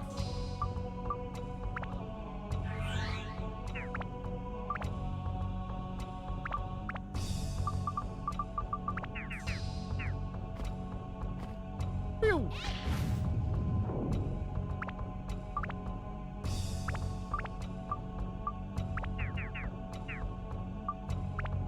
No, I don't want him. Get out of here. You stink.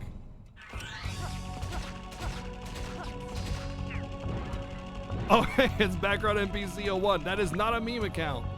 It's not a meme account. Welcome back.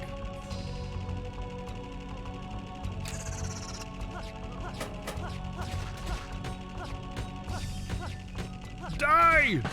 Why do you negate my damage? I just want to murder you.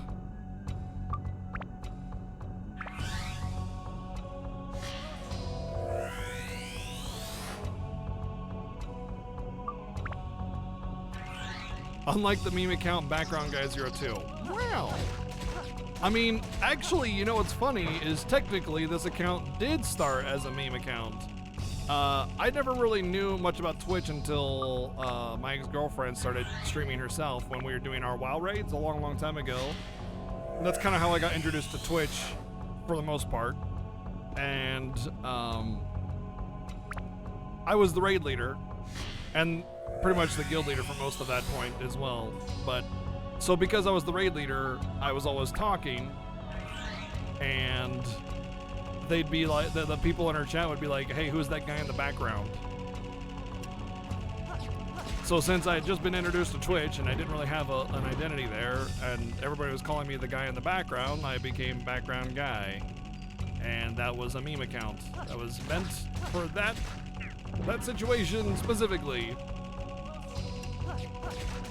And when I started streaming, I didn't really have another account, and I had started using that account to get involved in a lot of speedrunner stuff, because like somebody told me about GDQ, and I started getting involved in speedruns in different communities, and I didn't want to rebuild my like rapport with the people that I had. Not like rapport like a business thing, but like I had friendships. I'd built up friendships, you know, like knowing people on a channel and everything, and I didn't want to change my name because then they wouldn't know who I was.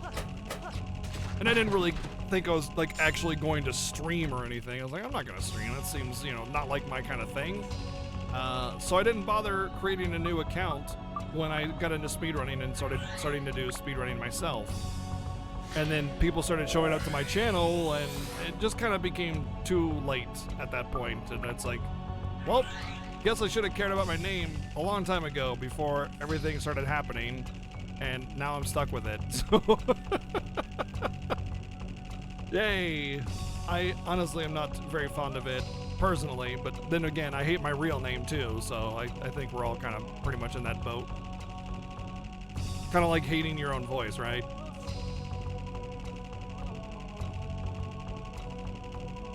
I own it now, basically. That's kind of it, right? I own it now. It's there forever. It's fine.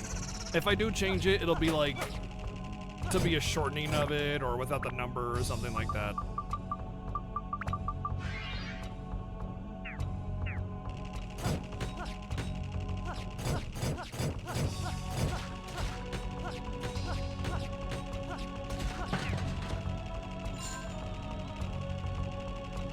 That's how you got your name. Somebody says you said you were like a background NPC. Oh, yeah. Cool. I love it when my whip decreases. Yes, there was already a background guy without digits. That's why it's O2, because there is a background guy without digits. And that is an actual person on Twitch as well. However, Background Guy 01, 99, and the multitude of other background guys are either bot accounts or meme accounts. There are definitely a lot of fake Background Guy 02s and other numbers that have tried to hijack my account, but you know, I have like two-factor authentication and all that good stuff. I have two-factor authentication on top of two-factor authentication for my Twitch account. Like, no one's getting into that. And you also have to have my phone on top of all of that.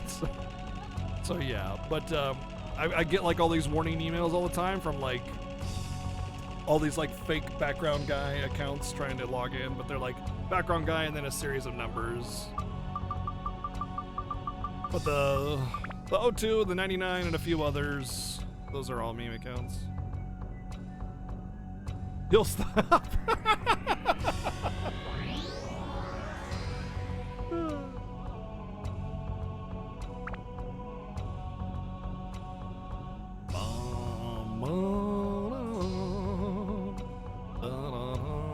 Oh no.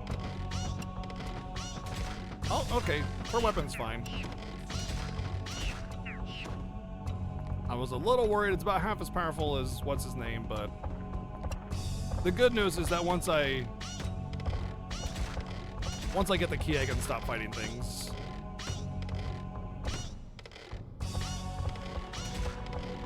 I will say, level 5 is a big fan of forcing people to use other characters that they don't want to use.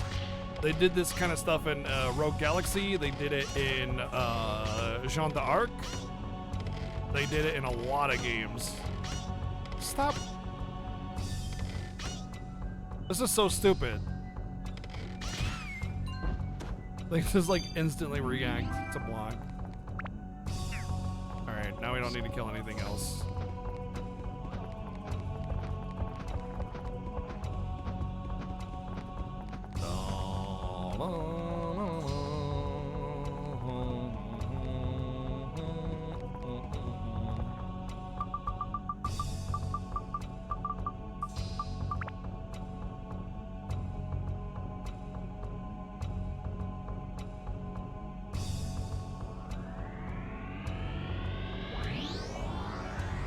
They didn't do it in Ni no Kuni? No, not really, no. I guess I didn't realize that was level 5. Although Ni no Kuni is one of their, like, pretty late. Oh my god, it's gonna keep doing this, isn't it?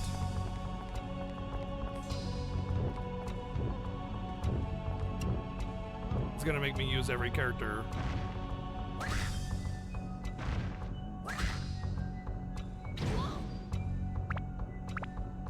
Great. I'm frozen in place, by the way.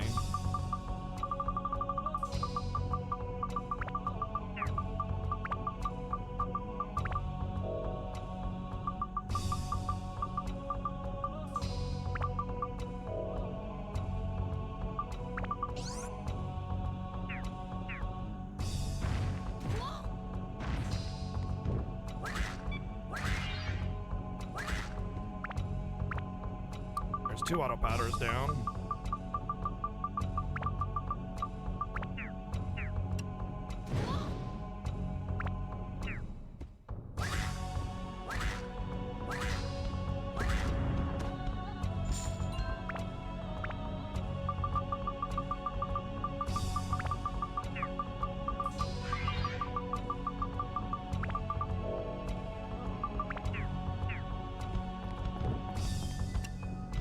Why does it gotta be like freaking black dragons for him?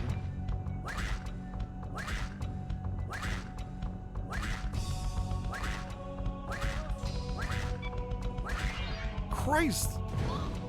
Another one! How do these go down so fast?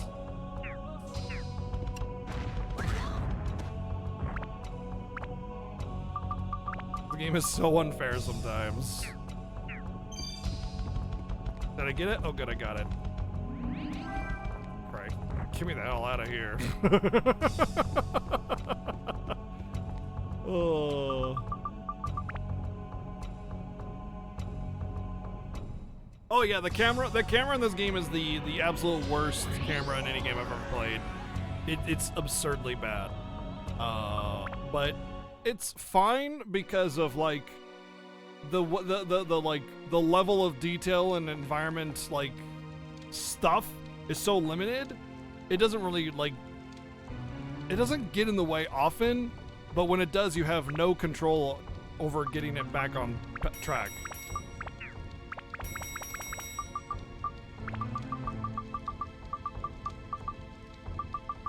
What else did I lose?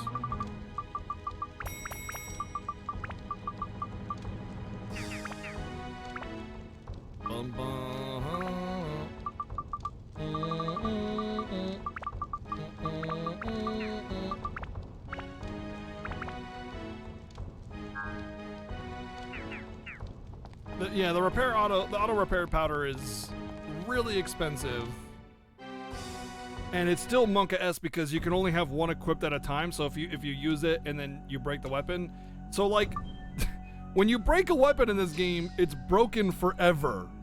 It disappears. And the way the game works is that you level up a weapon over a very long period of time. And once it reaches at least level 5, you can break it down and take 60% of the stats with you to put into another weapon.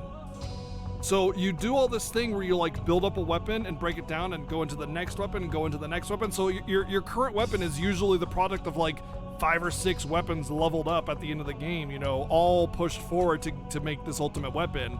And if it breaks, tough titties, that's it. Gone. Stardust. Grind up another one, idiot. Basically.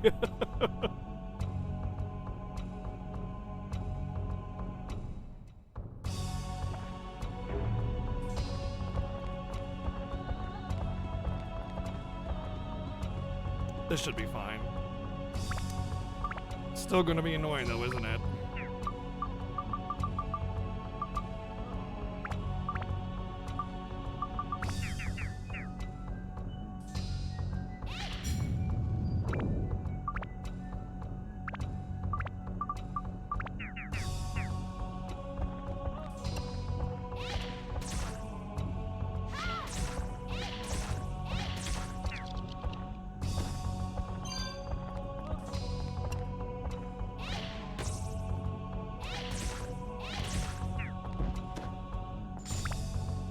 Is this a +5? Oh, it's +6 even, yeah.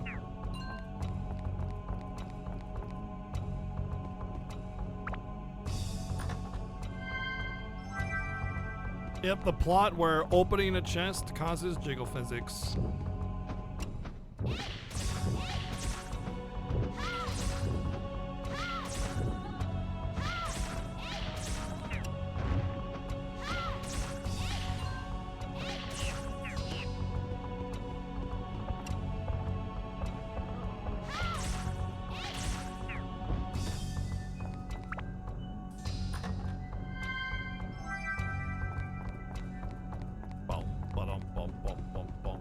Where's the water? I just went around in a circle, I couldn't find it. How did I go around in 2 circles and not see it?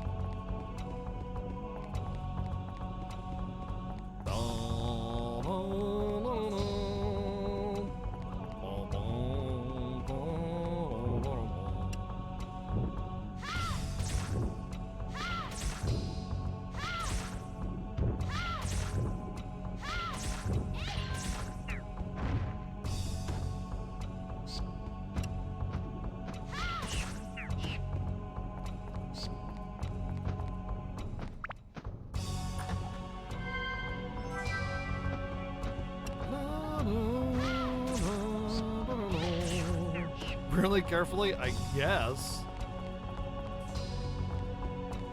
Selective vision.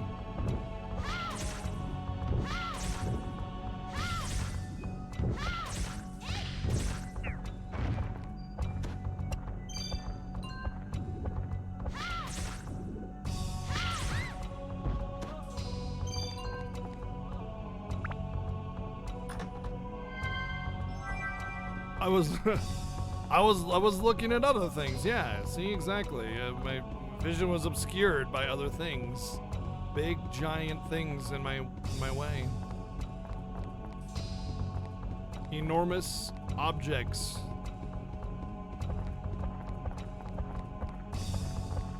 Oh yeah. You like that name for the thunder elemental enemy? Oh wait, what am I skipping enemies for? I need to fight enemies for the key.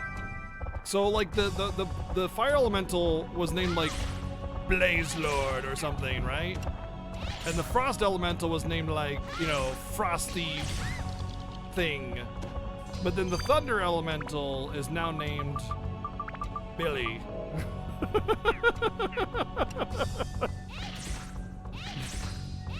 Like Blaze Blossom and Chill Heart and Billy. Gotta love the naming convention for this game.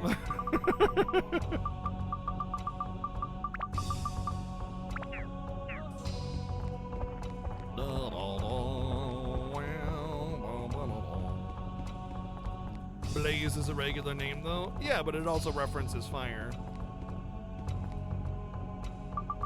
Blaze, Blazer, Laser, and Billy.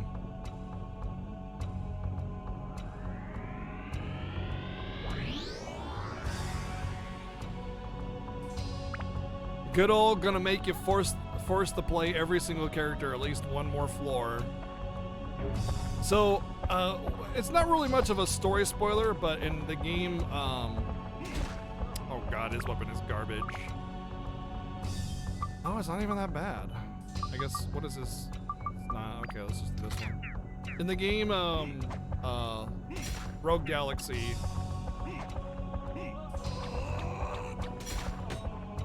there's a point in the game where they make you use every character in your party, regardless of how well you have them leveled up or built. And it's obscene how, like, these are basically tuned for end game. But if you didn't use those characters, then screw you, you know? And it's this really, really, really long, drawn out nonsense. And then the actual final boss after that can just one-shot you, and you have no idea why because you're still trying to understand the mechanics. So then you have to go through that stuff all over again because there's no save in between. Like FF6 but worse? Nah, FF6 you get to choose. You choose your party. You choose it, and you don't even need more than the 4 that you pick up front, you know? Like, totally different.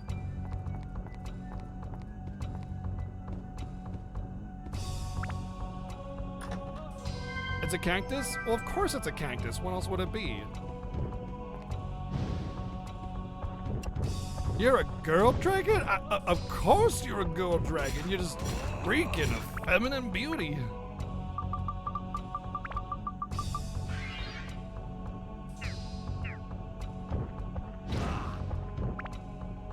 Okay. I love that this thing freezes you because you can just die afterwards without being able to actually press the button. I should use a power-up thingy.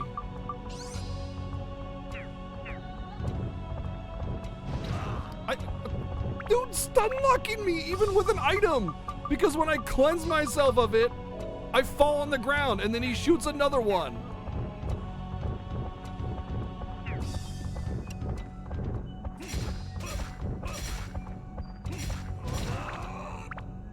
Oh my goodness. This is some BS. Holy shit.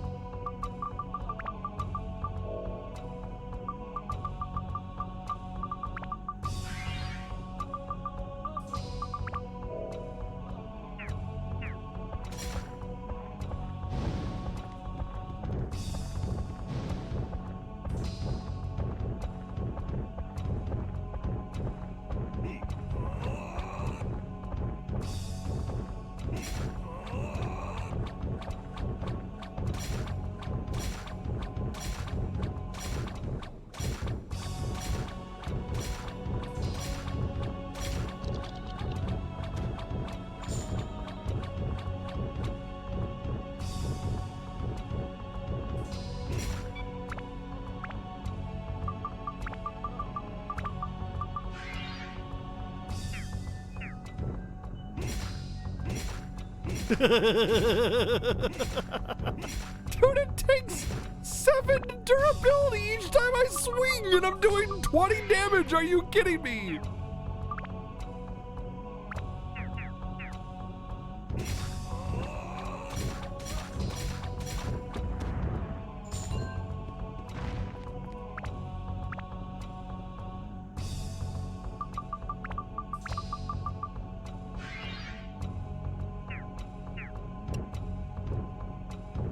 I hate it when games do this shit.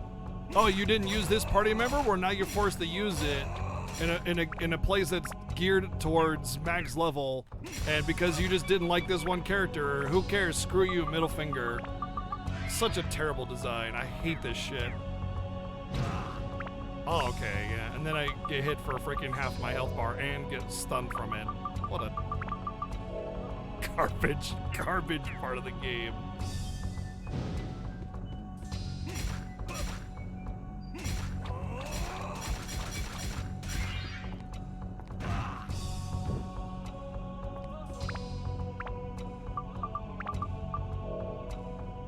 If I don't want to use a character, don't fuck you. Seriously. If I don't want to use a character, don't force me to use it. And if you do, give me appropriate gear. But gear is RNG, so they're not going to do that either.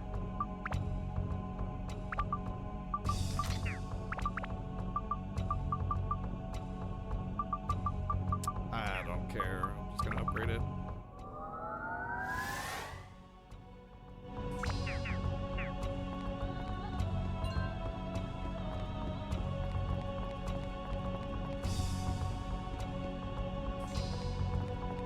That's what I've heard, Roseguard. There's that Dark Cloud 2. One of my favorite things about that opening up this door, like this thing, is you have to use weapon durability in order to open up this passage, which is also another very big objectively bad game design deal. You should never do that, especially when with the penalty that you incur for breaking weapons.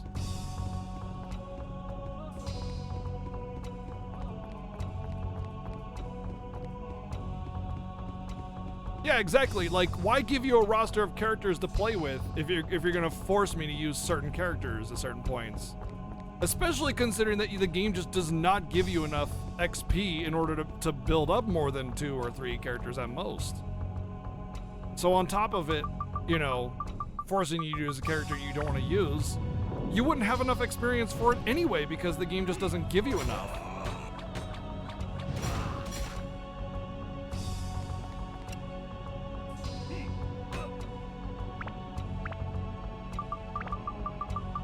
So everybody that plays this game is going to be put in a position of, oh shit, I don't have this guy built. Unless they just spent hours grinding out everybody just because they're the type that grinds, you know?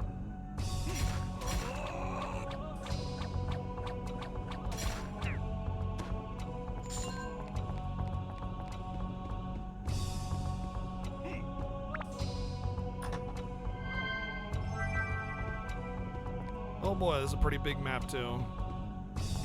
Who knows where the key will be.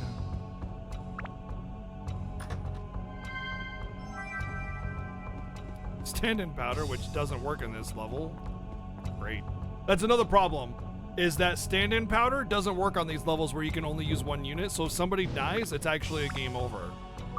So like, not only is it putting you in a really bad position where you're using characters you don't like and are very under-leveled,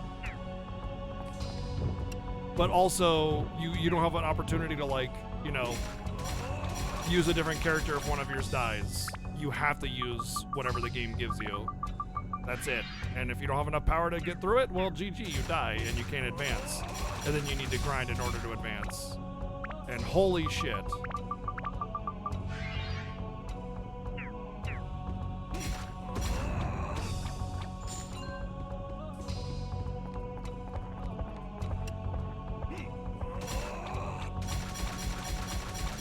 I love how those guys just headbang into it, though. That's pretty hilarious. I love that. I don't mind grinding either, but forcing the player to grind to advance is no bueno. But this whole ordeal is not a good, it's not a good look. That's like basically been my problem the entire game, is like the game has been really fun and enjoyable, but then it'll have this like intermittent really stupid thing that's just super unfair and punishing and frustrating. And it's like everything was good up to this point, and then it's good, and then it's back to just like nice chill. Oh god. Oh, that was better than expected. All right. But then it'll like go back to, you know, the good times and the chill vibes. Oh wow, I didn't have my auto repair powder on this whole time? Holy shit. Well, now I'm gonna have to trigger it.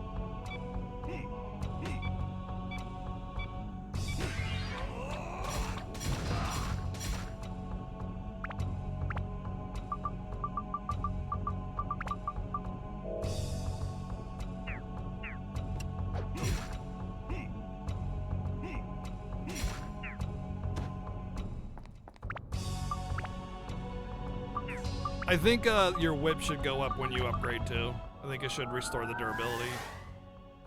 That would be very helpful in a lot of ways.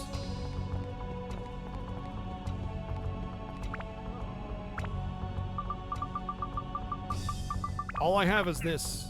That's it. If I don't get the key I need to advance, then...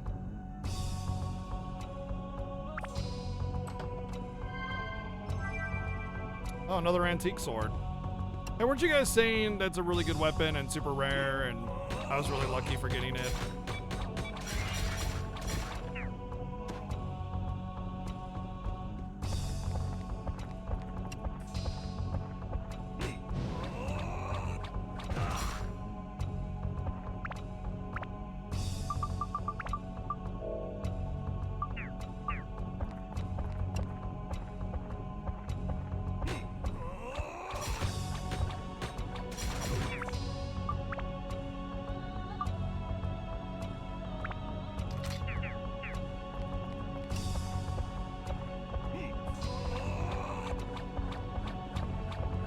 I think they're stuck on each other.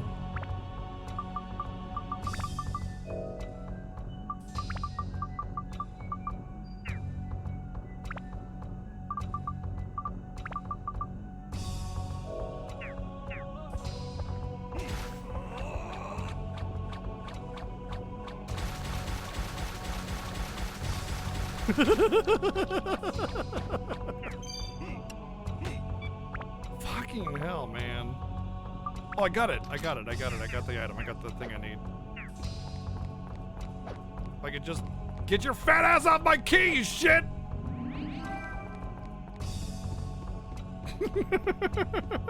God, I'm out of here so hard.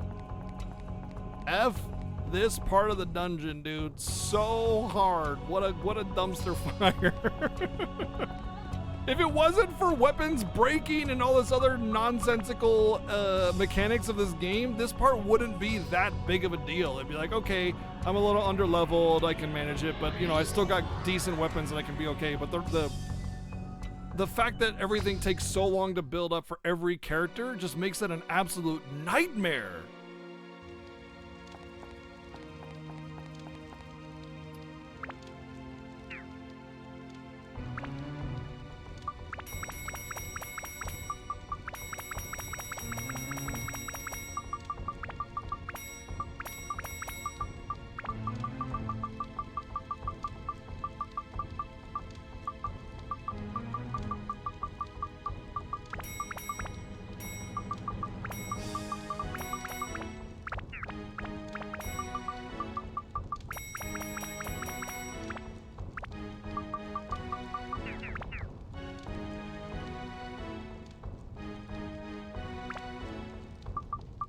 Still got chicken. At least I got chicken.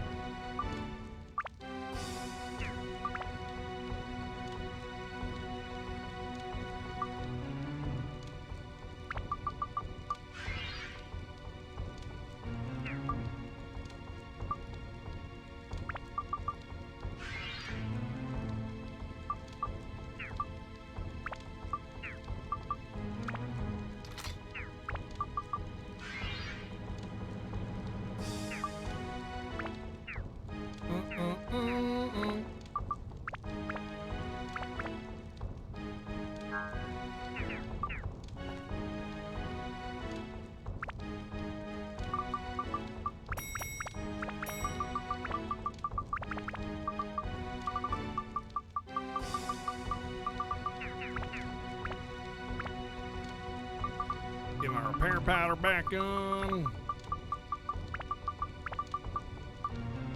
Okie dokie. Well, the next floor will be fine because I've built up little flyer dude.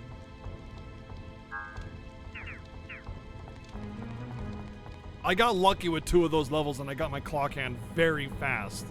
If I had to do that, if I got just worse luck on the first 2, oh man, that'd have been frustrating. I can say probably almost with almost certainty though that this is the end of the game, because this is a very very similar thing that Double 5 has done with other games where they make you use all the characters at the end of the game. Ah! I have it built! I don't need the carry, but thank you, I guess!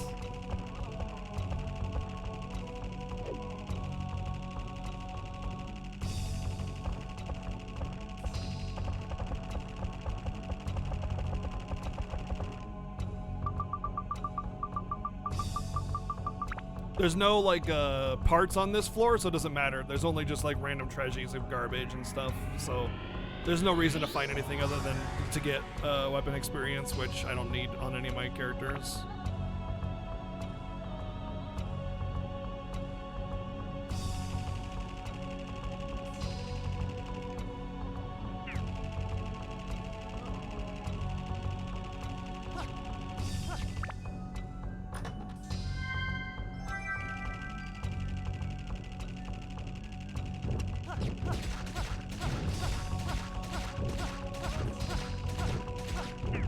Isn't it funny the difference? Look at this. I'm just freaking I win. That's the difference.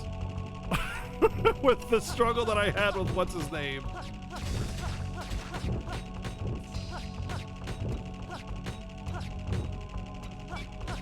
My god, the blocking sometimes just gets really obnoxious.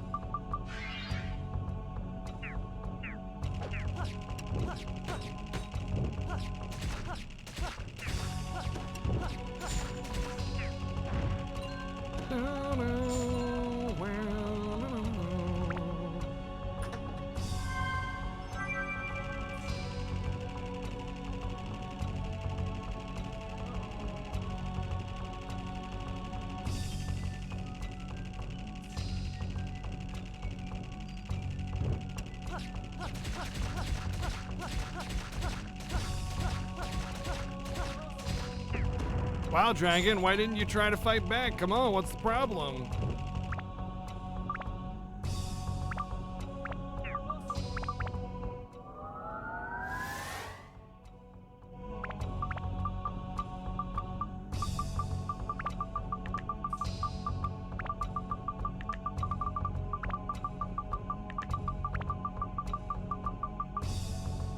What element is this currently using? Fire? Sure, why not?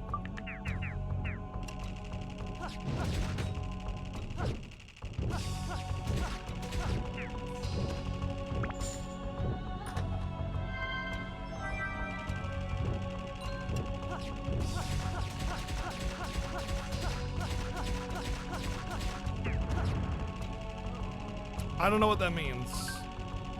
I've never played this game before, so blind play.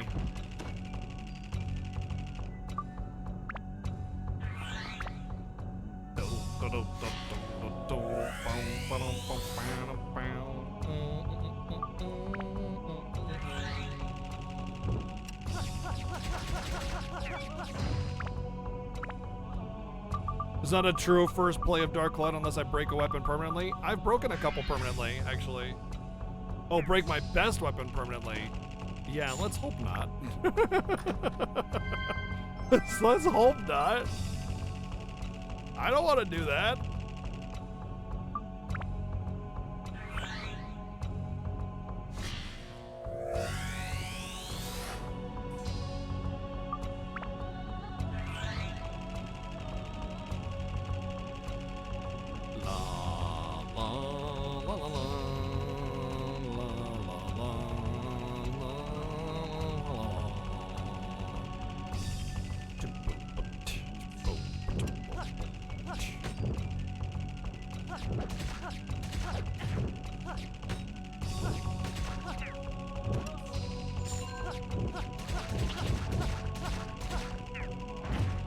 Hey!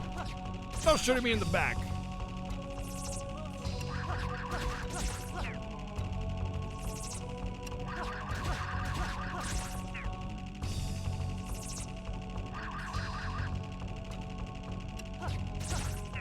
I have yet to see the liches actually attack me, so I don't know like if they can actually do damage, but they sure take a hit, that's for sure.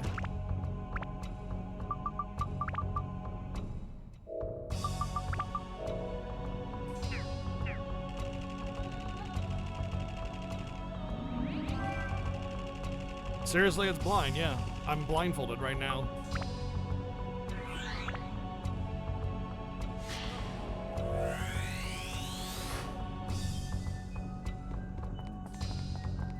You can tell I'm blindfolded because I can read your message perfectly. I mean, what message? I don't know what you're talking about. I can't read anything.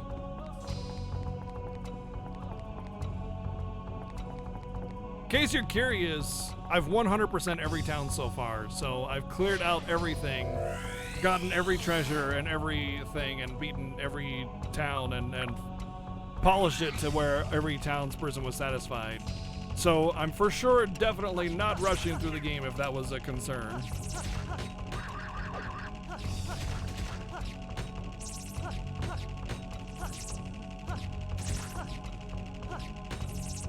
Stop your 80% block bullshittery, dude. It's tiring.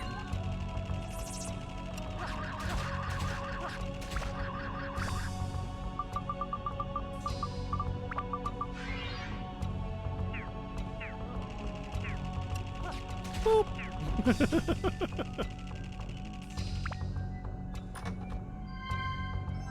Ooh. Oh, it's not the blue stuff, it's the regular repair powder. There we go. See, that guy knows what's up. Took you so long to beat? No. It was just like, a lot of people were like, how can you beat this game in 25 hours? Why are you just rushing through it, skipping all the content and everything? And I'm just like, but I'm not. So it's, as a streamer that's been streaming for 5 years plus, I get that a lot. I get it a lot because people that, you know, spent 80 hours beating a game think that everybody should take 80 hours beating a game. But I give my full attention and like full chance to entertain me with every game that I play. And I, at the very least, will attempt side content before I decide. Only those that break the command for only those who the truth go. Okay. I will at least try to do side content before I determine whether or not it's for me. I think I have to pick him. Only those who know the truth can go beyond the final gate.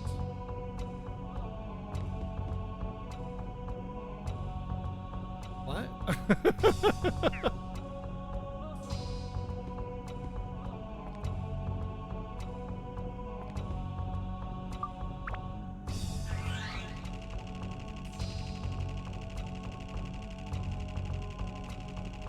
Bum, ba-dum, bum, bum, bum, bum.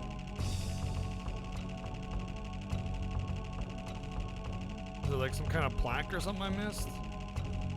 You know what it is? I know what I need. I know what I need to do. I need to set up the georama, but I don't know where to set it up. So let's just leave and try to find out where we're supposed to set this up. Isn't Superman 64 literally impossible to beat because of some glitch? Or it like prevents you from finishing it or something? I play a lot of JRPGs. Well, I've been video gaming for like 35 plus years, so I mean, yeah. I think you have to like glitch in order to beat it or something like that. Something weird. So I don't build here.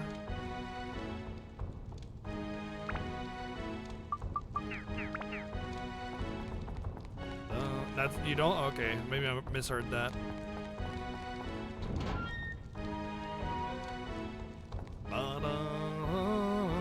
Dark heaven, castle of dark darkness, and the darkening of the castle darkness. It's not here.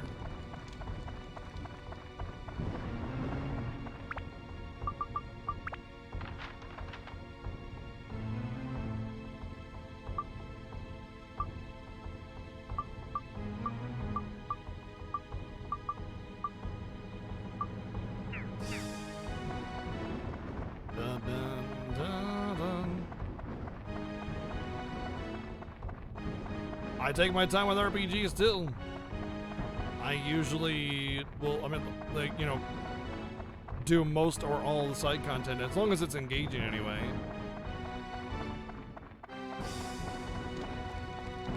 Most of the time that I save in playing RPGs is through the content itself. You know, not doing a lot of game overs, finding ways that make battles faster, better damage. I usually go damage spec kind of things, you know, that kind of stuff. So I don't like skip content. I just do the content quickly because I'm used to doing content quickly. I'm used to playing RPGs. I'm used to playing games. I've been doing it for decades. And it's something that I enjoy doing. I like finding the expedited ways, like the ways to manage combat faster, that kind of stuff, you know? Plus, I'm not the kind of person that hoards items. If I need to use like an elixir in Final Fantasy, I use an elixir.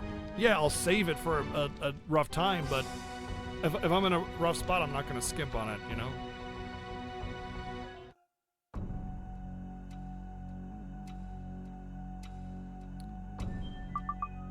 Well,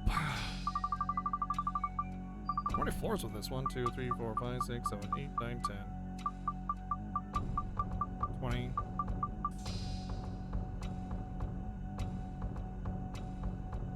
24.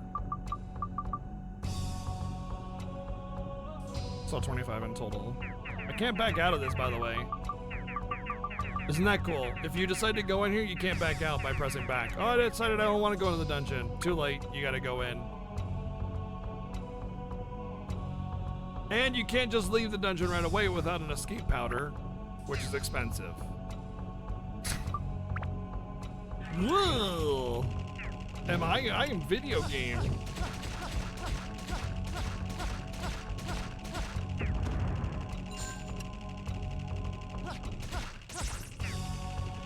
They should release the patch to fix that.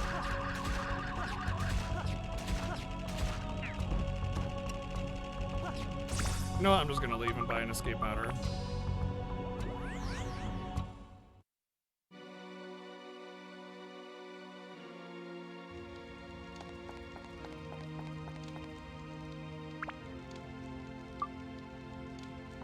Oh, there are only 20 here. Nice. Oh, this is how you conserve money if you die, by buying gold bars, but inventory management is also an issue, so I don't think that's a good idea. I don't know what the game expects me to do on how to build the diorama for this one. Or georama, I guess. Maybe I just put the parts in? Nope, can't do that either. Can't open up georama. What the F? Why?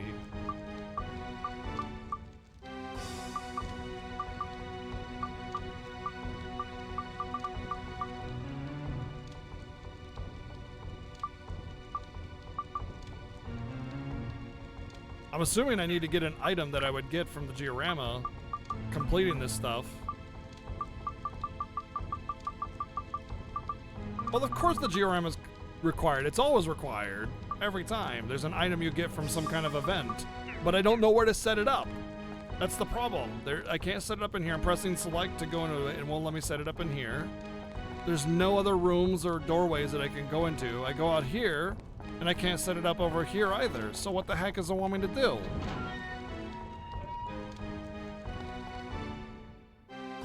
Obviously, that's a rhetorical question, though. Please don't tell me.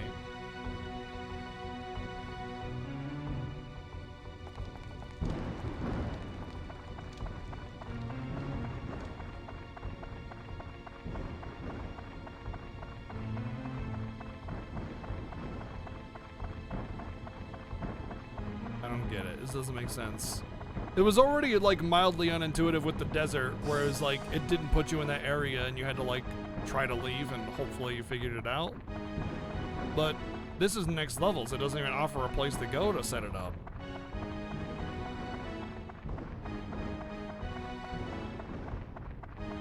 Yeah, same J-Rock. I really expected that to be the end of it after the moon.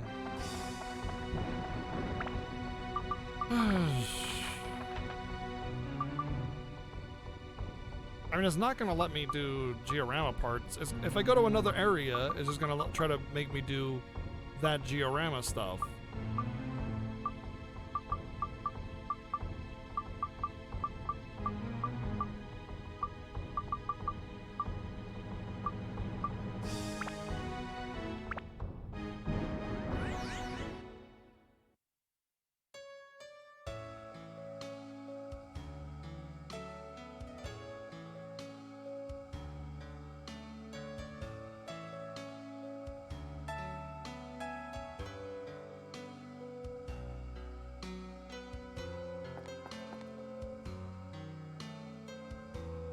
Starbreaker and Supernova, huh?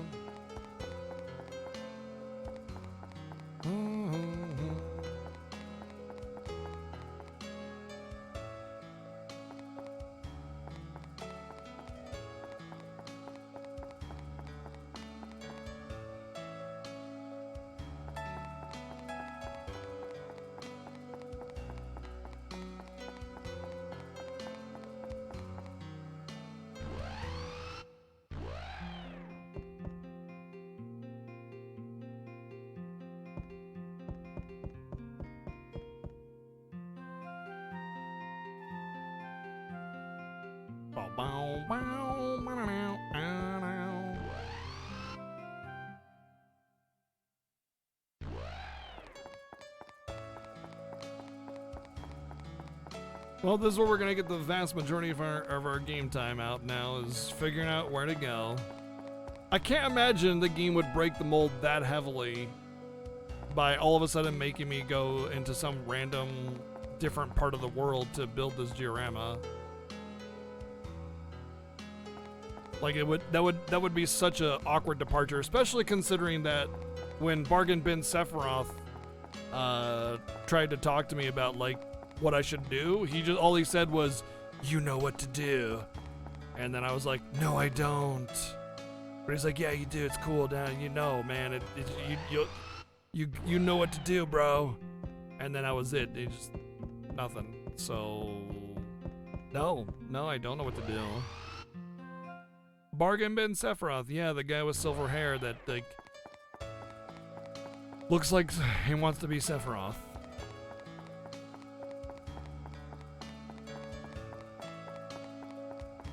I don't remember his name. The characters are very forgettable in this game. They don't reinforce a lot of the character's presence either. I saw him once at the beginning of the game. He's like, "Hey, give me your Ramalama Ding Dong thingy," and I was like, "No." And he's like, "Oh, I'm mad at you," and then he left, and then I never saw him until like very recently. Hey, look, it's Rinda.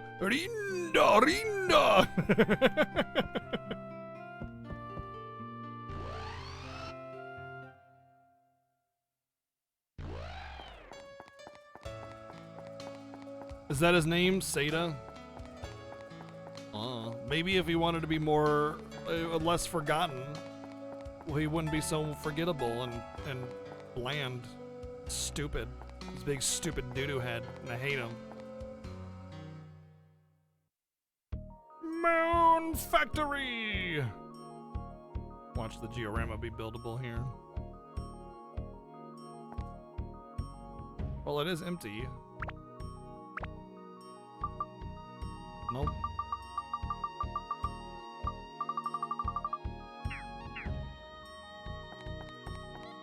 Just as I thought, every Georama is just gonna be the Georama that it's originally from. There's not gonna be anything else.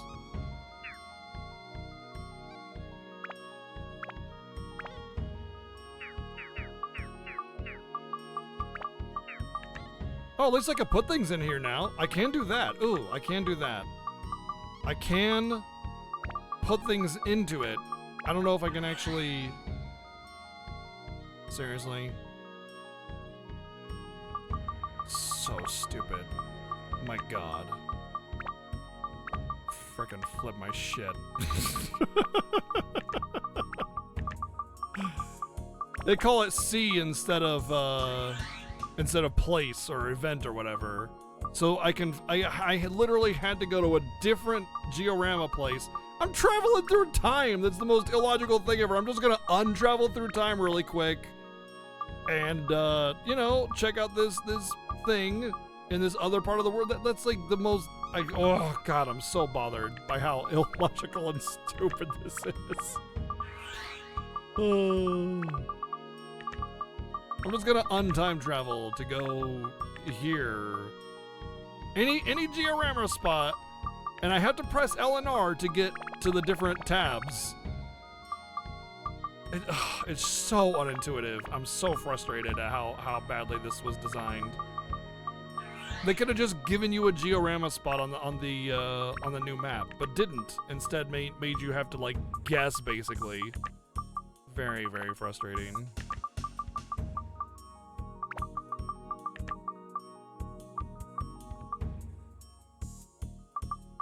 Assuming this is even the answer I can do. I'm not even sure if this will work.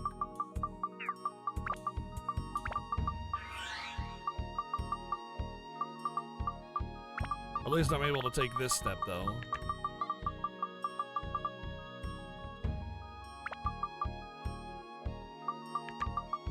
You can do it in the dungeon? Oh wow, well, that's also completely unintuitive. You don't spend 20 hours teaching the player how to do a certain thing and how a certain thing is supposed to go, and then just like change it up at the end of the game, because they've spent their entire time playing the game understanding that a mechanic works a certain way, and to change it up like that is just like the wrong thing to do. You don't do that.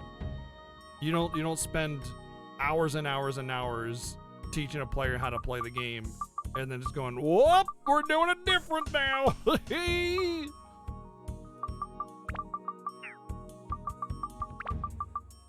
A hole in the memory. Says it on the menu of the diorama part. I mean, I'd have to go into the menu and check diorama while I'm in the dungeon, though, which is like something you would never do. Why would you do that, you know?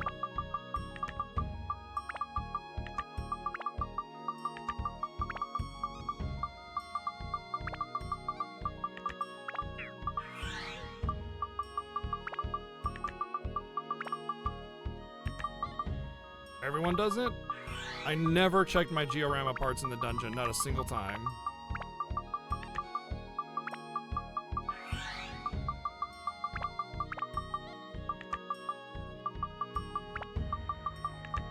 Because every time, if you complete a map, you're guaranteed to get the compass, and the compass is going to tell you whether or not there's a green dot on the map or not.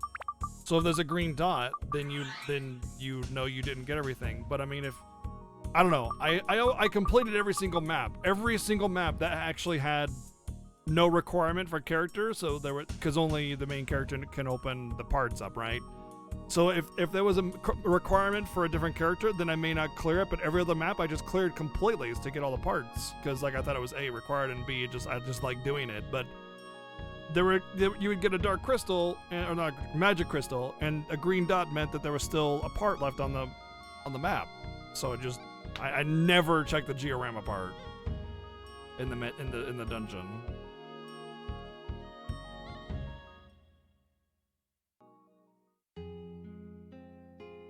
By law and my will, the crown is yours, he proclaims with his last breath. Then I begged his lifeless form. Yeah, I know, right, Crash? Tell me, father, what should I do as king? Oh, I don't know, anyone you want. Is there more?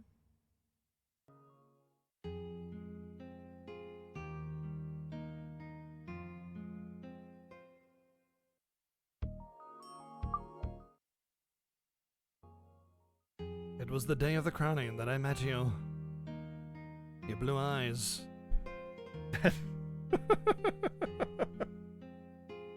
That make most men wonder what it would be like to be married to you.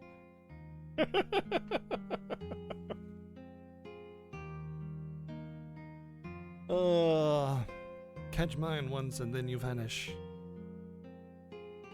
Who on earth are you? Yeah, if only your eyes were emerald eyes. I want to meet you again, that's all I can think of now. Then the minister rushed into my room in a panic. Princess buggy of neighbor country is missing in the storm. That's some broken English. I reunited with you 1 hour after that. That's some really broken English. They lie in wait for us, veiled by the morning mist. I give my troops the signal. The cavalry slices through with ferocity before me. Is this war? I thought I'd heard my father's voice. Do not fear, your task is to protect this country, or fear. Yeah, hungry eyes. Hungry eyes. Allies fall. The West has a wizard with fearful power. Are we losing? No, I will not retreat. I must hold here, for those devils will invade your castle.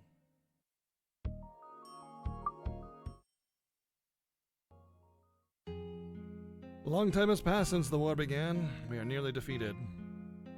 To regroup, I took rest at a safe place. Then a black-robed man approached from behind the trees. You want the power to win this day? I can give it to you.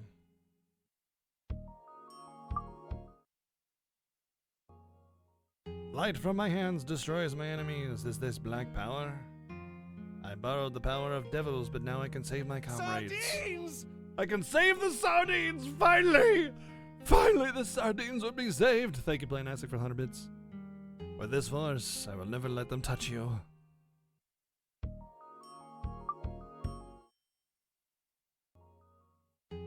Drunk with victory, I return to the castle.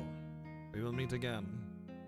You come sooner than expected. Nice.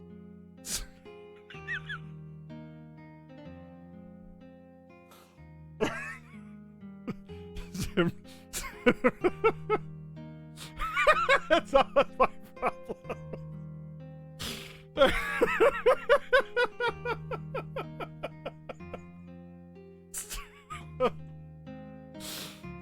Simply seeing you revives my spirits. How could I realize you, the imposter, the one who would take my life?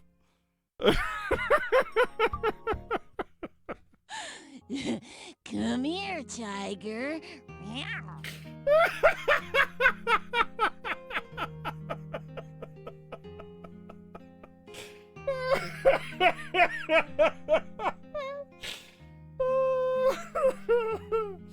Oh no.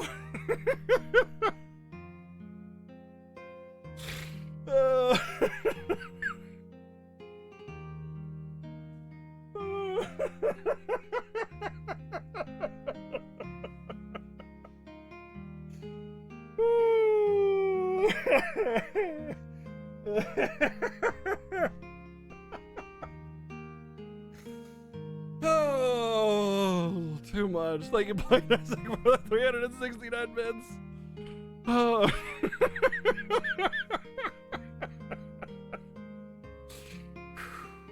Breathe. Breathe.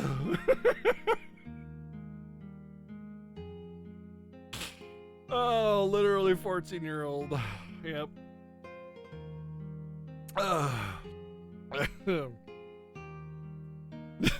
Disbelief cuts through the shock. It should have been me. The knife was meant for me. Why do you smile? Because you saved the one you loved? What about me? Who should I protect from now on? What do you know? They're forcing some romance story. Something was born from me, something evil and powerful. Black blood in me gave birth to the devil. My endless hatred and bitterness from losing you is his energy. I don't think the dagger was meant for him, it was definitely meant for her.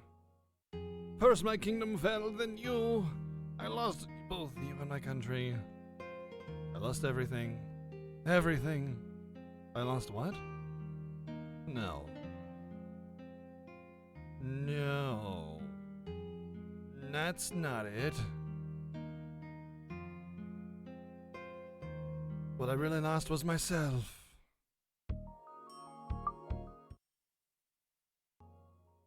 There is one way I don't There's one way. I don't care if I scar the world.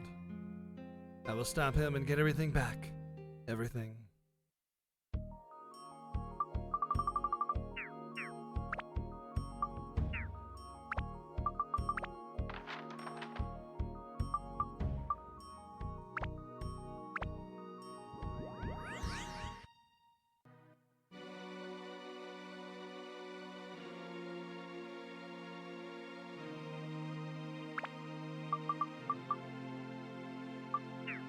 I don't think there's like a percentage to this game, or to this area.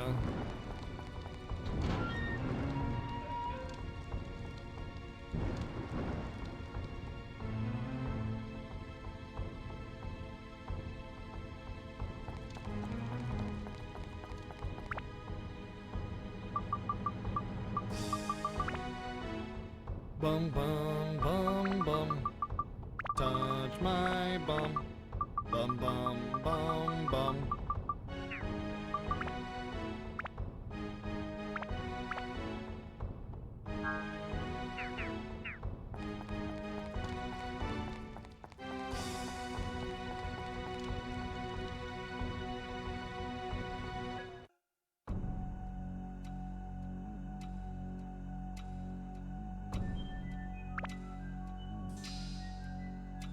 It's everything FF7 is? No, there wasn't any forced romance in FF7.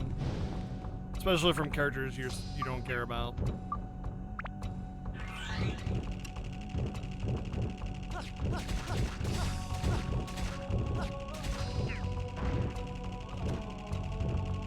Ah!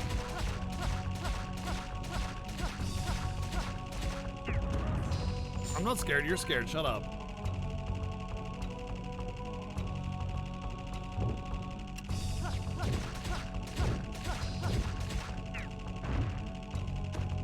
Oh, I missed the joke again, didn't I? I've hit my quota for laughing today. Shut your stupid clown face up. I'm taking that one. Halberd. I dub thee Halberd Einstein.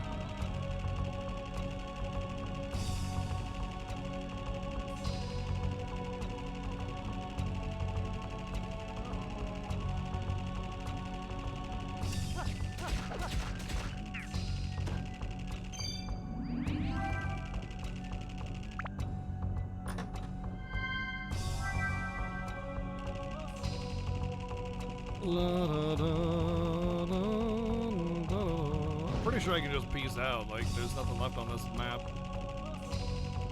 Life's a lich and then you undie. Ow! That's cool, he basically attacked before he was even on screen to hell.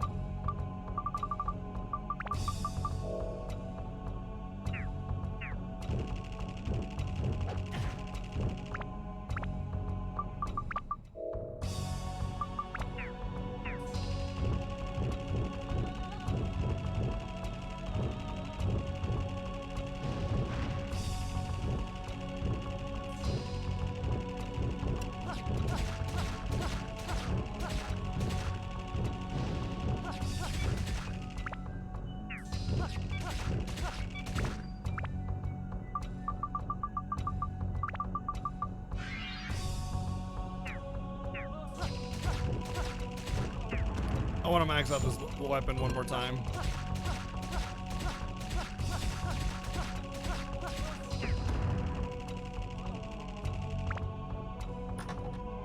It's like Fran but Sid. Hey, yeah, that's kind of actually awkwardly accurate.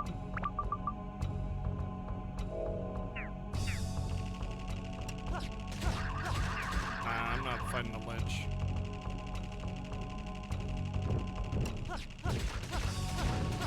Shoot him in the butt! Butt laser! Pew, pew, pew, pew, pew!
I should have left temporarily so I could save it again.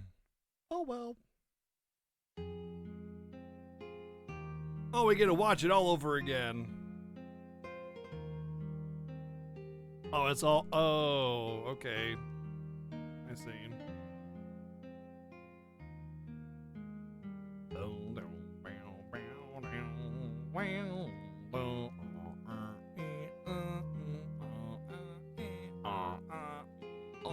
What am I fighting for?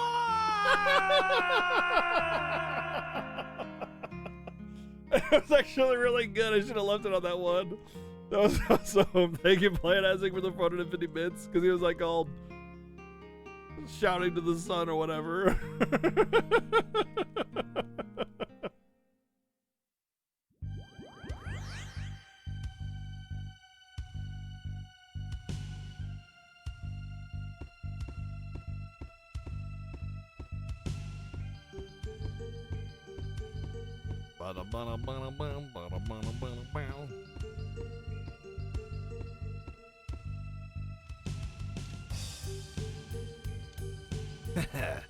You want to break rules and change history? Interesting. Let's see how you do.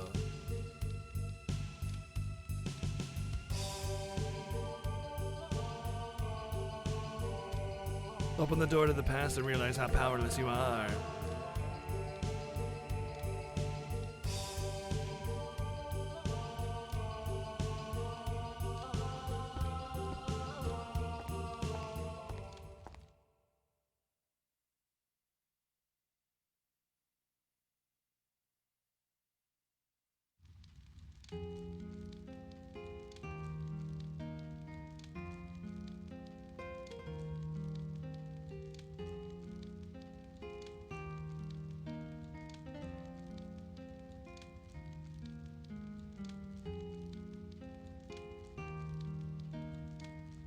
Was it really the right thing to do? We won, but why do I feel this darkness about me? How does she not see me? Well, I guess I ducked behind a bed.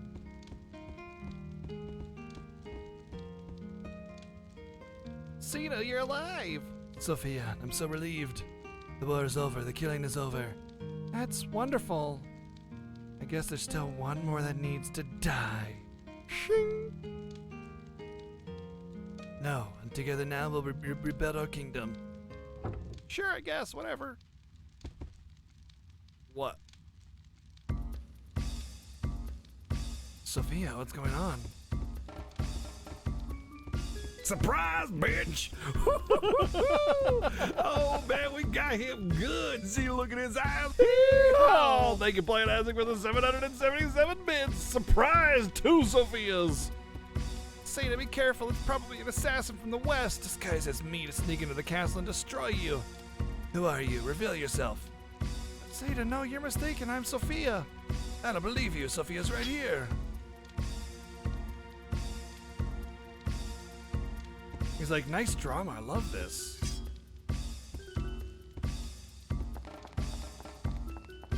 Watch out! Oh, hey. Who are you?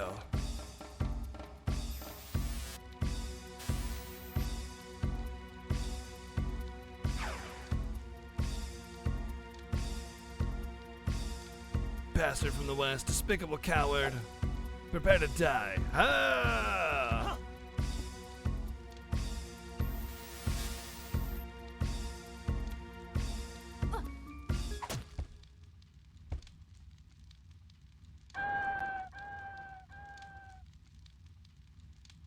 Soda, please wake up. This assassin is not from the west, but from here.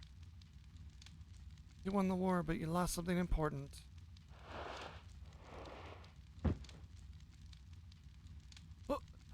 How could this be? No! Sorry, I'm just trying to mimic panting. I don't care who you are, you'll pay dearly for this, even though I can explode an entire army with the flick of my wrist. I somehow was able to be susceptible to some kind of other stunning magic or whatever, I guess. I guess I'm not as powerful god destroyer as I thought I was. Soda, are you alright? No. Oh, thanks. We defeated the West, but our people are spent. Soda, please protect the people. And once again, be aggressive. Be aggressive. I know, don't say a word. Be a good and noble king, please.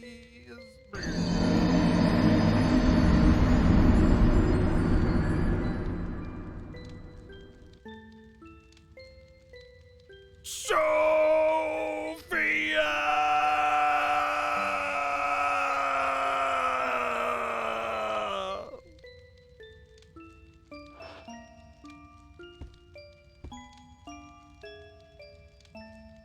Who are you? Did you come to kill me too? So yeah, me too. Fine, go ahead and kill me.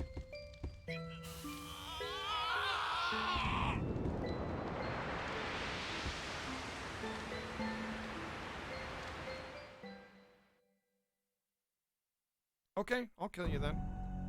Why don't I just go back in time before he made the deal and then kill the Black Wizard, or just like tell him not to do it, you know? Something else. It is Sephiroth. You failed, boy from the future. You failed to change history. The infinite power given to me can drink up the very flow of time. Beyond time, I will reign over all. As long as human hatred runs pure and clear, I will exist without end. This never-ending flow of dark power will see me to the pinnacle of all that exists. Now come, kneel before me. Yeah, he doesn't even have a six-pack. He's got like a 50-pack. That's what I need.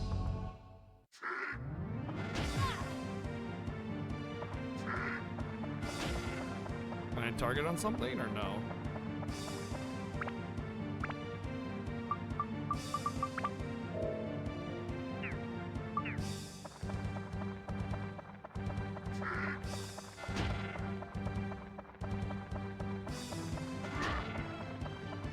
Kitty, please, this is not the time. Kitty, do you mind? Kitty?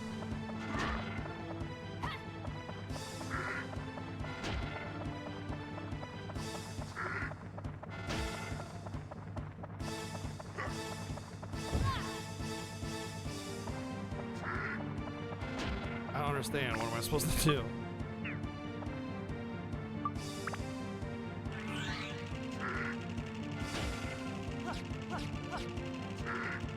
Okay, I can't do damage to him.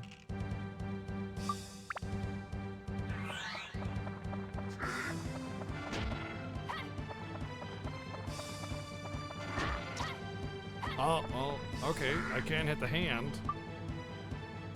But there's like no strafing without a target, so I don't know how I'm gonna do this very reliably.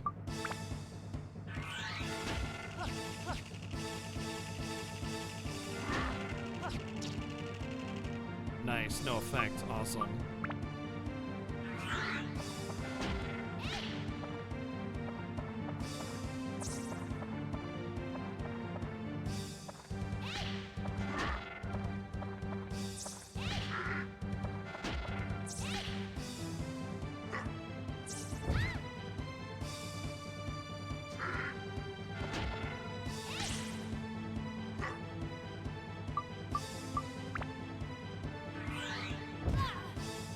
I like how it just automatically does damage with that wind.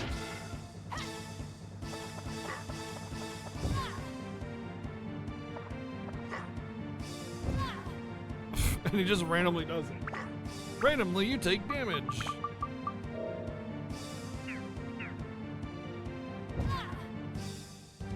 Yep, you're just gonna keep doing that.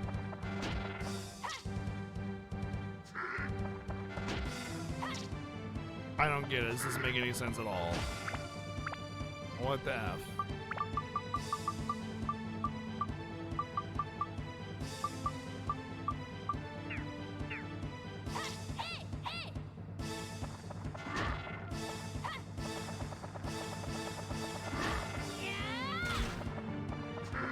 Really?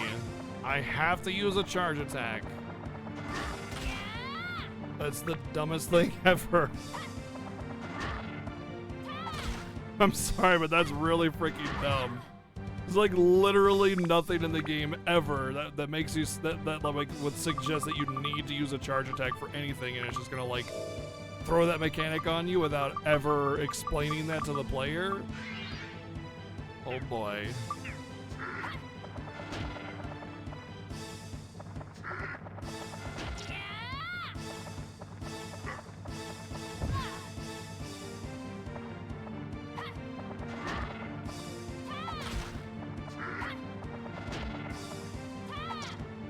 Wait, why did that one not do damage? This makes no sense at all.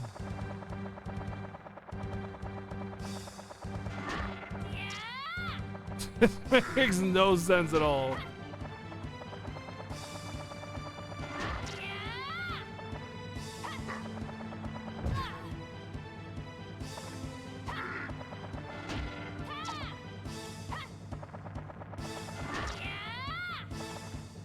Sometimes it does damage and then other times it doesn't do damage, because what's better than already vague mechanics? More vague mechanics.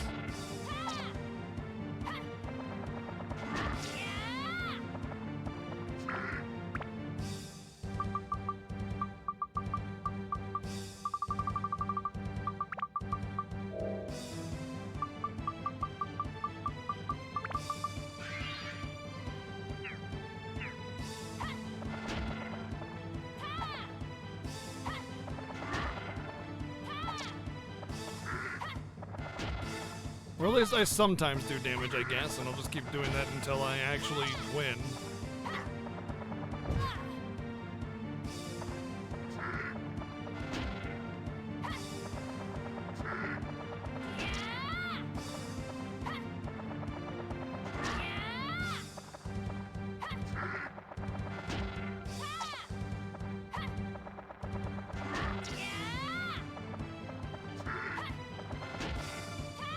Now it's like a series of not doing damage, though.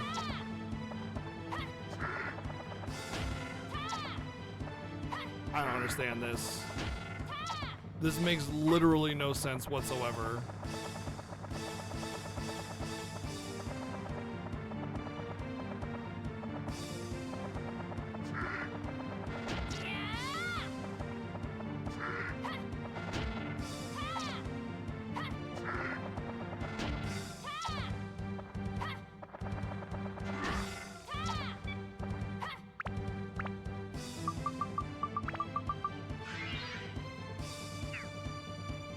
Maybe it's like only certain characters can hit it. Oh, I got it again. Okay.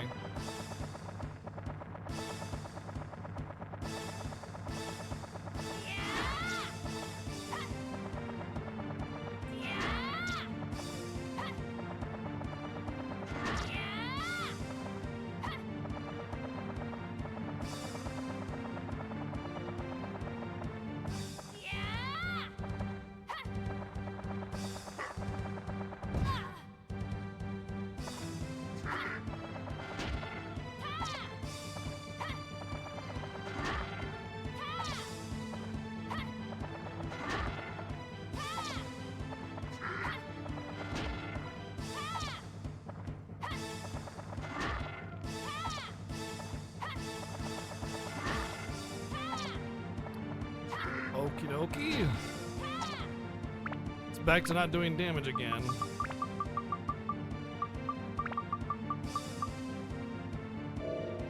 I mean, I'm definitely winning eventually. And I'm not taking any damage really, except for when he blows, which is all the time, because this boss sucks. It's like, oh, I did damage that time. It's like as bad as the Ice Witch boss, except I'm not getting perma-freezed and locked down and murdered constantly. So like, I'll forgive it for that reason. Like I can sit here and try to figure out what I'm doing wrong and eventually get it. But it's not very intuitive, that's for sure. It is the opposite of intuitive right now. Yeah, 624, baby.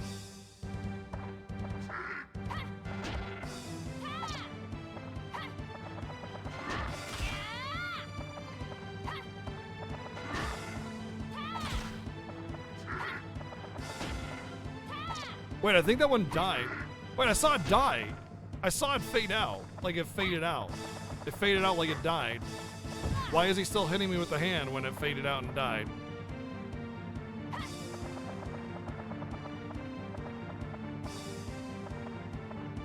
Maybe my... Oh, hold on. Oh, God.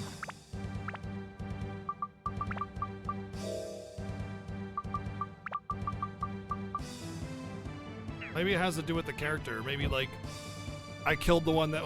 Like, maybe there's multiple hands? I don't know, the shape of the hand, like, the symbol that he does, like, sometimes it's, like, 2 fingers up, sometimes it's, like, he's flipping you off.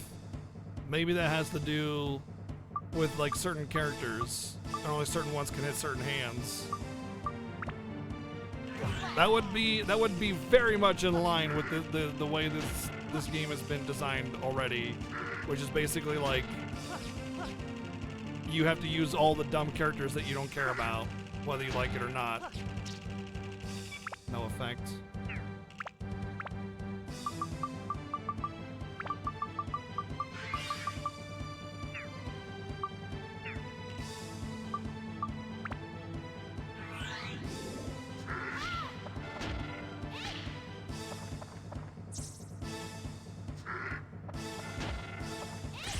Okay, so she does damage to this one. That's like the 2 fingers pointing up.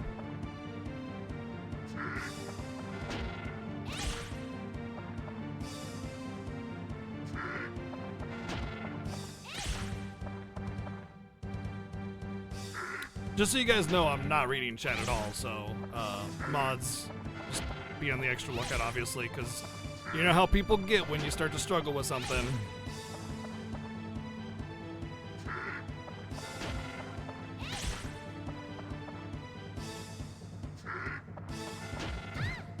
Ow!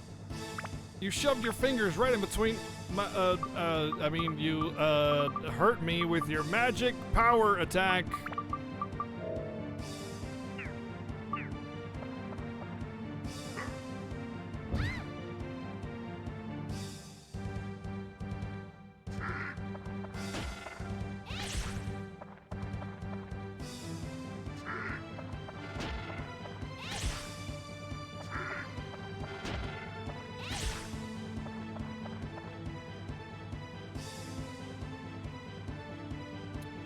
He does that thing where he ducks back.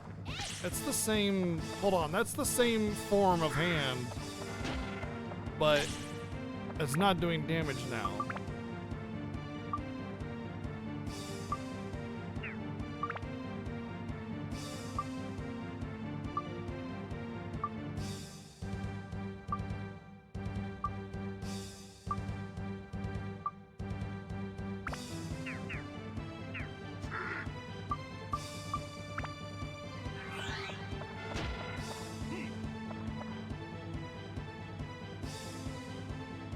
I think he's changing it up again. Hold on, let's go back to her.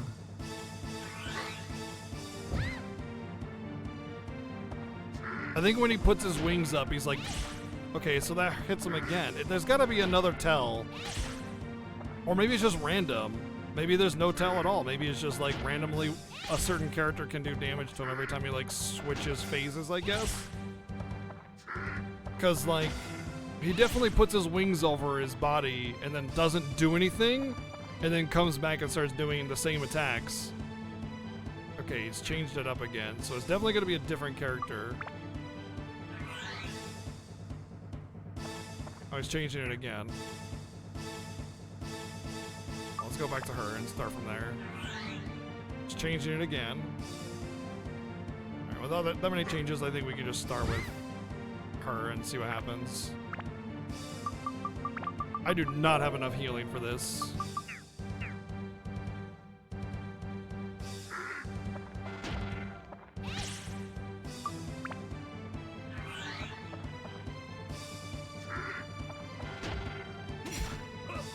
Apparently he can hit this one.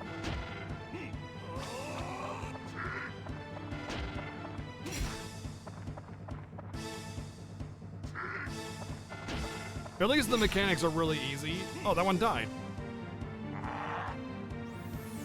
Oh boy, he's changing it up.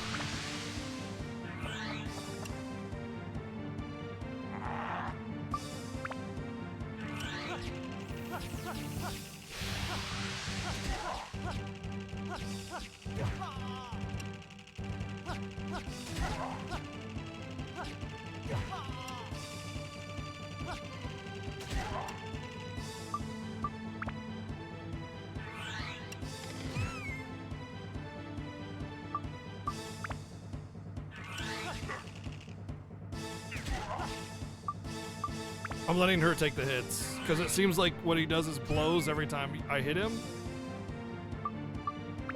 And I'm low on healing, so I'm letting my useless characters take the hits.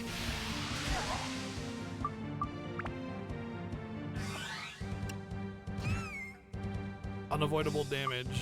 Gotta love it.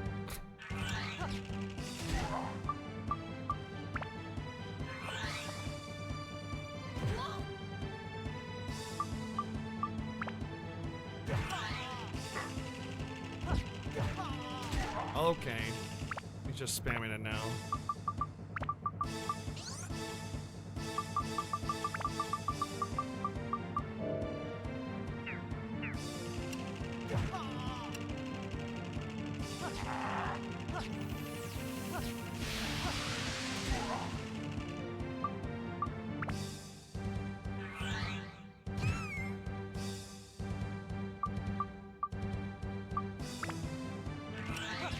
If I switch characters, does my... No, my power-up still stays.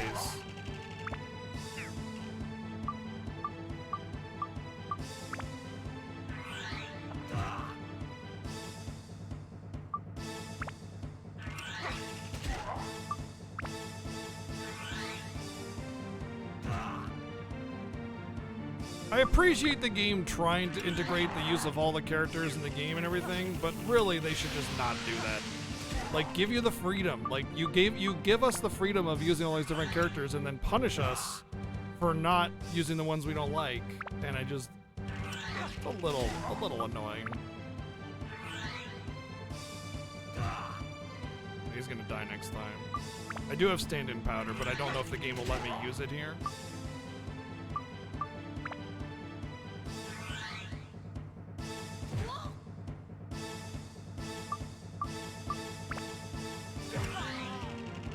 Oh, I could take 0 damage there. Interesting. Huh. I wonder if I could do that. Like Secret of Mana style? Or if you have an animation playing? Yep. If you have an animation playing, you take 0 damage. So during the process of swapping a character, you take 0 damage for a period of time.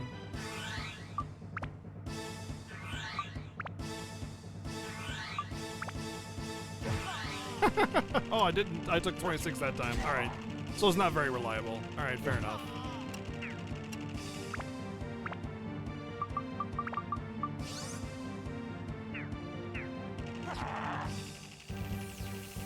Maybe it has to do with this power brew that I have. Maybe the power brew is what gives me the defense up or something.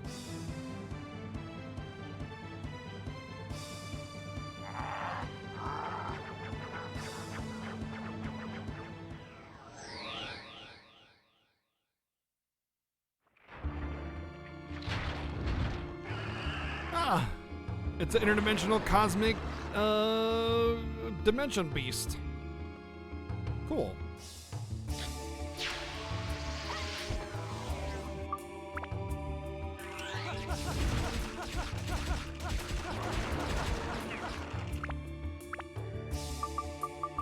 It's a very strange looking cat.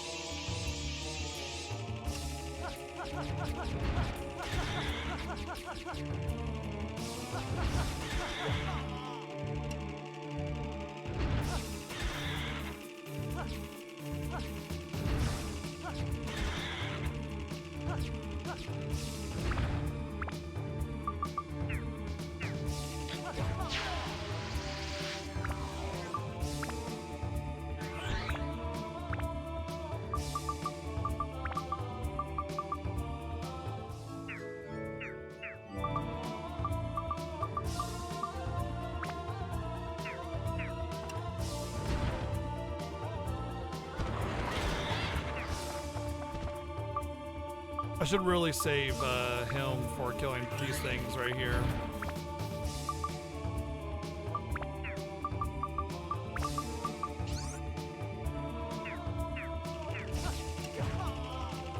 Knowing now that they come back.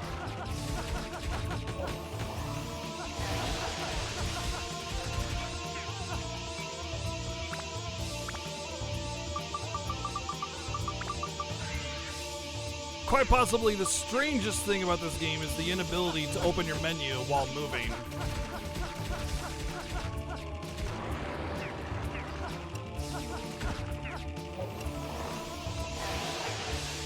Hello?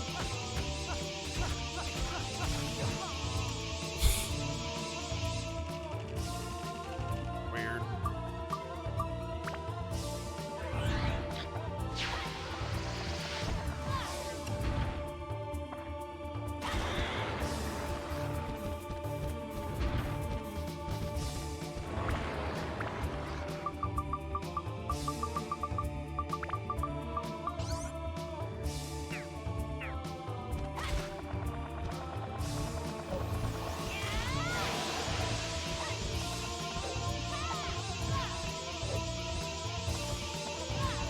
Cool, I'm getting stun locked on it. Nice.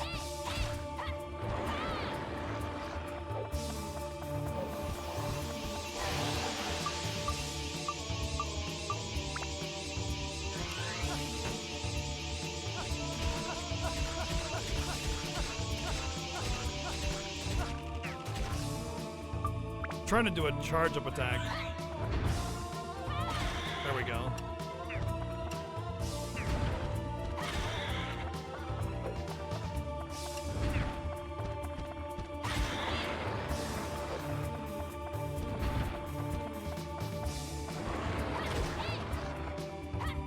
Damn it.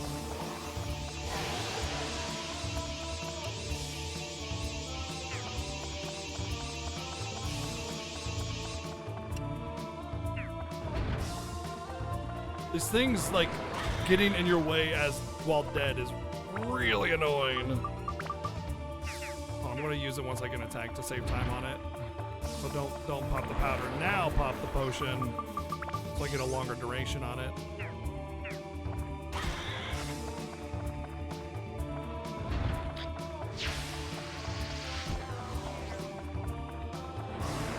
Okay, that beam is just the Resi beam. Got it.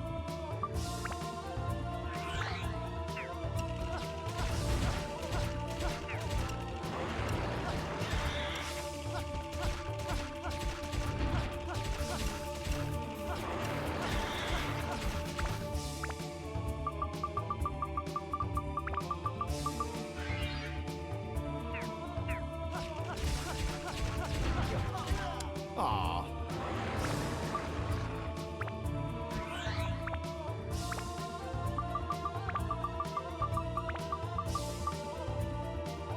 Like how it's called near death.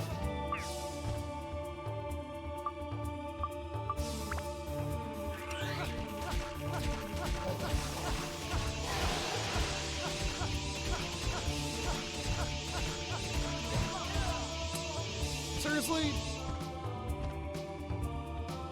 The frickin' catching on terrain and enemy parts is so silly in this.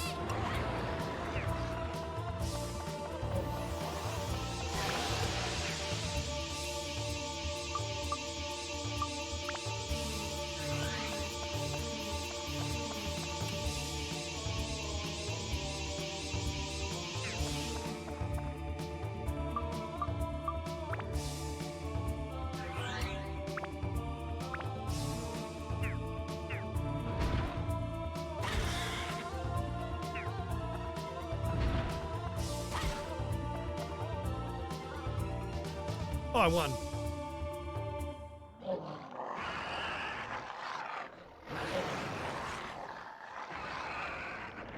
See you later, nerd.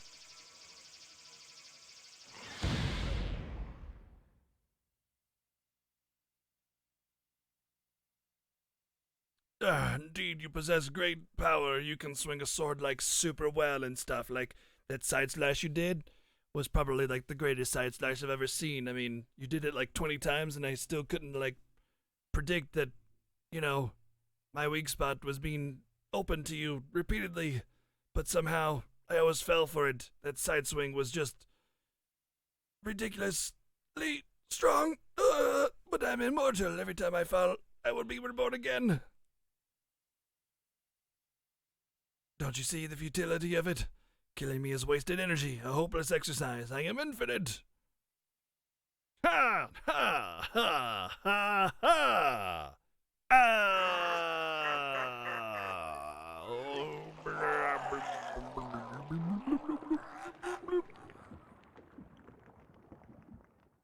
Nod Link.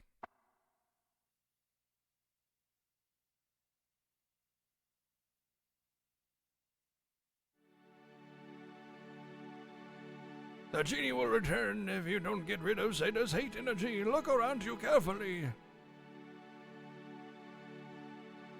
Stab him in the back. Stab him in the back. Listen up, Nodling.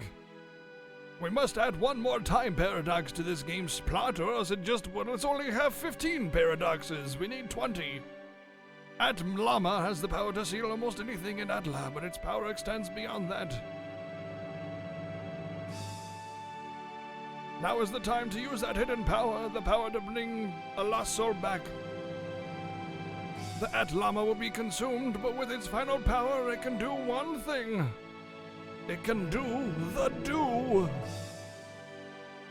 It is not too late. Call out for Sophia's wandering soul.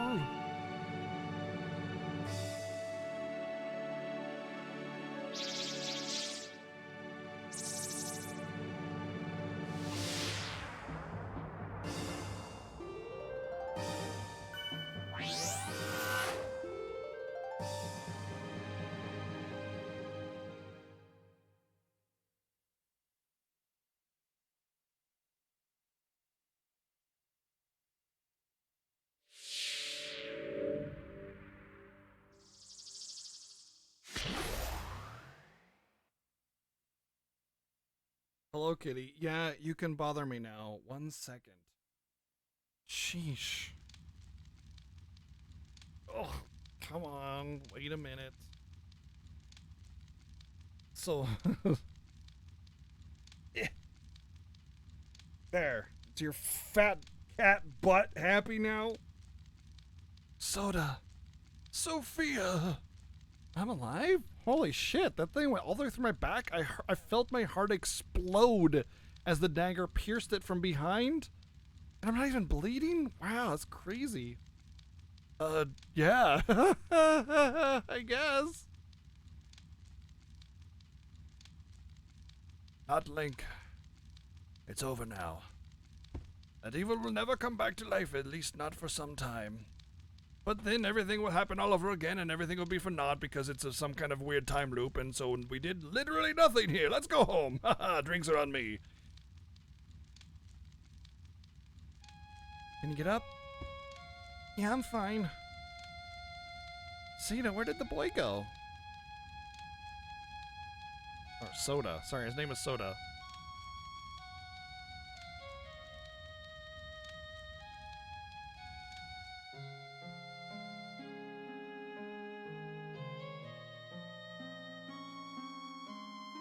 Sorry, Sophia. I was wrong.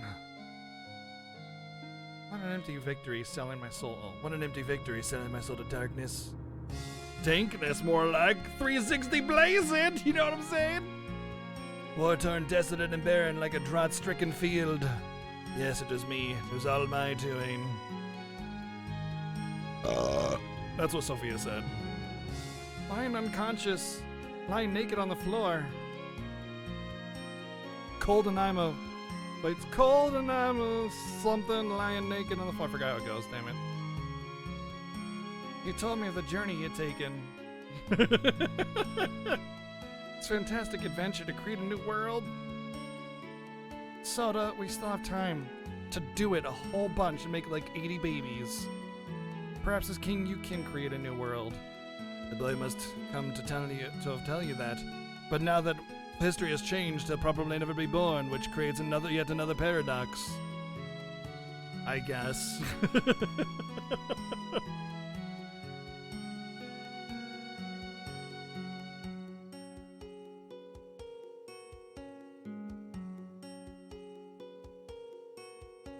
Let's make babies together. A kingdom free, full of smiling faces, a new history leading to a bright future. And credits. And credots. Credos. Credes. Credois. Credois. Credois? Credois? Credois. GFG. We did it. We beat it the game. Stick around, ladies and gentlemen, because after every game, we always give a full, comprehensive, in-depth review and analysis of the game. So once credits end, we will get onto that. Otherwise, the next viewer choice game is officially Mega Man X Command Mission. So a new vote starts officially now with Mega Man X Command Mission being the next game we play on Mondays and Tuesdays.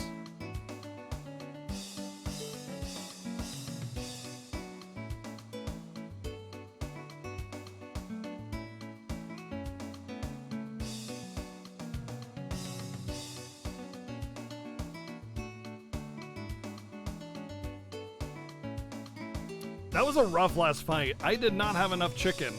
I did not have enough chicken at all. I needed more chicken. But we stuck it out and managed to do it first try. That was, honestly, I think the most fun part of the entire game was that fight. Just because I went in with limited resources and still managed to pull it out. Except for the first part, I don't understand. That did not make any sense to me whatsoever. That was like so unintuitive. I have no idea what the hell I did wrong there, but whatever.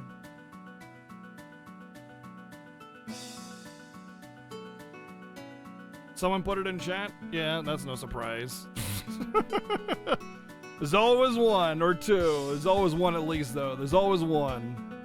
There's always at least one that just doesn't understand the no backseating. That 99% of Twitch streamers don't want to be backseated. Oh, you don't? You had a question? Well, allow me to field that question and answer everything because I know so much about this video game. Look at me.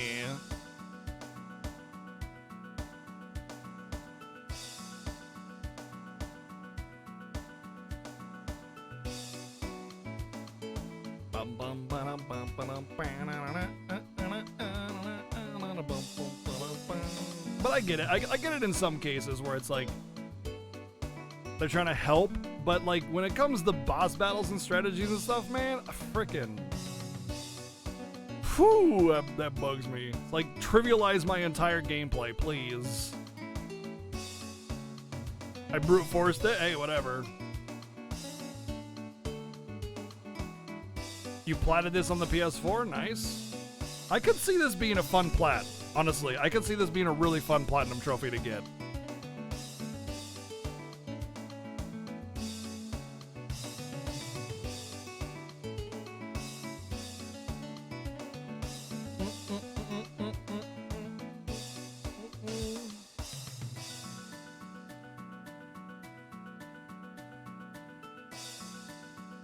It's too easy to plat? That's too bad. Like FF7, easy to plat? Oh, here we go. Post-credit story. Am I gonna get married to my girlfriend? There's a cat.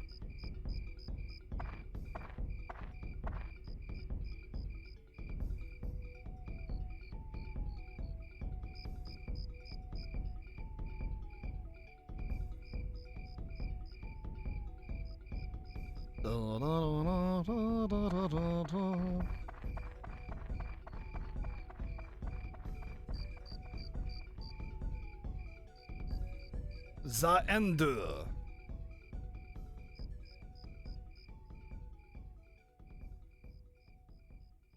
Zawarudo. I wonder if there's a new game plus.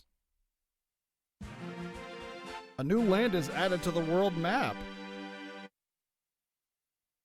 Want to save? Sure. Saving complete. We'll check this out.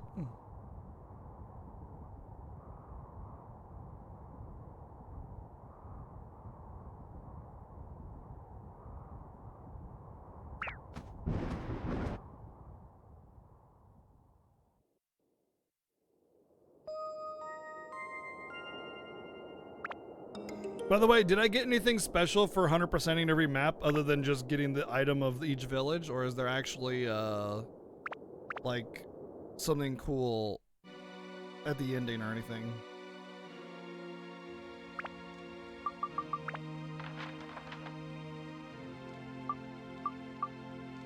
Demon Shaft?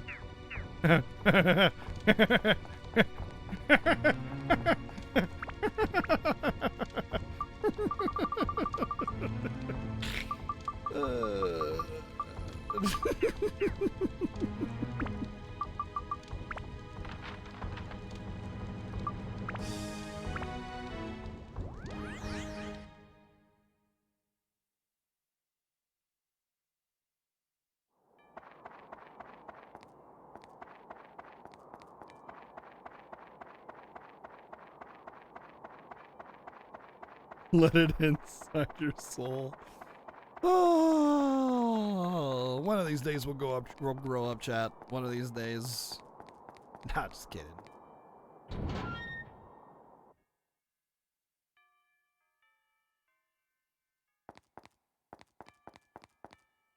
Honestly, they should have used that outside part as part of the game because that looked way cooler than any of the other environments in the entire game. Also, this tile set is the best looking tile set of the entire game too so far. I like how the armor on the wall there wasn't actually an armor. It was just a texture on the wall. Okay, so it's a dungeon. I'm sure it's exactly like literally every other dungeon, so there's probably nothing new regarding it.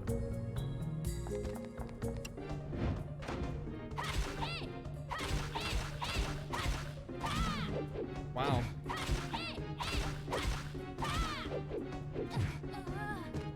Well then.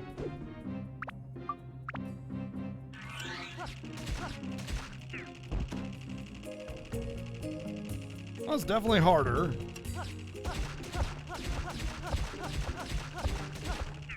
Unless you use this guy, in which case it's not harder.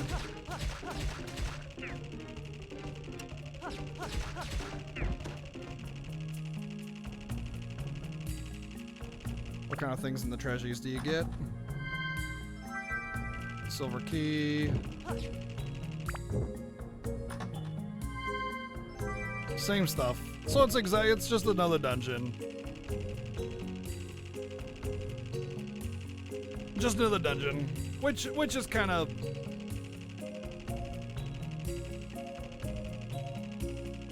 it's more of the same, right? Like you've already done this the entire game.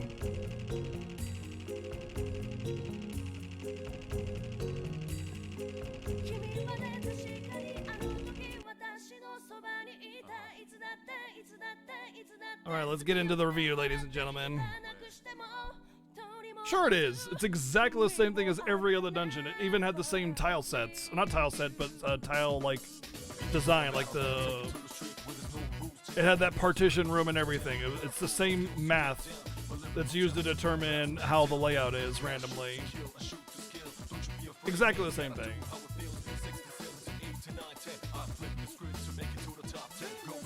I mean, I went in it. I saw it. It's exactly the same thing. Maybe there's some bosses in it midway through or something, but... It's the same thing. We just spent a million years doing the same thing. It's the same thing. Maybe the difficulty is different or whatever, but it's the same thing.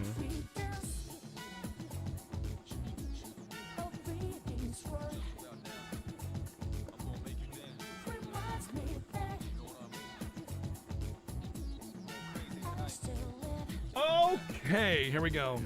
Ladies and gentlemen, it's review time. Here you can see that Mega Man Command Mission is the big winner here, and we're going to go clear the votes as we always do. First off, I want to thank you very, very much for all the support to get me to play Dark Cloud, and of course Arian for even sending me the game to begin with. Thank you. I really enjoyed Dark Cloud. I had a lot of fun with it. It's very chill, sort of dungeon crawlery type, but not at the same time. Good time with it. And now Mega Man X Command Mission will be the next game we play on Viewer Choice nights, Mondays and Tuesdays. And of course, if you want to, what was I gonna say? Oh, and of course, there's a brand new vote, so anything's fair game at this point. There's nothing like, you know, beating the snot out of anything else.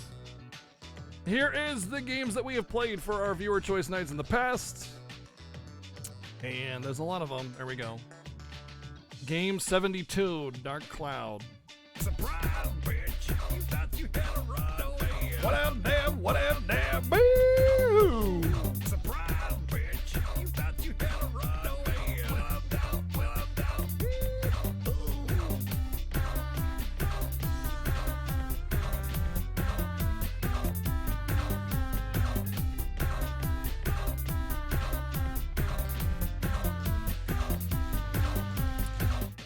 Ms. Crixie, they give her the $26 donation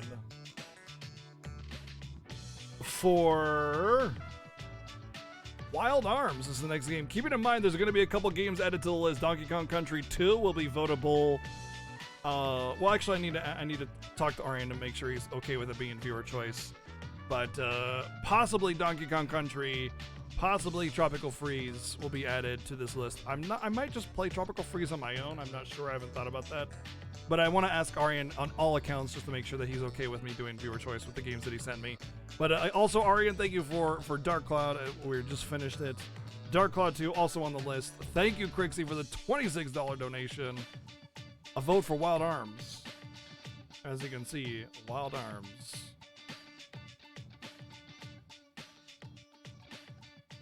Do a Donkey Kong event, all of them? No. All right, so how do we do ratings? Because that's important. Oh, can someone give me the PS2 US release of Dark Cloud, please? You're okay either way? All right, I will figure that out then, and I will add whatever I probably will add Donkey Kong Countries to them. I don't know, maybe not, because they're such quick plays. You know, they're fun little quick plays, and I really enjoyed DKC, so I've been wanting to play them for a while.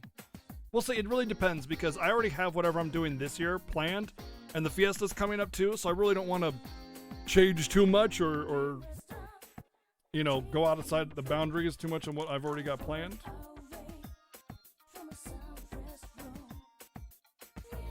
Hold on. Weird. Okay.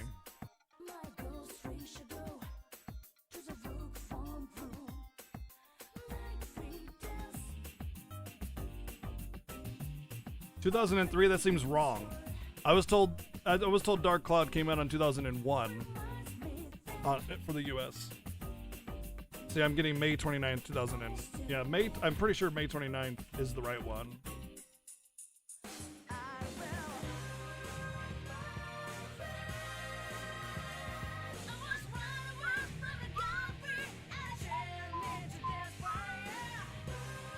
It's Dark Cloud 2. Hey, no worries. No worries, no worries. All right, so how do we do rating system? This is really important because a lot of people are just like, oh yeah, it's a pretty good game, 7 out of 10. No. That ain't how it works. Average is 5 because you're pooling data together to compare against one or the other, all right? When you have something that's average, it's a mean value, it's somewhere in the middle. And when you're rating from 0 to 10, the middle is 5 or 1 to 10 or whatever it is you're rating on. 5. 5 is average. 5 is your average run-of-the-mill game where it's like it doesn't really excel, but it doesn't really fall flat anywhere. It's just an average game. That's all right. That's pretty average. Cool. I enjoyed it. It was average. That kind of thing. Average. 5. And this goes for every score that we use. 5 is average. If I give your favorite game a 5, it's not even that bad of a score. It's average. It's pretty okay. Chances are, if it's a 5 or a 6, it's better than more than half the games out there, right? So... Visuals is more than just graphical fidelity or texturing, but it also has to do with like world design, level design, dungeon design, texturing, tile sets, clutter, detail, terrain, all these kinds of things can all come together to build what is good visuals, you know? For instance, the flat terrain and constant repetitious tile sets of Dark Cloud really hurt the visual score on this game, and we're going to get into that. Plot seal of approval, nice. Audio is the same thing. It's more than just the OST or the tracks or whatever. Like, yes, this game had some bops, but there's also a lot of times where there are no bops at all, no music at all. You know, sound design is more than just the OST. There's sound effects, there's menus, there's voice acting, or like battle sounds, banter, all these kinds of things, balance, all that kind of stuff can go into the audio score. It's more than just the music. Gameplay can be as little as you're just the normal movement around the field. Menus are gameplay because you're interacting with the game itself. Any kind of interactivity with the game, that is the gameplay. Story has to do with how well written and told the story is. It doesn't have to be a deep, comprehensive plot, but it does have to be at least well written to get a good story score. Example is Ratchet and Clank. Not a really deep story, but really funny to listen to because it's well written and hilarious. Game design has to do with like how well the game is designed as a product. Bugs and glitches are obviously part of this, but also like, for instance, weapon breaking, that's a game design thing. And boy, howdy, is that a bad game design thing. You know what I mean? That also has to do with the gameplay, but the thing with game design is it kind of takes little elements of all of these things and kind of creates this overall package of game design.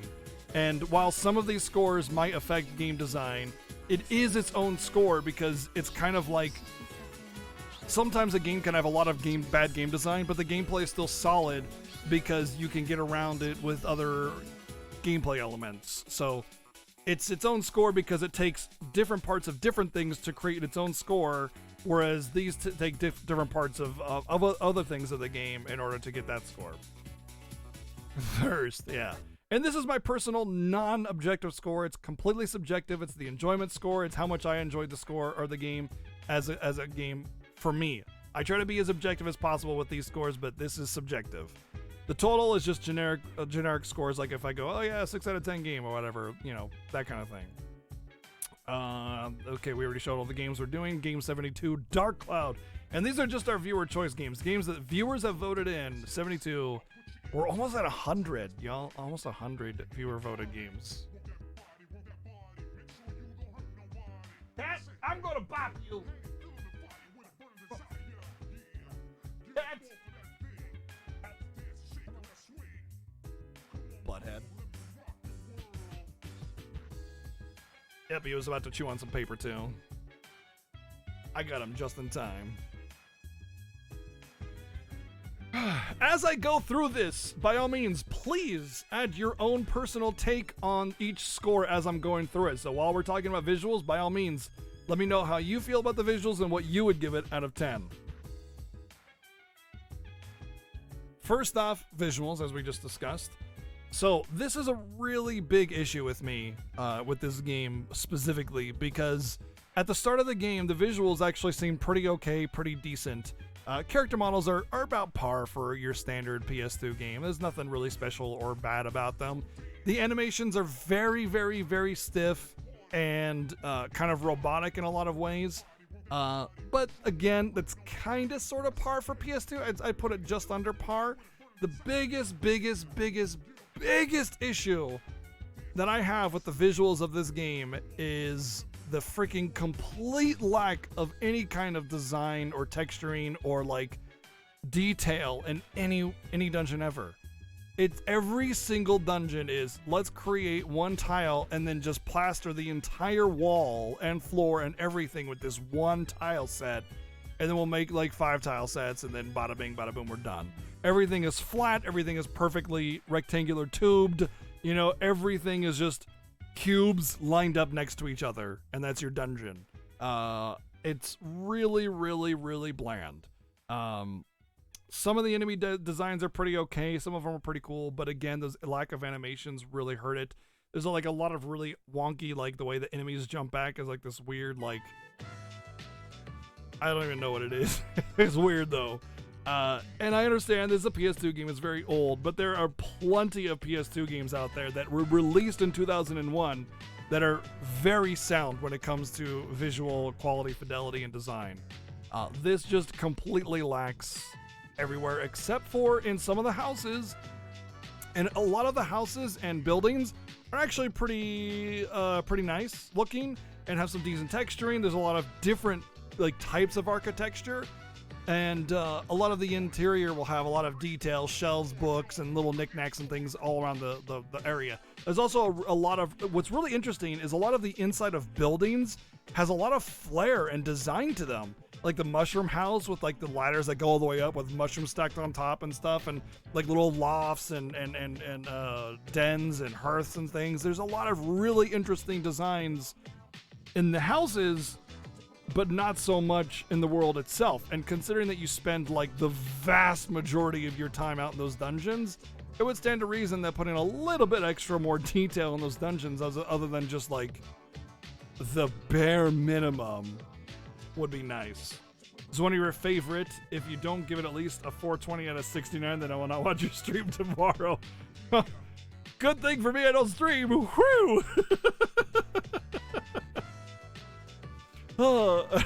But it's unfortunate that they put the hard work into the houses where you barely even go into, and then everything else is just so lazy, just flat emptiness. Every hallway is just flat emptiness. It's boring. But again, because of the nature of the gameplay, you don't really care too much about it, but it is what it is. And I'm with Rageous, and I'm going to give it a 4 out of 10. I think there's some things that are interesting about it, but other things that are mostly pretty lazy. Lufia playthrough? Lufia has, like, comparatively better dungeon design than this does. Lufia actually has like versatility to the terrain, and the tile set is repeated. There is only one tile set or two or three tile sets in Lufia, but at the very least there's more than just hallway with turn, you know, like that's all there is. Hallway and open room, hallway, open room, and it's the same hallway and the same open room repeated, you know. You can take direct comparison from FFX. Yeah, the level of like visual fidelity and quality and design of FFX versus this one puts this one so far behind it. It's kind of embarrassing. But overall, for a PS2 game, it's pretty okay as far as the fidelity goes. Just the texturing and detail and like designs are they're non-existent in the dungeons.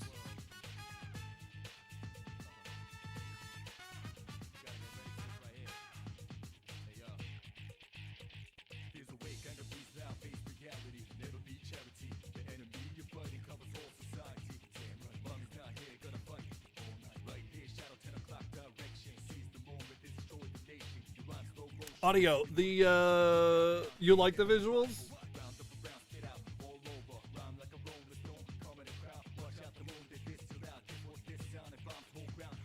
Oh, I liked how at the very least every fountain and every dungeon style was at least different. It wasn't the same fountain once repeated, you know?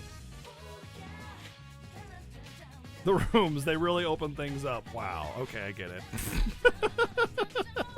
The audio quality of this game was actually pretty good. The sound effects felt pretty rewarding, and whenever you get a defensive clink, you definitely like feel it, you know? It's something that is very, very clear and intuitive to you in that regard.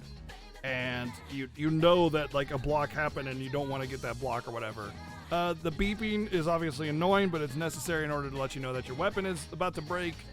But overall, the most of the levels had pretty good jams that made it worth like investing a huge amount of your time into every single dungeon. Town music was usually pretty nice and gentle, felt very town-ish, you know, and every boss I think had their own unique track, if I'm not mistaken, which is pretty interesting for a kind of game of this quality. And all the tracks were good. They were at the very least decent. If not, they were pretty good bops. And of course the sound design and menu design, like sound effect design in the menus was nice. It felt like good. It wasn't. There's a lot of like there's a lot of games that have like combat sounds that are really like nails on a chalkboard, like Lightning Returns. Whenever you run out of ATB, it's just like you know, like, whoa, okay, yes, I'm out of ATB, I get it, fine, geez, fuck. This game doesn't do that. It's very, like, there's only the beeping for your weapon, which of course makes sense, obviously, as we went over. But, other than that, all the sound effects felt very, you know, gentle and good menu sounds. Attack audio, hitting audio, you know, all that kind of stuff. That felt kind of nice. It felt a little low quality from like a recording perspective, but not like a bad selection of audio stuff. So to that end, I think the audio is actually pretty good. The only problem that I really had with the audio of this game is that when you're doing the town building, sometimes it's just silent. And you have to like sit on it for like 20 seconds before the music starts playing again, and that's annoying. I don't like that. So if you open up your menu when there's silence, nothing, and it'll keep that silence, and then you have to back out of the menu and just sit there for a while. But yeah, overall, I'm going to give this a 7 out of 10, which is a very good score.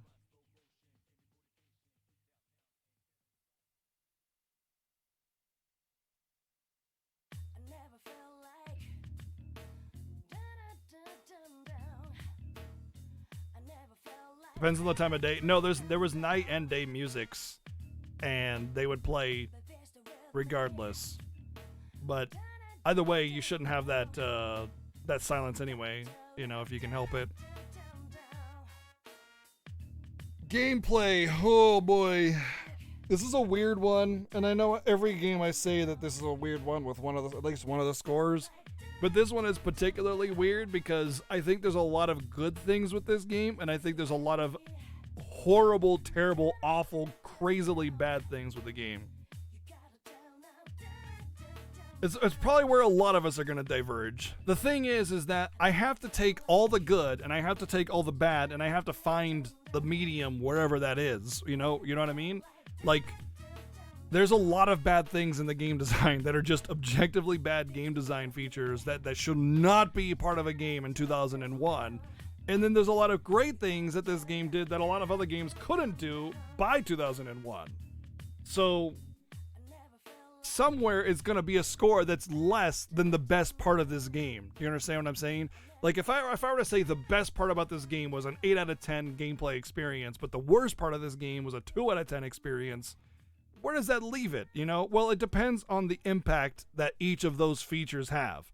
So if you take the core gameplay, all of it, the main focus of the gameplay, which is swingy sword or shooty thingy and kill monster and go down through dungeons. That's the dungeon crawling aspect of it. That's the vast majority of the game, right? So that should have the biggest impact on the score. And then when you get things like, you know, Ice Boss, which is just one boss, yeah, that boss was the epitome of bad design. It was only one boss, you know? 8 plus 2 equals 10. There you go. Yeah, you're right. If you got an 8 out of 10 and a 2 out of 10, that's 10 out of 10. Math, I mean, that's true. 8 tenths plus 2 tenths is 1. So it really depends on all the different aspects coming together, right? Like I said, Ice Boss was only one boss. A lot of the enemies that you fight were also pretty bad. A lot of the gameplay elements that really bugged me was the constant having to deal with so many different resources.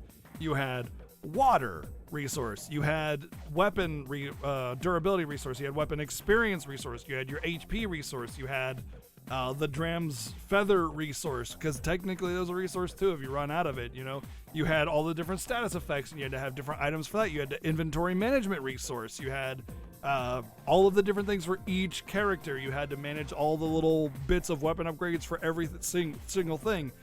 And while I would say that the upgrade systems were pretty cool, the fact that you can permanently lose your weapon and all the progress that you made on it, effectively putting you back to level 1, is completely beyond anything I would have expected. Thankfully, I never got to that point where I actually lost the weapon, but I did get close, and I did lose a couple weapons, but they were not that big of a deal. but the fact that you can is just, I can't believe they let that go. How, I just like it.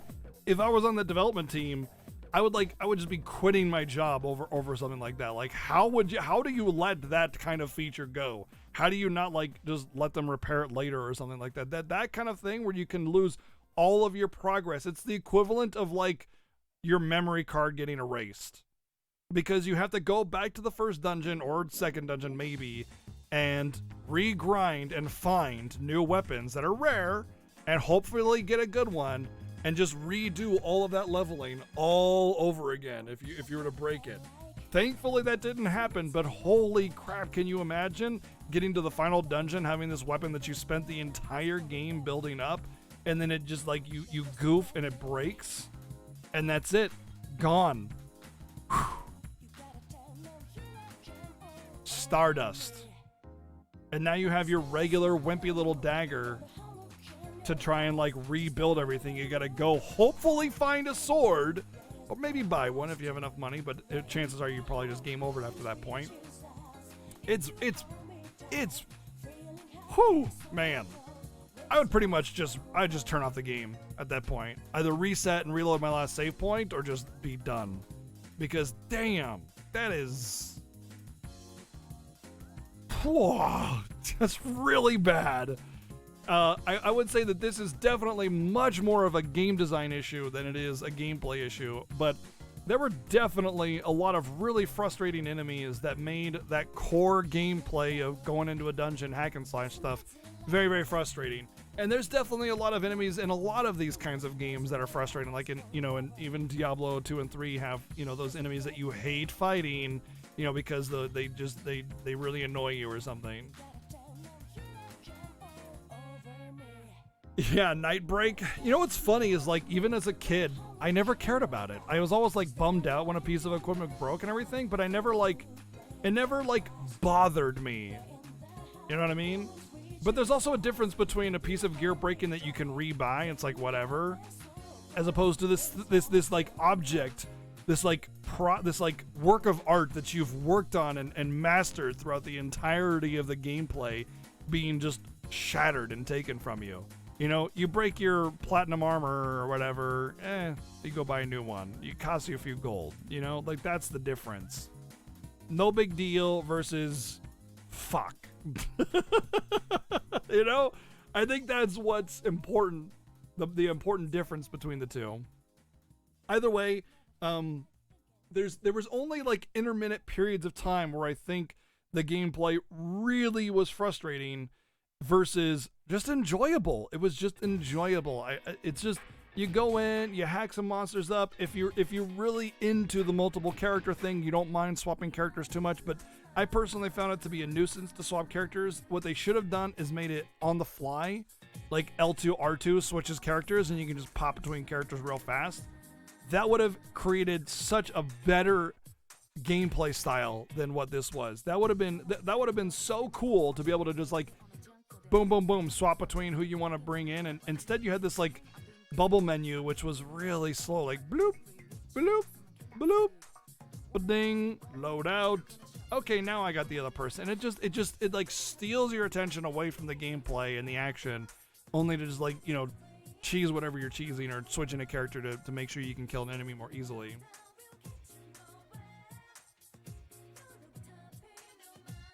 Oh, I'm sure there's some depth to it because there was like the Star Shatter or whatever it was called, Star Shower weapon they were talking about, one of the NPCs.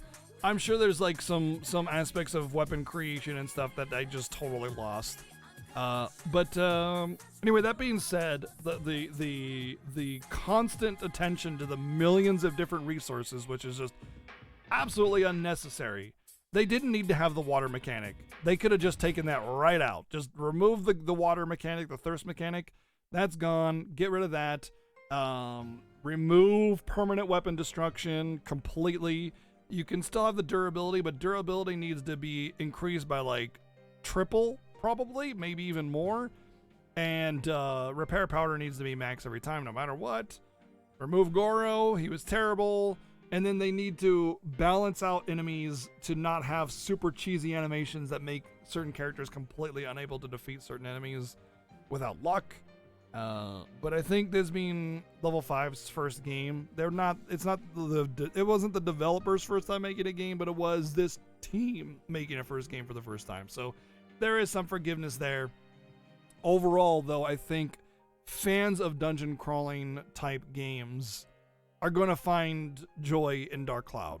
I think this is definitely a game where nostalgia would play a much bigger factor in how much you loved it versus like someone that played it later on in their life. But overall, I think the gameplay was good. I think overall, as a whole, if you take the worst parts about it and the best parts about it, you really only got frustrated at the game intermittently, and then you got back to jamming and clearing through dungeons and just chilling. And to that end, I think it deserves a 6 at the very least. That's what we're going to give it. We're going to give it a 6.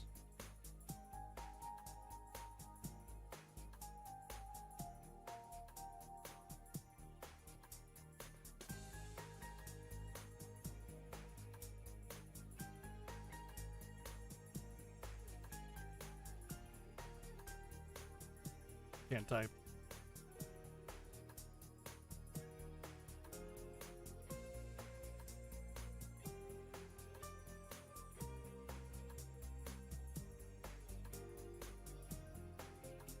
Story, there's no story in this game. And when they did try to have story, it was like the most contrived nonsense ever with the worst plot elements in existence. Basically the story is, hey, the Dark Genie got released and destroyed the world. You need to go restore the world. That's it. There's nothing really that much deeper to the story than that. It's pretty damn basic. But then near the end of the game, they try to like force this story on you where it's like time travel and this person is suddenly an important character even though you saw them one time. It's like they designed that Bargain Bin Sephiroth guy to be this reoccurring like nuisance to your journey, but then just forgot about him. You said out loud when you started what?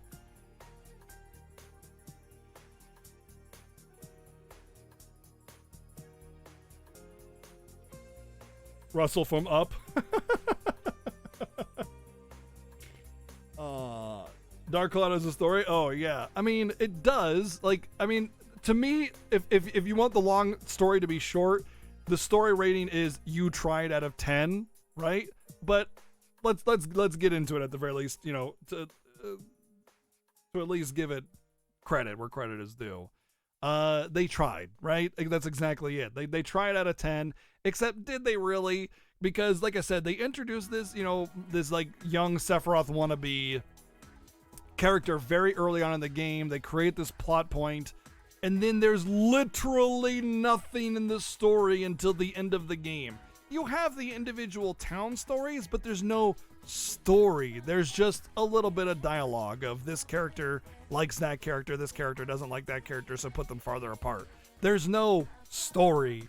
It's just little bits of dialogue scattered about that are not related to anything else in the game whatsoever. And then that's it. You have this actual main story for the first 3 levels of the dungeon in the first dungeon, and then literally nothing else until the end of the game, where all of a sudden it decides it wants to give you history on how the Dark Genie was born and everything regarding it. And it was so out of left field. It's ridiculous. And then, like, on top of that, the Dark Genie has this, like, form as it's summoned, and then it just goes into the most ridiculous transformations of, haha, that wasn't it, it was actually this one. And then, you know, like, wannabe Hitler is actually the guy, but it's actually the one guy you met in the beginning, but it's actually not him because it is him, but it isn't. But also, this other version of him exists, even though that shouldn't actually happen regardless of how time travel you want to get. But yeah, time travel now is also happening, and it just, what a dumpster fire. What the hell? They just threw out a bunch of things and they're just like, yeah, sure, I'm sure some of this stuff will stick. None of it did, except for just the mess afterwards on the floor, you know? Like, it was hodgepodge of stupidity. Almost embarrassing just to watch the story. To be honest, to watch that story unfold at that point. It's like you ever get that secondhand embarrassment, you know, where it's like someone's doing something really cringy, and you're just like, oh god, and you start sweating from embarrassment. That's like if I was watching someone play this. I the penny 40 towards what the fuck?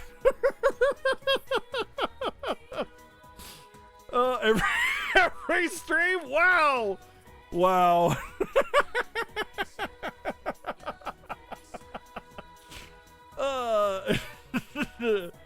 I don't care how much time restraint there was. But yes, as I said, heap of junk. I said at the beginning, I said it feels like Sato was supposed to be this reoccurring, you know, villain guy that's getting in your way kind of thing. But then they just like, oh well. But I don't forgive time constraints. You know, like it doesn't matter what the end result of the packages matters. Listen, if somebody burns the dinner that they're making, like I make scrambled eggs and I just burn it and I give you a charcoal husk for dinner. But it's my first time cooking. I didn't have enough time to learn. Is it forgiven? Is it suddenly taste good? No, it doesn't suddenly taste good. It still tastes like charcoal shit, you know? So you don't just because like there's excuses for why a game may have failed in certain arenas, it doesn't forgive it. It's still shit, you know? Pippon, thank you very much for the 52 months. Hope you're doing well. Bonjour. Thank you. This game makes you feel nostalgic? Yeah, a lot of people feel that way. What about if God came down and burned the house? Is that an excuse?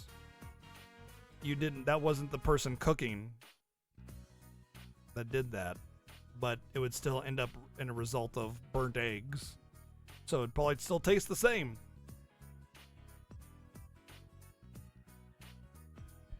So it would still taste, as long, like if it tasted better in the end, then sure, that might forgive it. But if it tasted the same as the end result, no, it doesn't change it.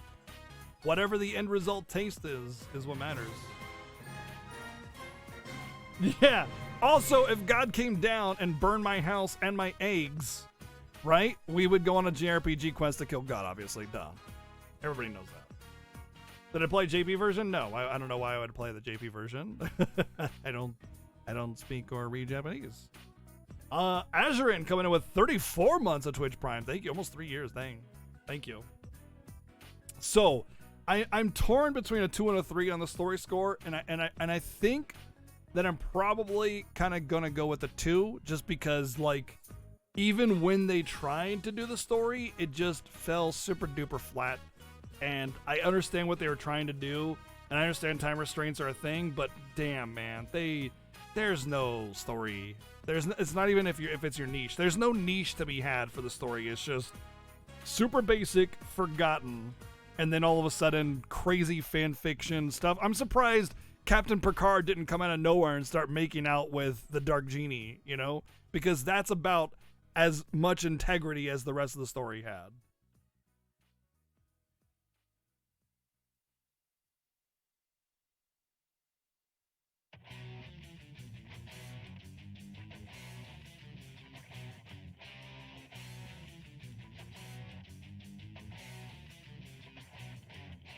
They posted comparison pics in Dark Cloud spoiler chat. Oh, okay. Well, I'll take a look at it, of course.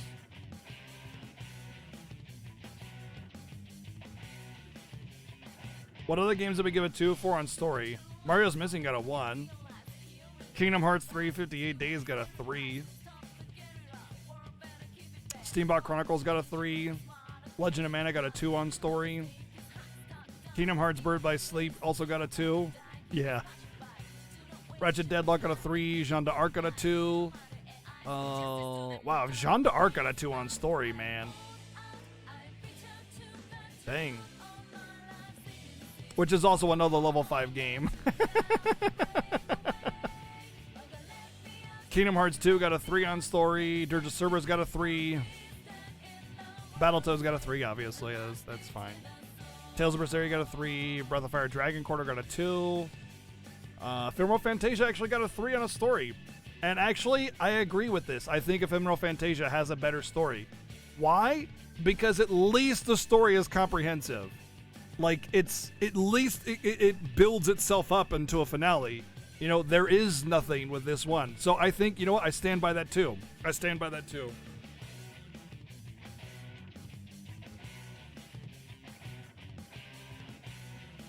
Pumpkin Panty fortune telling out of 10.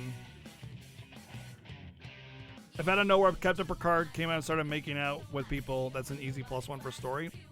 In this case, yes.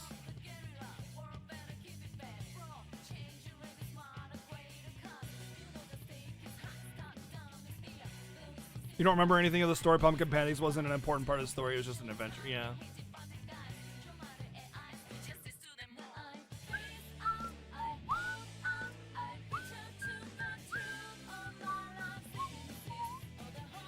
That's basically a Chrono Crash, yeah. Even the main villain of Ephemeral Fantasia sits there and goes, oh wow, he's so good with the ladies, he's awesome and the best ever, basically. Word for word, almost exactly like this.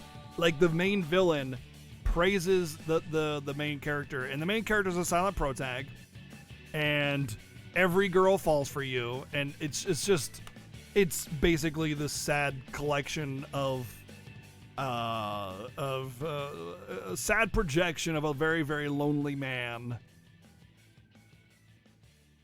to be the hero that gets all the girls. It's a very, very sad story. And not because people die or sad things happen, but because of how pathetic the writers are. True, Dark Cloud did have some plot, and it was so much plot that even opening boxes caused plot to happen.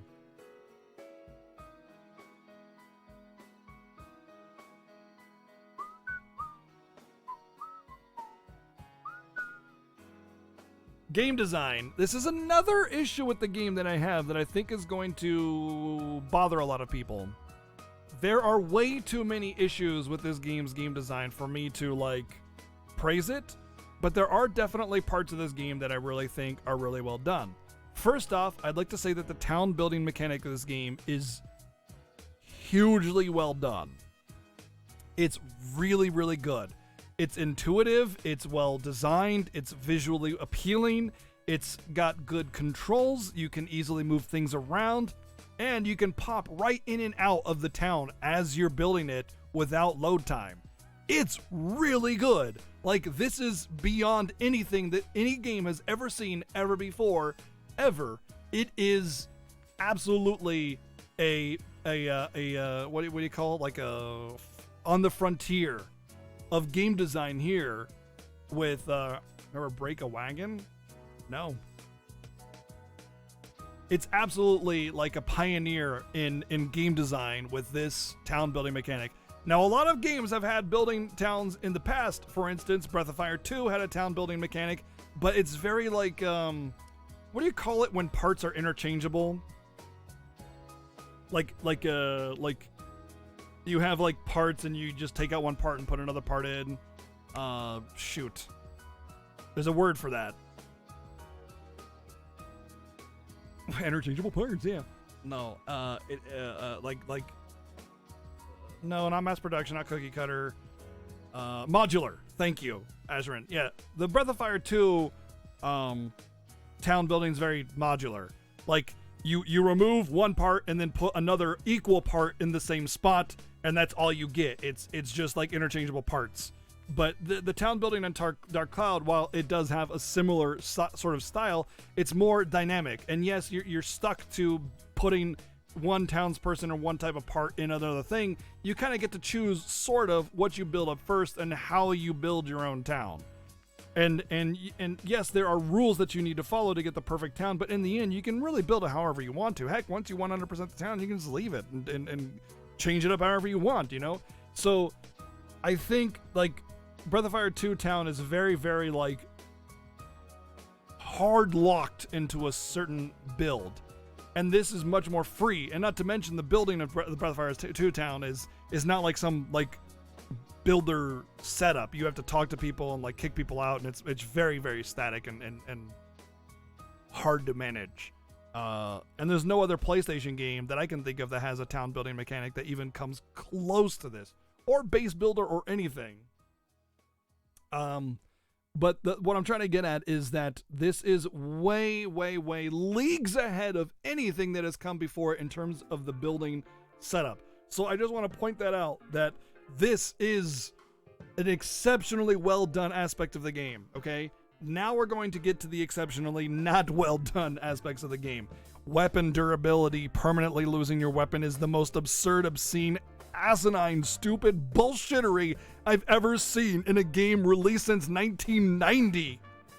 What the absolute F were they thinking? That is the most ridiculous bullshittery ever. Yes, there are ways to protect yourself against it with auto powder and stuff, but oh my god, what the F? Limited inventory, stopped being so much of an issue later on in the game when you expanded it, but still, too many things. Too many things to keep track of. Water, food, durability, weapon power, blah, blah, blah, blah, blah. Not enough experience for your weapons. You really just can't build up more than 1 or 2 characters. Diablo 1 didn't have permanent loss of weapon on break. You go and repair it. I'm almost positive of that. Like, I remember weapons having like that red tone to them on Diablo 1, because I played a lot of Diablo 1, but I also played it on PlayStation.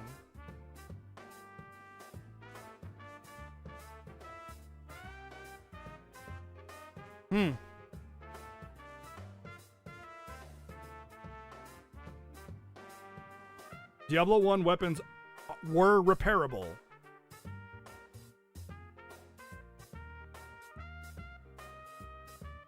So which one is it? I remember weapons getting a red tone to them when you can go to repair them. If it hit 0 durability, it broke. I remember losing in D1. Okay. I don't remember that, but fair enough. Either way, there is a little bit of a difference in a Diablo 1 weapon breaking versus a weapon breaking in this game, because it completely cripples you in this game, whereas in Diablo 1 you can just find another weapon of equal power. Not too hard unless it's like some ultra rare or something like that, but yeah, I get it.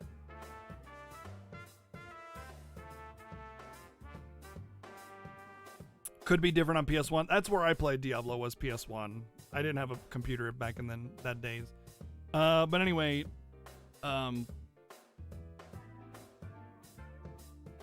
what else was there? There's a lot of enemy designs that are really super duper unfair. The complete and absolute ridiculously basic dungeon design, and also the dungeon design was repeated literally every single dungeon. Hell, even the post-game dungeon, we went in there and it was exactly the same thing that we just done.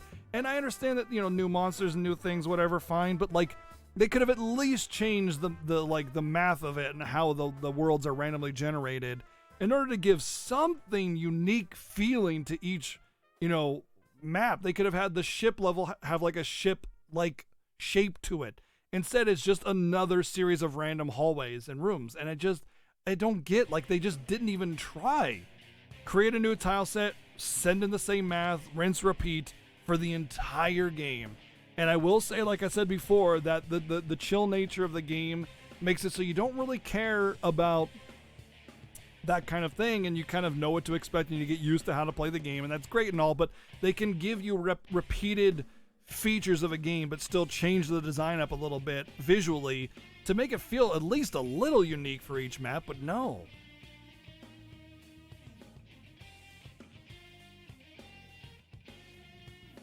If repair powders were auto use, yes, or you can set up auto. You can set up an auto repair powder, but you can only equip 1 at a time. Well, you can equip up to 3, but then you can't equip anything else. So you can have an auto repair set, but the auto repair powders are like 10 times as much. So it's very rough in the beginning of the game. Hi Kim, what's up?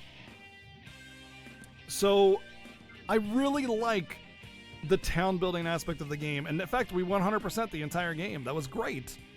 I really despise a lot of the core mechanics of this game, rather, like the repair, the water, all the different resources that you have to constantly manage all the time. And also, I feel it was really awkward that they kind of hard locked your character power with like maximum HPs that you could have. I just felt like that was completely unnecessary. At least it could have been a little higher, so you could focus on different characters. But I can honestly understand why they would do that, because the game knew that you were going to have to use other characters at certain points, and they didn't want you to completely screw yourself. That being said, the core elements of the game, which is the dungeoneering and the town building, those are the main features of the game design. But unfortunately, there's a lot of issues with other parts of the game, a lot of boss designs. I mean, like, remember the ice boss being a complete, ridiculous, obscene design, but then the next boss was like literally fell over in front of me. It did not. I didn't even move. I just sat there and it died. So I mean, there's this big contrast between like stupidly easy bad design and stupidly hard bad design, you know, and it's kind of somewhere in the middle. It mingles and mixes and stuff. And in the end, I really am just gonna give this game's design a 5, because I think there's way too many great things and way too many bad things to find where anything is, and you're just gonna have to sort it out for yourself, what you liked and what you didn't like. But realistically speaking, there's way too much really good and way too much really bad for me to like say, yes, overall I think it's this, because it's just too much contrasting going on. Literally one shot it, as in you hit it once. Very nice.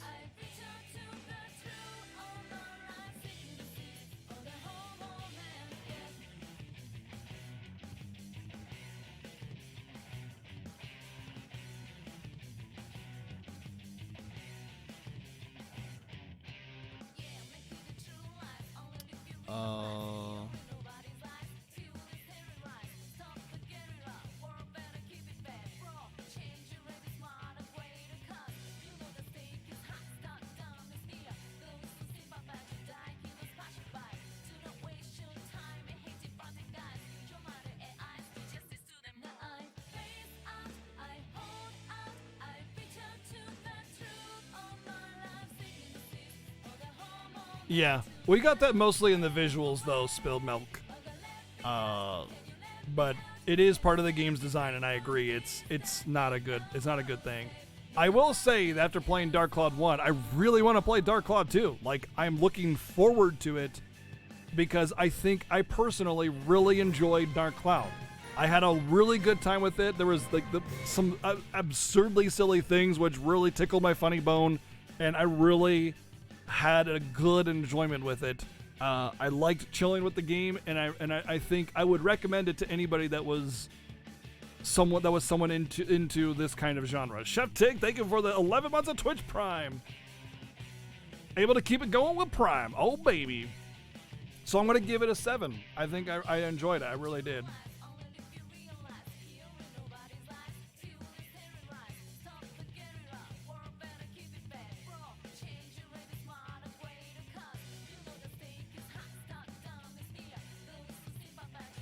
Brand new keyboard, and it just loses inputs all the time.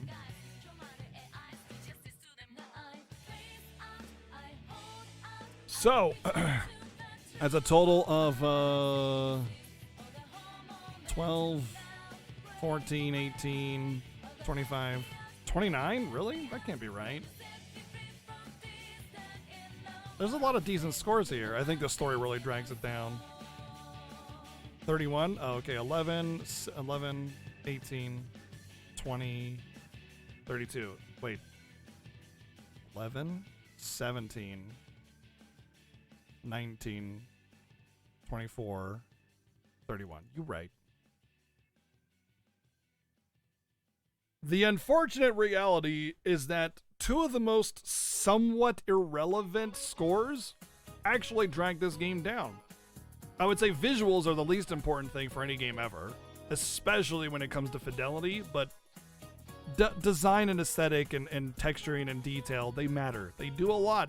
They draw you into the world. It's why everybody calls Final Fantasy XIII the hallway simulator and not FF10, despite FF10 being far more linear, because the world is designed really, really well. It has a lot of life to it, and you don't notice how linear it is because you're too busy gawking at the environments.